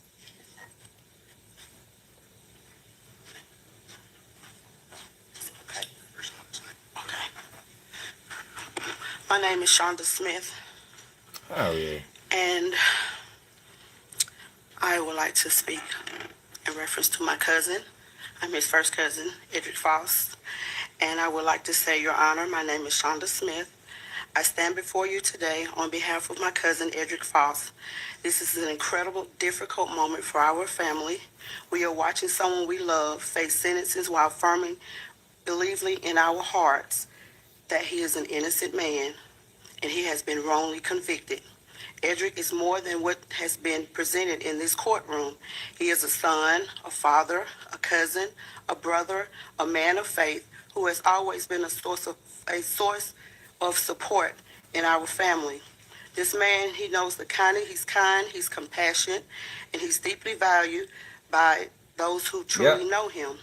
As a family rooted as our family rooted in faith, we believe in justice, but we also believe in mercy, grace, compassion, and the truth. God sees what we cannot see. God knows what we do not know. We humbly ask, as you determine the sentence, we consider his character, his strong support system that stands behind him. And I hope that this still remains in his future, if you could see his future as a loving, bright, intelligent man. Thank you for allowing me to speak. As I do love my cousin, I hope the Baker family finds justice because this is not it. Thank you. Thank you. Anything from the state, Mr. Yo, I think the family know they don't got justice, but since he black, they don't care. Since he black, they don't care. I done seen situations where white people was murdered by other white people, yo, and the family going, that bitch, like, I don't think he did it. Now, that's, it's subjective to the family. But I done seen that. Like, yo, this family can't feel comfortable with this.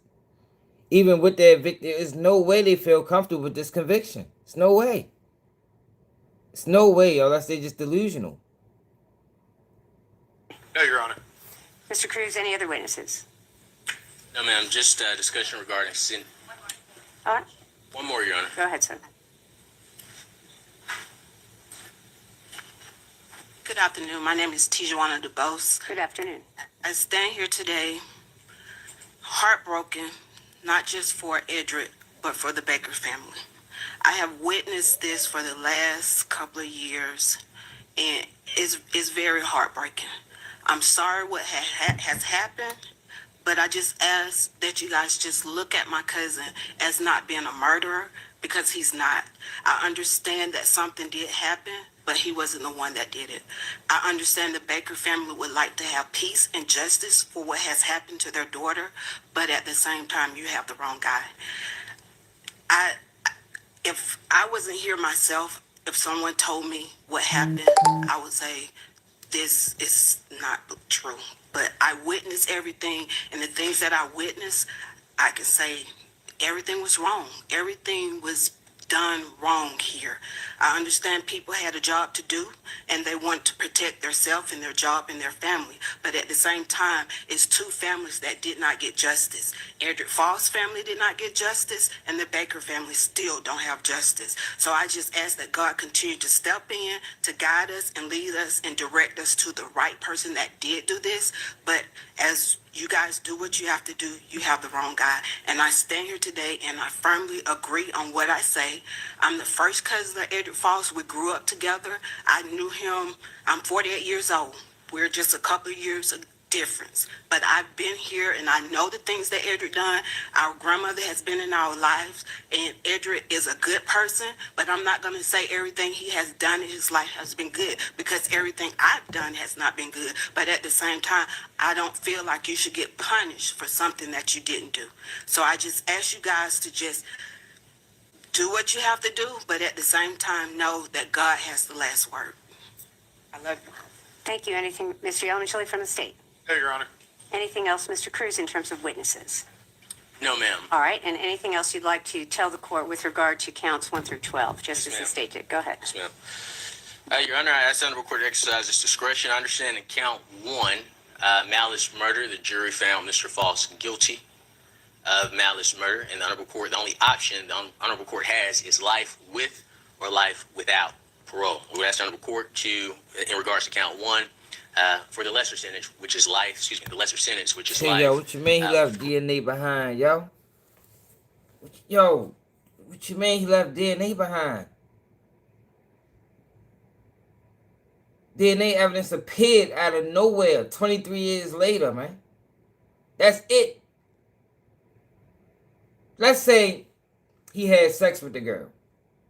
Let's say, I think the DNA was planted, but let's say it's not. Let's say it wasn't. Let's say he just had sex with the girl.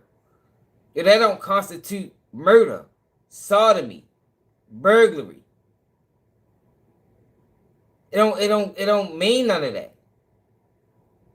Let's say she was unfaithful, she was loose, and she fucked him while she had a boyfriend. That don't mean he killed her, man. That's all they got. That's all they have. They don't have no witnesses that ID'd him, or no witnesses that seen him with that girl. None. Zero. This is bogus, man. This is a bogus prosecution, man.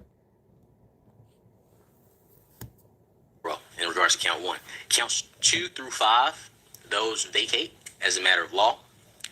Count 6, our request is a 1-year sentence on the burglary, Your Honor. And as the Honorable Court is aware, and I stated before, our system is a system of laws, and we have to respect the jury's verdict. The reason I'm asking for 1 year on the burglary count, Your Honor, is based on evidence that the Honorable Court heard, which is the state providing to the jury that they couldn't show that Mr. Fost or how Mr. Fost got into the home. The Honorable Court could weigh the evidence in regards to the burglary charge. The Honorable Court is aware, and the Honorable Court can make a decision as to whether or not the evidence was overwhelming that Mr. Fost broke into Ms. Baker's home. So that's why we're asking for 1 year on the burglary count to be served concurrent. That's count 6.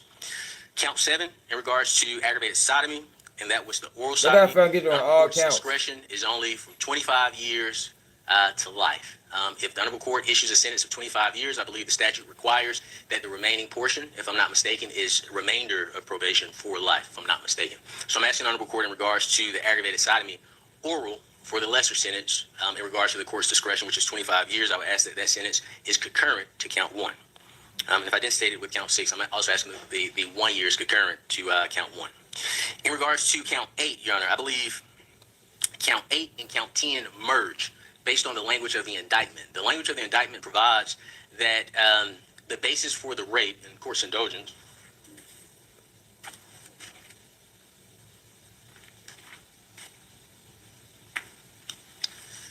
the indictment specifically alleges that Mr. Fost had carnal knowledge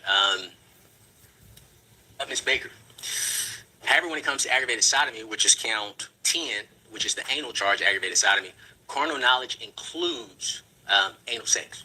His sexual organ entering Ms. Baker's sexual organ. So we would say that count 8 and count 10 merges. In regards to count 10 merging into count 8, Your Honor, the Honorable Court's discretion is only 25 years to life, similar to count 7. We would ask the Honorable Court to exercise its discretion and sentence on the lower end, the 25 years with probation for life. We would ask that that is concurrent to count 1. In regards to count 9, aggravated assault, the Honorable Court is aware that the sentencing range is 1 year to 20 years. We would again ask for the lower end of that range, which is the no, please forgive me. Aggravated assault merges into count 1 by law. So please forgive me. Count 9 merges into count 1 by law. As I mentioned in count 10 merges into count 8. He got found guilty on every single count. How many counts was it? 13? We're asking that the Honorable Court exercise its discretion and sentenced Mr. Fost to 1 year concurrent with count 1. And in regards to count 12, I believe the statute does not give the Honorable Court discretion in regards to the sentence being consecutive. And I believe it's a 5-year consecutive sentence to count 1. So the total sentence that we're asking for is life with parole. Man, I don't even plus know, 5 years, which is the mandatory minimum that the Honorable Court could sentence Mr. Fost to. As a significant piece of the mitigation, as I mentioned, Your Honor, is that I hope the Honorable Court takes into account the evidence that came out in this case. I do believe when Mr. Fost was initially arrested, it caused an uproar in Athens because a lot of people assumed that, hey, we've got the right person. It's just based on this new technology that the GBI had. But once we came into the courtroom, Your Honor, the jury, the Honorable Court, and respect the jury's verdict, I'm not relitigating that, but the Honorable Court, in regards to mitigation, heard significant evidence that was never stated before in regards to Mr. Melton's involvement in this case, in this crime, which was rejected by the jury, which I acknowledge. But the Honorable Court is also aware of the rulings that were adverse to the defense. And I'm sure the Honorable Court says, hey, it was 412, it was 412, it was 412. I respect the court's ruling. I disagree on the record. But, Your Honor, you could take everything that came into this case, all the information that came out in this courtroom, and you can make two choices. You can either say, hey, there were some questions in this case. By law, I'm required to sentence this way. I am going to use my discretion and sentence him to the lower end. It's still a life sentence, Your Honor. Or the Honorable Court could say, hey, I heard the information that came out in this case. I reject all of it, and I'm going to sentence him to what the state requested, which is the maximum sentence on everything. I am not from Athens. However, this case has caused a divide in Athens. Just like I witnessed, the Honorable Court had the opportunity to witness, this courtroom was split down. I hate to even discuss it because it's a difficult topic to discuss, but the courtroom was split pretty much down racial lines. The Honorable Court made concerns and had concerns and discussed social media with both counsel. I didn't look at social media until after a verdict was rendered in Mr. Fost's case, and the damage that this case has caused in the Athens community is mind-blowing. There's some people extremely upset. There's also some citizens that are extremely relieved. But, Your Honor, in your position, you have the power to send a message, whether that's I'm going to give Mr. Fost the absolute worst sentence he could get, or I'm going to take into account everything that came out in this trial, and I'm going to sentence him within the guidelines as required by law, but I am going to sentence him to the minimums, and that's what we would ask, Your Honor. And I thank you so much for your patience. Thank you. Mr. Monticelli, do you care to respond to the argument by counsel They about got the black man jumping up. count 8 and count 10? He ain't even prosecute the case. This motherfucker did. But they got him jumping up. His dumb ass. He's a bitch. Yes, Your Honor. I mean, count 8 and count 10 do not merge. The carnal knowledge is defined in the rape statute as penetration of the vagina by the penis, and it doesn't merge with aggravated sodomy. I don't think any of the ranges that Mr. Cruz gave were based on statutes as they existed in 2001. I think he's be appropriate under the circumstances of this case. However, I do believe that I have a responsibility to represent to the court what I believe the law to be, which is that we are limited to a sentence of life on both the murder but also the rape. Thank you, Judge. Thank you. All right, Mr. Cruz, anything else that you would like to say? This is a legal issue, but we need to make sure we are certainly following all the I don't think he did it. requirements of the law, particularly as it relates to what the legislature intended in 2001. Everybody don't do that, yo. I don't think I have a position here. Some people know better than talk to yourself, buddy, about your crimes, yo. I had a guy was locked up with try to tell on me, try to get me to talk about my case. I ain't fooled. Don't listen to academics. Everybody in the streets ain't stupid. You know, some people know better. We're not asking for a life sentence when it comes to the rape charge. Okay. All right. Thank you, sir. The reason that the court wanted to ask counsel to look at the law on that is because both sides are, of course, diametrically opposed, really with regard to count 8, which is the rape count. And the court had a memory of some of the law from 2001 as it related to sentencing.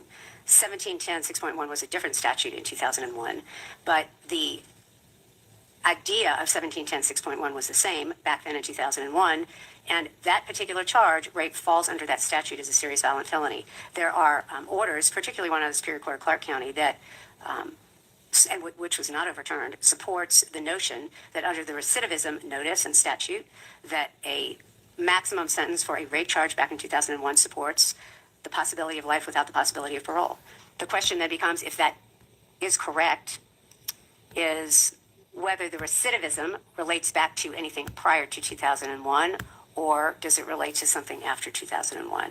And so that certainly can be up for debate, and we're not going to debate that now based on the state's not seeking that maximum sentence. The maximum that they are seeking in count 8 is life, and so we will leave it at that. But that is the reason I wanted to ask both of you to look at the law and see really what was applicable in 2001, because both parties, of course, are diametrically opposed in terms of the maximum and minimum amount the court can allow.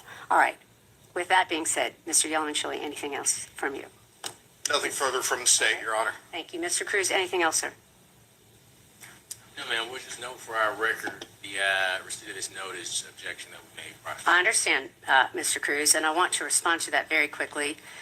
Looking online to make sure that my notes comport with what I saw online, the notice that the state referred to in their discovery, which was filed with the court, was from April the 2nd of 2025. It was entitled the State's Notice and Recidivism Notice in Discovery. That was from April 2nd of 2025. The notice that the state is relying on now, that the defense has responded to, of course, the 3 felonies that they have enumerated in their notice, is from October 2nd of 2025. And so anything further, Mr. Cruz, you'd like to say about that?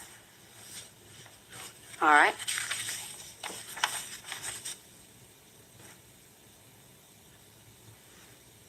No. All right. Thank you. All right. Very good.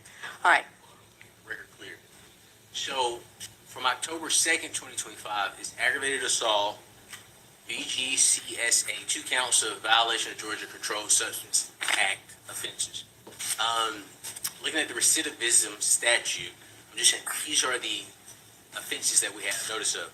The state has asked the court to take to consider other offenses that there was no notice given. The state's argument when we brought this up initially was that, hey, in discovery we just filed a general notice and whatever could be used as a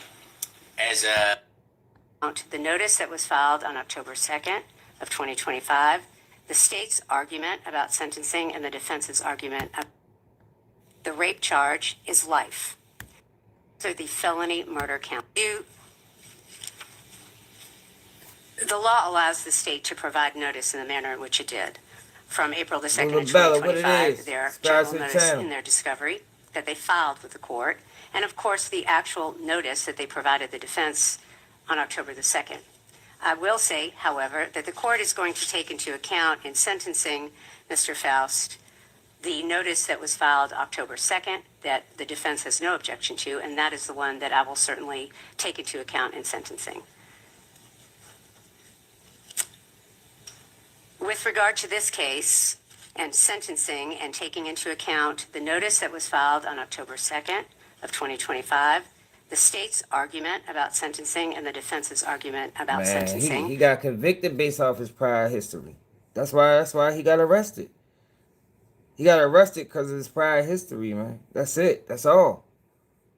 They really booked y'all because of his past crimes that he already, had resolved. He already was punished for those crimes. He got punished again for it. Even worse. The court finds as follows. Mr. Faust, yeah, please. But you're right. So his history with the DNA, and that's it. Got him found guilty, man. Got him arrested. That's fucked up. I think they planted the DNA. I think they figured out he lived in the neighborhood, went into his criminal history, figured out he's the prime candidate to charge him with this murder. And I think they planted the DNA. That's what they did. And for people that think they won't do that, you're wrong. Because they will. And they have. Repeatedly. Over the course of decades.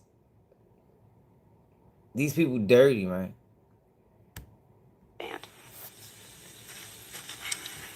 This court finds, based upon the evidence presented at trial and the jury's verdict, that a sentence involving rehabilitation is not appropriate in this case. I'm ready to show you who did And it. I'm going to sentence you, Mr. Faust, as follows. With regard to count 1, life. Y'all must ain't hear about the ex-boyfriend. Ex-boyfriend, his DNA was in her anus. The ex-boyfriend had wounds all over his hands. All over his hands. The second day after the murder. The ex-boyfriend got on the stand and was nervous as a bitch. I'm gonna show y'all, Tom. 2 through 5 are what we call in the legal world vacated. That means no sentence, and that is imposed as a matter of law. Those are the felony murder counts. With regard to count 6, which is the burglary charge, 20 years consecutive to counts 8 and 10, which I will get to in a moment. With regard to count 7, which is the first aggravated sodomy charge, 30 years, and 20 years is 20 years confinement. Count 7 is 30 years in confinement. That is concurrent with count 1. Count 8, the rape charge, is life. That is consecutive to count 1, which is the other life sentence. With regard to count 9, the court agrees that count 9 does merge with count 1 as a matter of law, and that's the aggravated assault charge. With regard to count 10, which is the other aggravated sodomy charge, the court imposes 30 years in confinement. That is consecutive to count 1 and 7. That is also concurrent with count 8.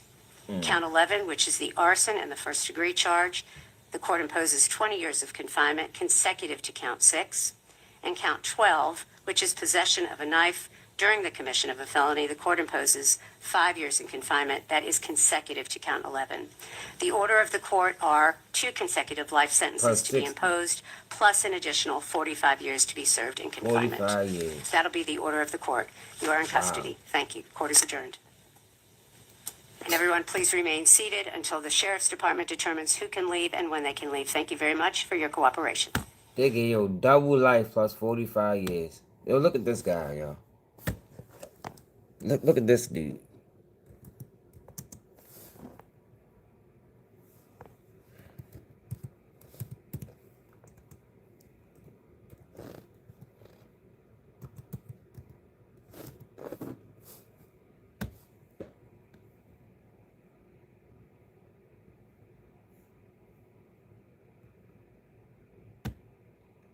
Look at this dude. Judge. Is the defense ready? You may call your next witness, Mr. Yellowman-Chili. State calls Mr. Chris Melton. Could you get Chris Melton? Thank you.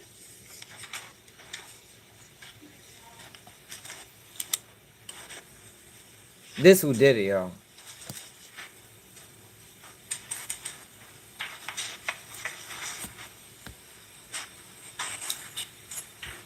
Actually had a friend that I had made along the way that had come and introduced me to the cheerleading squad, and I thought that was interesting. So that's where it started there, sir. Had you done any cheerleading before that or anything? No, sir. All right. Did you take to it pretty well? I did. Nigga was a cheerleader, man. I was Red flag. and Off the with rip. the coaching and Male cheerleader, red flag. He should be guilty just based off of that. He should be guilty just by being a male cheerleader. and so forth, and the support, it came pretty easy. Yes, sir. Did you end up finishing your degree at Georgia College or leaving before you finished? I left before I finished. Okay. And so I want to go to your time while you were actually there at Georgia College. Did you ever meet a young lady by the name of Tara Baker? Yes, sir. Okay. How'd you meet Tara? I met Tara through actually one of the cheerleaders I have become friends with, Phil Peavy. That's and probably his what sister happened. was Ashley Peavy. That's probably And exactly what I happened was there. one of Tara's closest friend, if not best friend. And that was how we had the introduction. And Ashley Peavy, Probably does gonna- she she have probably a gonna different tell a name secret. now? Is she married? Yes, I believe it's Ashley Hall. Okay. And if you pardon me for just a minute, I'm going to pour myself a glass of water. Would you like a glass of water?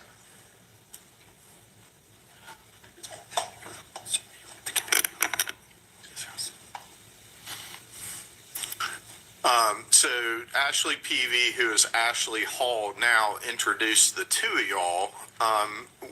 When you left Georgia College, where did you go? Once I left Georgia College, I moved back home with my parents. So when you and Tara met at Georgia College, did y'all ever go on any dates or anything? Yes, actually, the first date we had was her sorority, 85 Man, sorority. yo, they found the DNA 23 years later, Polo Sport. That's the issue. They found DNA 23 years later, after they passed a law dedicated to this girl. They passed the law dedicated to this girl in 2023, and in 2024, they find this new DNA evidence and locked up the black man that didn't know this girl, that no witnesses seen him around this girl. Formal. But this is a boyfriend, though. She did not have a date, and I was approached, with be interested in being her companion for the evening, and Don't get me I was to all lie. for it. Yes, sir. And that was our first date. At the time, was Tara someone you were interested in romantically? Before that, I would say, no, sir. In Athens. All right. And when, if you recall, did she move to Timothy Woods? Go to law school, and at first I remember she wanted to be a Supreme Court justice at one point, if I'm not mistaken, and then she got into, when she was working at the real estate law firm, that sparked her interest. She started getting more involved in that, and I think she liked the, as she would say, happy law, and that kind of fit her and suited her personality better. And so did she have plans to go to law school? Yes, sir. Is there anywhere in particular that she wanted to go to law school? UGA. All right. And is that something she was able to accomplish as far as being able to attend UGA Law School? Yes, sir. All right. And do you recall when it is that let me ask it this way. Did Tara end up moving out of her parents' house? Yes, sir. Okay. Where did she move to? Her first apartment was Timothy Woods, now, and they met in Milledgeville also, from my understanding. Valerie, I wasn't familiar Look how nervous he is, y'all. Keep taking deep breaths and shit. their relationship, and I'm sorry, but I can't quite remember his name. Well, that's okay. So, would you ever go over to Tara's residence once you moved to Deer Park? Yes. Okay. And would Tara come over to your residence at Jamestown? Yes, sir. Did y'all ever spend the night with each other? Yes, sir. All right. And so, would she spend the night more often at your residence than you would at hers? The majority of the time would be my place. Okay. Were there times, though, when you would stay over at her place sometimes? Yes, sir. Okay. And were there times when you would go and hang out there? Yes, sir. Okay. Did you have a key to that residence at Deer Park? No, sir. All right. Are you aware of any of the boyfriends having keys to that residence at Deer Park? No, sir. Okay. Stop and savor the strawberries. That's Daz. All right. So I want to talk to you a little bit about what that law school experience was like for Tara. Once she started in law school, would that have been, August of 2000? Does that sound right? Sounds right. Okay. What was that experience like for her as far as academically and time constraints and things like that? It was a new challenge.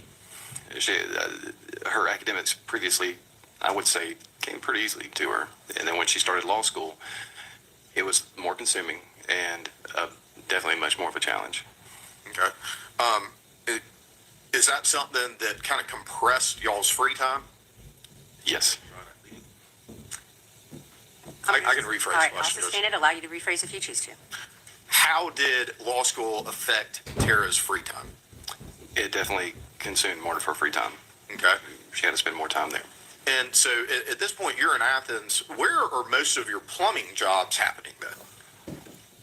Walton County, Gwinnett County, some in Rockdale County, and the northern side of Forsyth, and sometimes even in Hall. Okay, so all west of Athens. Correct. Okay. Who were you working? All right, so how my one trip? They never say where they found his DNA at. Cause I don't remember them saying it either. You know, we ain't watch every day, but we did watch the opening statements. JB, I want to get to the part where the night of the murder. Trailer for hauling equipment. When you woke up that morning, about what time did you get up, and what was your plan for the day? Okay. I would have woken up, and so she was supportive of my pursuits, and I would be supportive. Your time between Athens and other places? And I was responsible fully for everything. All right. And so at this time, where were your folks living? They were living, it's a Covington address, but it's in Walton County. Now, remember, y'all, he moved, supposedly moved a week before she was murdered. Week before she was murdered, he moved. And so that address, was that closer or further from most of your jobs than where you were living in Athens? Much closer. Okay. Based on that, did you make any decisions about how you were going to spend your time between Athens and other places? Yes, sir.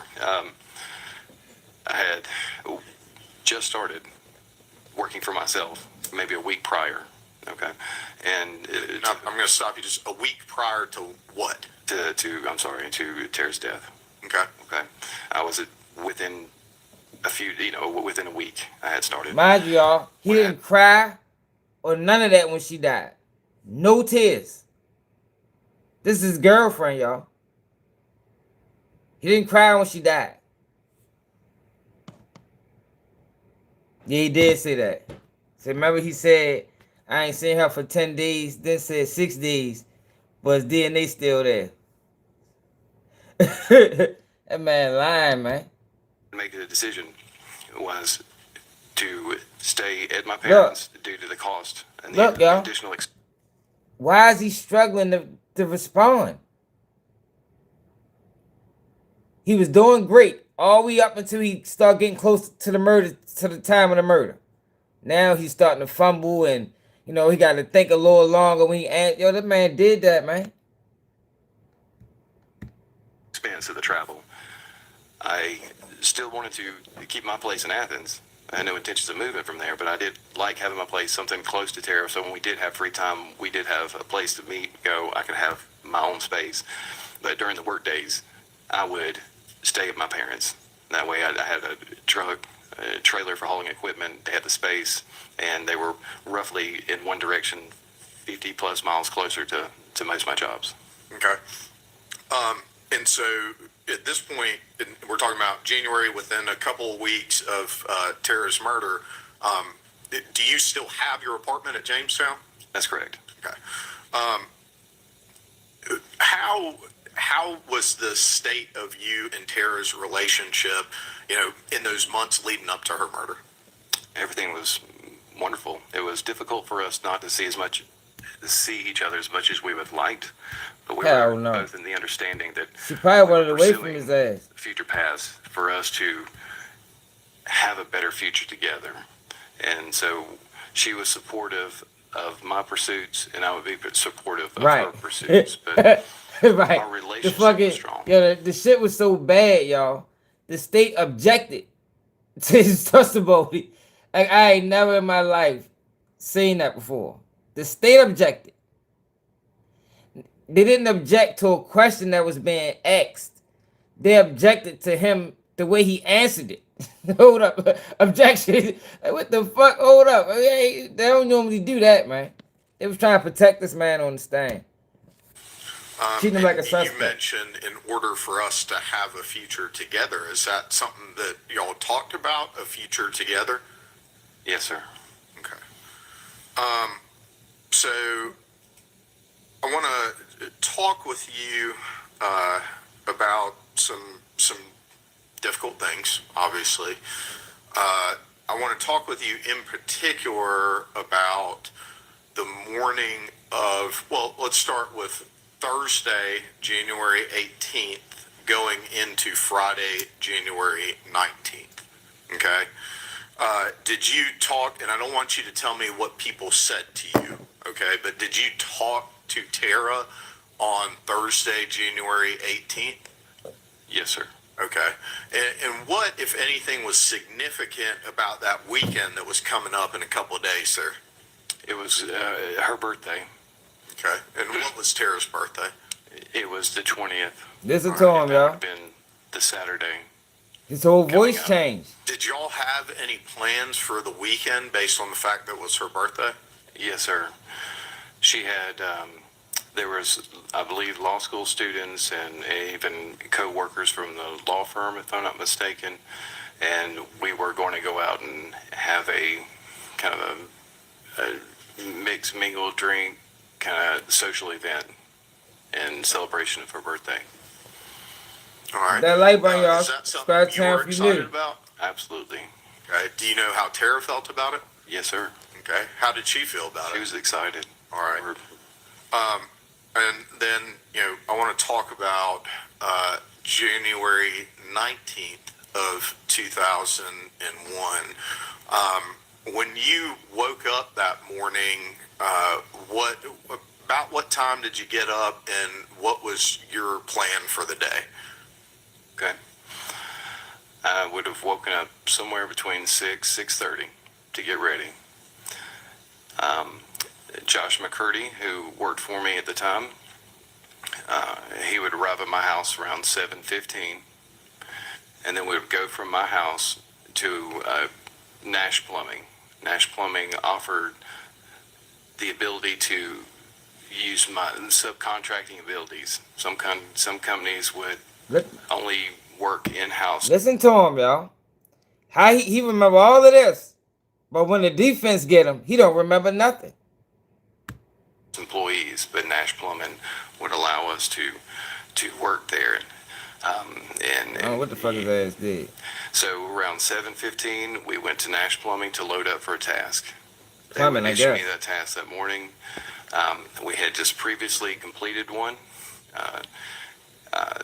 Within just a few days prior to that, we had started and finished it the day before.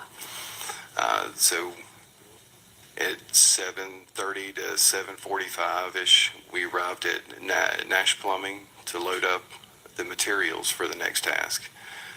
And then I want to stop you for just a second there. You're saying you get assigned a task at Nash Plumbing. What do you mean by a task? Okay. Well, Nash Plumbing has the licensing, the contract agreements with developers and contractors. Go tap the screen, y'all, twice for me. Work the figure size, to 100 likes. The overall cost. The bidding? The bidding. Okay. Yes, sir. As a subcontractor, you are paid Thank per you, thank you, fixture. thank you. And so there's a per fixture cost being such as something like and I did rough ends before the sheetrock went in the houses and so forth. The houses are studded when the roofing's put on. And so I would get the assignment from them. They would give me the address, the person, the superintendent to whom I would meet, and then I would go to the job sites and I would lay out with them the blueprinting and so forth and what is intended to be installed. Appreciate it, y'all. Hit the like button, y'all. Let's get to 100 likes. Nash would give me the fittings, the pipes, the glue, the adhesives. Process of determining what you need and then loading it all up. How long? Seems like it's right in the name, but what type of business was Truck Customs? Okay. They would do modifications, all types of modifications from tires to lift kits to because it wasn't really at risk of being stolen, moment, because at that point when I went to Truck Customs, we had a phone number, so to speak, but you had a pre-issued number that you could type in. And Yo, if I go back to the beginning of his testimony, you can notice the difference in how he's answering these questions. Like, he is visibly nervous right now. And why are you nervous when you're not a suspect? You're on a stand to try to help convict your ex-girlfriend's killer. You should not be in a state of nervousness in this situation. And then basically you would push the button and speak, and then that would directly alert the other person on the other line, and they could hear you, and then you would let off the button, and then the communication could continue back and forth. So it wasn't necessarily like a ring and answer. It was almost like a system where you come on like a public address system. Some more or less. Okay. And so did you receive any kind of alert from anyone while you were at Truck Customs? Yes, I received a page. And here we that go. page, do you know who that came from? It came from Miss Baker. Okay. And when you say Miss Baker, are you talking about Tara or somebody else in her family? Tara's mother, Virginia Baker. All right. And if you recall, what was the initial page that you received? If I recall, it was, I believe it was her home phone number. Okay. That came through. And did you reach out to Miss Baker? Yes, sir. I reached out. I asked if I could use Bill's phone number, Bill's phone at Truck Customs, and he allowed me to use his phone for a moment to return the call. Hit the like button, y'all. Let's get to 100 likes. Tap the screen twice. It's free. The specifics of words that someone said to you, but you know, what did you learn when you called Miss Virginia Baker? Why he keeps saying I don't want to hear the words that was said to you? Why not? The words don't matter in this situation. That's the second time he told him, I don't want to hear the words that was said to you. It told me that there was a fire at Tara's residence. Her car is the only one in the driveway, and there was a body discovered in the fire. Okay. No tears, no emotion. In that moment, what was your reaction to hearing that information? Devastated. Oh my God. Here we go. What, if anything, Showtime. did you do right after that as far as where you were going to go or what your plan was or what you were trying to do? I recall once I got off the phone with Miss Baker, I kind of just was in shock, and I had to take a moment, and I recall, I believe somehow either I ended up taking a knee or two knees or sat down on the floor to have a moment to recover in the showroom. And then once I came around, the attention was on me, and I remember Bill, I believe, reaching out and asking if I was okay, and Josh was like, "Are you okay?" And I looked at Josh, and I said, "You need to get me to Athens right now." And he agreed. Okay. So what did y'all do from there? Josh took me in his vehicle. They had already taken my vehicle back for the installation, so we jumped in his vehicle and he drove, and as we're en route to Athens, I'm trying to reach out I'm calling 411 trying to find Ashley and Valerie's parents. Yo, it's like he trying to memorize something. You see how when he started detailing this story, how he just started zoning out, like he's trying, like he reading off a script. Y'all notice that? Let's go back. Watch. Just was in shock, and I had to take a moment, and I recall, I believe somehow either I ended up taking a knee or two knees or sat down on the floor to have a moment to recover in the showroom. Watch this, y'all. And then once I came around, the attention was on me, and I remember Bill, I believe, reaching out and asking if I was okay, and Josh was like, "Are you okay?" And I looked at Josh, and I said, "You need to get me to Athens right now." And he agreed. Okay. So what did y'all do from there? Look. Josh took me in his vehicle. They had already taken my vehicle back for the installation, so we jumped in his vehicle, and That's his alibi. That shit probably never happened. Look at how he just zones out when he gets to telling this story. drove, and as we're en route to Athens, I'm trying to reach out to, I'm calling 411, trying to find Ashley and Valerie's parents from their last name. Listen to that, yo. I'm calling 411, trying to call Ashley and Valerie's parents. Man, they told him to say that. Man, he reading the script right now. He trying to memorize it. At that time, I believe I knew Ashley was from Milledgeville area, and I can't recall now at the moment where Valerie was from, but I did at the time. And I had also, when I was on the phone with Miss Baker, she had stated there was a body in the fire, and they did not know where Valerie or Ashley were at that moment.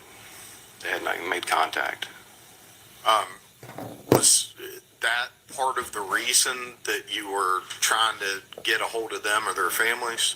Yes, I was. I'm going to sustain that, ask you not to lead the witness. Thank you, He's been Judge. leading the whole time. Why were you trying to get a hold of Ashley and Valerie? I was trying to figure out where everybody was. Listen to him, yo. Why are you so nervous? You not a suspect, bro. You're not, yo. Why is he acting like a suspect? You're not on trial here, my nigga. But maybe he should be. And that's why he's responding this way.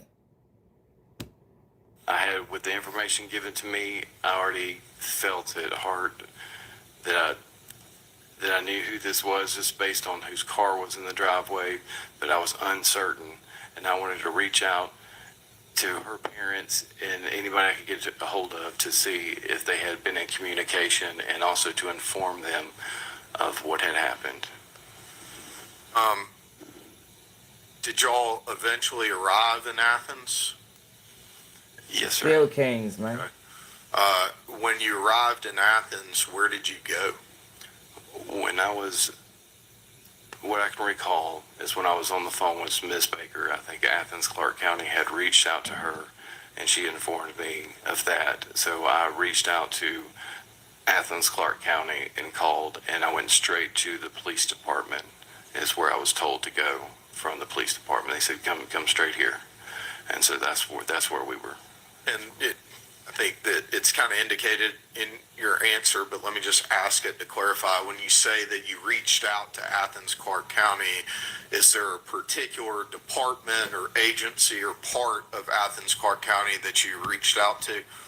Not that I recall. I think it may have just been like the main number at that time. The main number for what? For the police department. Okay, all right. And so you went to the police department. At any point, did you leave the police department to go somewhere else? Yes. Once I was there, they had asked me a few questions in a room, and then they asked me if I would identify her body. What went through your mind when they asked you that?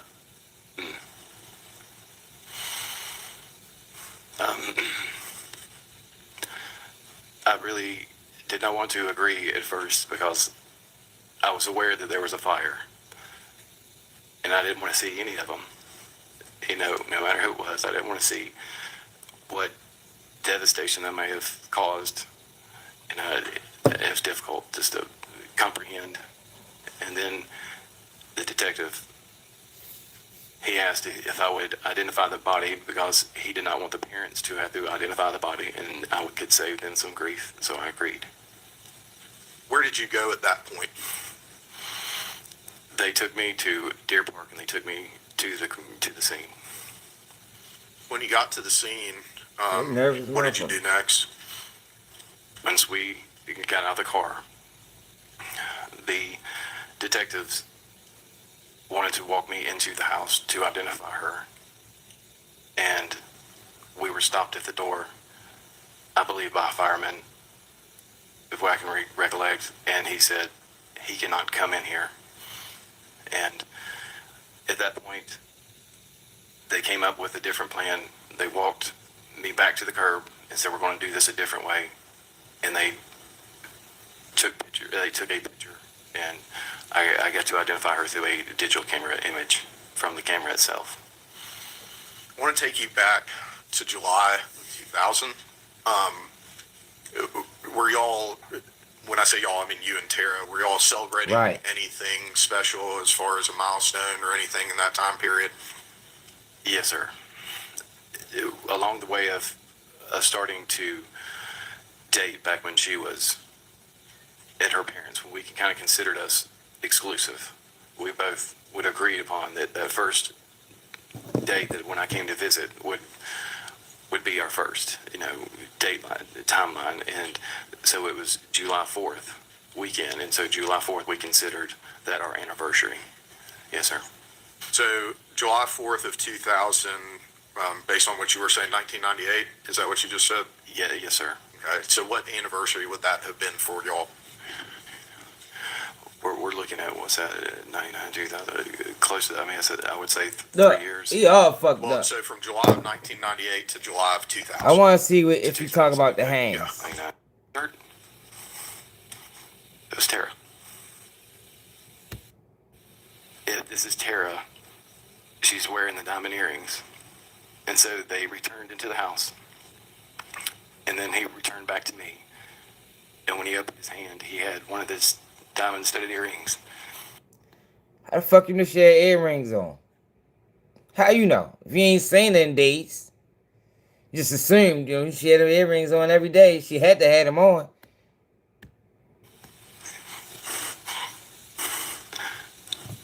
And that's why I knew for certain. It was Tara.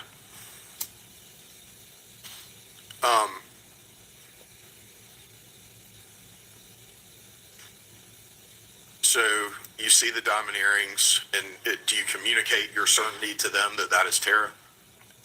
Yes. Okay. At this point, about how many police officers are out there at the scene, as best you can recall? I know just regular uniformed police officers, I would guesstimate maybe 3 or 4 that's surrounding me at that very moment. If you include the person that's holding the camera, I'm not sure if these are detectives. There's approximately 4.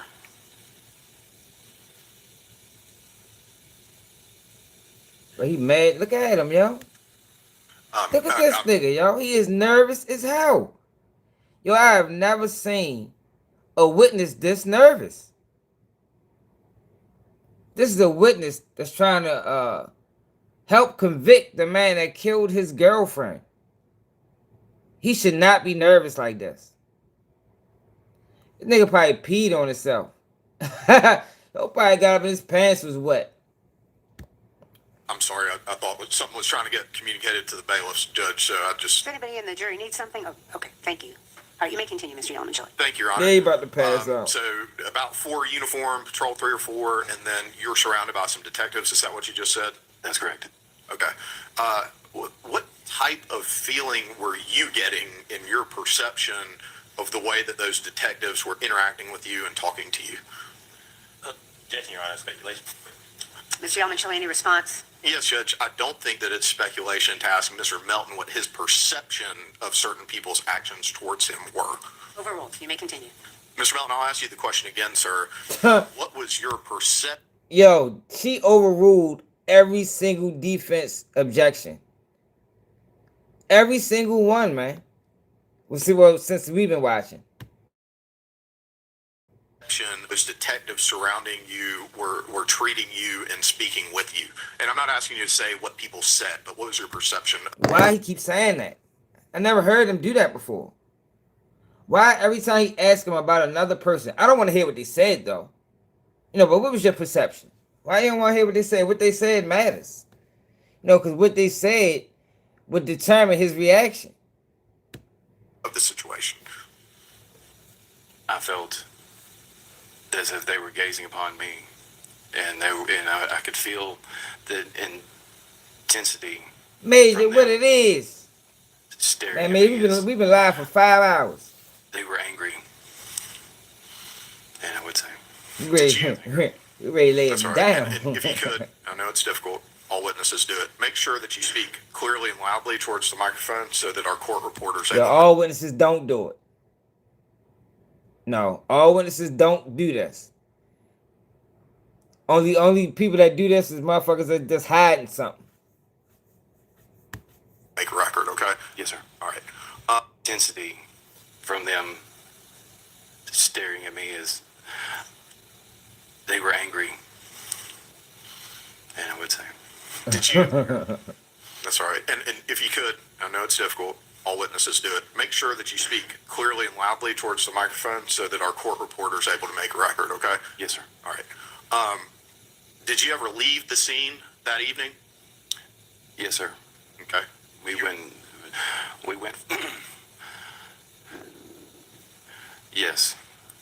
The light button, y'all. Why we still at 66 lights? The police department at that point. Yes, sir. Okay. That night when you were at the police department, did you speak with law enforcement? Yes, sir. Okay. Appreciate it. Did you do so voluntarily? Yes, sir. As there was a point in time that I was taken back to the police department. My parents, I had called to inform them what had happened. They had difficulty of finding the location. They knew where I had an apartment at Jamestown North, so the police gave me, they took me in an unmarked vehicle back to my place. Are you good, where I could lady? meet with my parents, and then my parents, we went back to the police station. Okay. And is that the point at which you talked with police after your parents took you back to the police station? Yes, sir. Okay. Did you have a lawyer with you? No, sir. Did you ask for a lawyer? No, sir. Okay. When you spoke with the police that evening, did you tell them, or did you answer all their questions truthfully? I ain't never tell you I was Muslim. After that interview concluded, where did you go? We were put up in a hotel, Holiday Inn, near the downtown area, and that was provided by the police department. They said when it was all concluded, it was late, and it had been an emotional day, and we were all exhausted, and we were put up in a hotel room. My parents, my mother, my father, myself. Well, and let me ask you this and back up a little bit. When you interviewed with the police on January 19th, did you have any kind of things on your hands from working? There Yes, we sir, go. which I usually did, like primer, and glue, solvents. You know, they can stain your hands. Look, here you go. Y'all, I swear, y'all, I'm mad they're not showing the picture of your hands, man. Listen to his hands, y'all.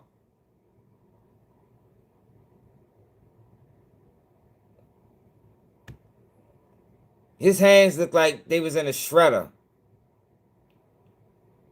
Like he was fighting motherfucking Catwoman or something.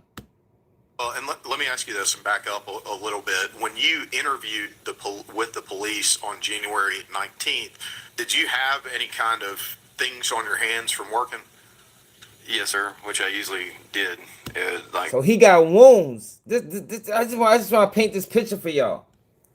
This is 2 days or a day after the murder. He got wounds all on his hands. All on his hands, y'all. And somehow he got overlooked as a suspect. They locked the black man up 23 years later. Primer, and glue, solvents. You know, they can stain your hands. You know, primer is purple in color. Some may even say kind of purplish blue, and whatever it touches, it stains.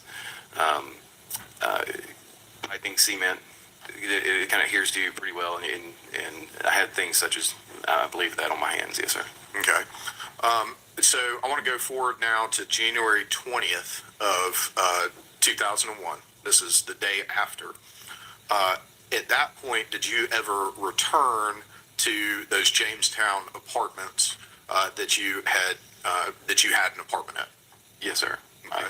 My parents had taken me back to the apartment to grab a few things. Well, let me ask you this, Mr. Melton. How do you typically deal with very stressful situations with difficult emotions involved? Traditionally, I bottle it up inside. and I'm bottle it up inside and try to hold a secure For real, yo. Definitely do, yo. myself and the people around me. And yes, sir. What happened on that day, on January 20th, the day after Tara's murder, once you got inside of your apartment, townhome? Listen to this, y'all. Once we entered my apartment, my parents were with me, and I started having an extreme emotional. Listen to this, yo. I can't believe that Joy didn't. Yo, it's nowhere as a juror you're not looking at this nigga like, yo, this nigga is full of shit. There's no way you're not looking at this man and saying this is bogus. This is bogus. Moment. And they recognized that it was hard for me to hold it in any longer. You on the script and I do again. recall my parents coming to me and wrapping their arms around me and trying to get me to calm down. And in that moment, I actually felt claustrophobic. I felt restraint. And I remember pulling away from my father to get away from him. And then I spun around and there was a wall in front of me at the bottom of the stairwell. And it was the sheetrock wall. And I just remember unleashing my emotions on that sheetrock wall. And I punched it, I don't know, maybe 30 times, maybe more. Did that... The fuck out of here, yo. The fuck this nigga got hands of fucking steel?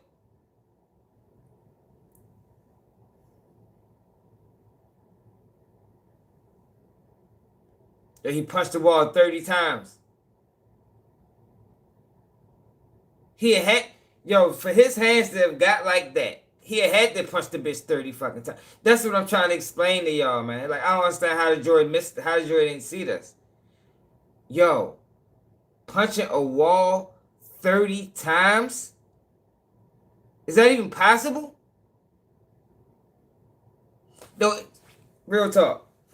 Is it possible to punch a wall 30 times? Or more? 80. Before your hands be in so much pain, you be like, oh, fuck that. I can't hit that bitch no more. Come on, man. Yo, but he had to say something that outlandish to justify the wound, the wounds on his hands. I'm gonna try to see if I can find a video or the part where it show his hands. Where's my phone at? Do any damage to that wall? Oh, yes, sir. Right, your parents right there just watching you punch the wall. Yes, sir. Okay. What kind of damage did it do to your hands? It scratched my hands up. It swole my hands up. Fortunately, I didn't break anything, and I guess fortunately, I didn't find a stud in the wall. It was mainly sheetrock, and as I went through the sheetrock, I was finding, I believe it was the concrete siding on the outside. It was an exterior wall, so I was punching through the sheetrock and hitting the concrete siding to the outside, and I was knocking, to my knowledge, I was knocking the siding loose also. Okay. The next day, that's January 20th of 2001, after you stopped at your townhouse apartment, whatever you want to call it, at Jamestown, where did you and your parents go after that? We went back to my parents' house. Okay. So on the 21st, did you speak with law enforcement again on that day? Yes, sir. Okay. And what is it that you were going back to speak with them about and do? I believe to answer further questions. At that point, they were asking for further information, to my knowledge. Okay. And once I got there, we had discussed blood work and other things that may be needed, like hair samples and such. Okay. Was this something that you were having to do because of a court order or search warrant or something? No, sir. Okay. Is it something that you did voluntarily? Absolutely. Okay. At this point, we're 2 days away from January 19th. You've already testified about how you felt the police were looking at you. Did you take a lawyer with you to that meeting on the 21st? No, sir. Okay. Were you honest with police about the questions they were asking you to the best of your recollection? Absolutely. Stand, I'll ask you to rephrase if you choose to rephrase. Okay. Did the police ask you questions? Yes, sir. Did you answer them honestly? Yes, sir. Okay. On that day, January 21st, were there any photographs taken? They had taken pictures of my hands. I had to remove my shirt. They had taken pictures of my body, I believe, which included from my head to my waist, and I can't remember if I had to remove my pants, but I do remember from my waist up having to strip down to have photos taken also. Okay. After you finished having photographs taken, did you end up having blood drawn? Yes. Okay. And do you remember, and if you don't, that's fine also, but was it the same or a different detective who talked to you on the 19th and the 21st? I believe it was the same. Okay. And so after you finished that interaction with police officers, what did you do? As far as, can you rephrase? Can you ask? Sure. Once again? Yeah. That like button, y'all. Talk about you go and talk to the police, then you go and do a blood draw. What did you do after you got done with the blood draw? We went back to my parents' house. Okay. Obviously, there's an investigation going on during this time period. Did that investigation continue to your knowledge? Yes, sir. Okay. How during this time period? How are people who were in your life reacting to the investigation and to you? I noticed distance. Overruled. You may continue. I'll ask the question again, Mr. Melton. How were people in your life or around your life reacting to the investigation being ongoing and reacting to you? I could see that there was distance occurring. Like people would just it started fading away. Friends, even, I hate to say, even family members that would just stop communication. And if it was discussed or brought up, or if I was in an area or a room that people knew of what had happened to Tara, I felt that I was being looked at as the person that would have caused this. And that's Yo, look, y'all. Look at his hands, y'all. Look at his hands, man. Hold on. He's saying he punched the wall 180 times. Since he can't give us no definitive number, we just gonna say he punched it 180 times.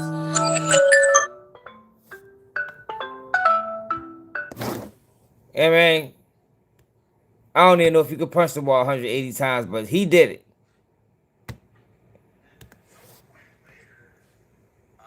Does your hands look like this? For one, can you punch a wall 30 times?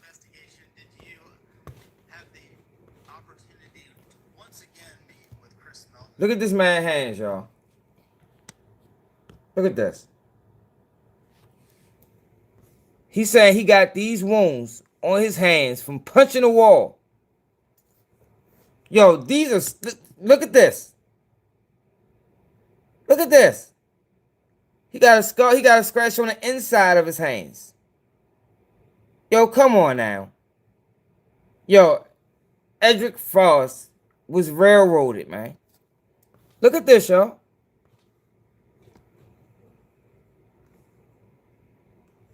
Punching a wall? What's that?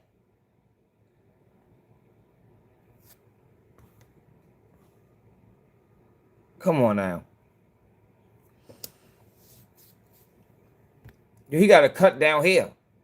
Is that a cut? Or is that hair?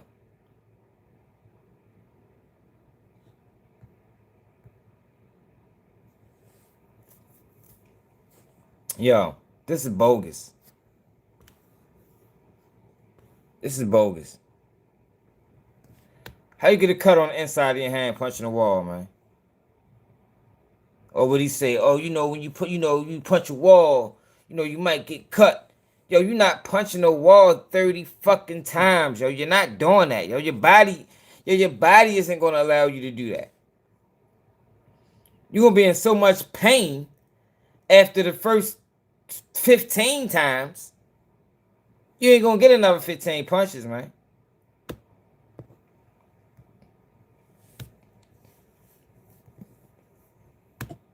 The perception I was feeling, that's feelings that I was getting. You testified earlier about Say it having was a tendency to drywall. bottle up your emotions. How are you doing emotionally during that time period? I'm struggling. That's what he said.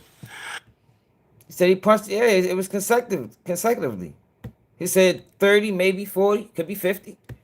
Back to my parents' house. Okay. Listen to him. Obviously, there's an investigation going on during this time period.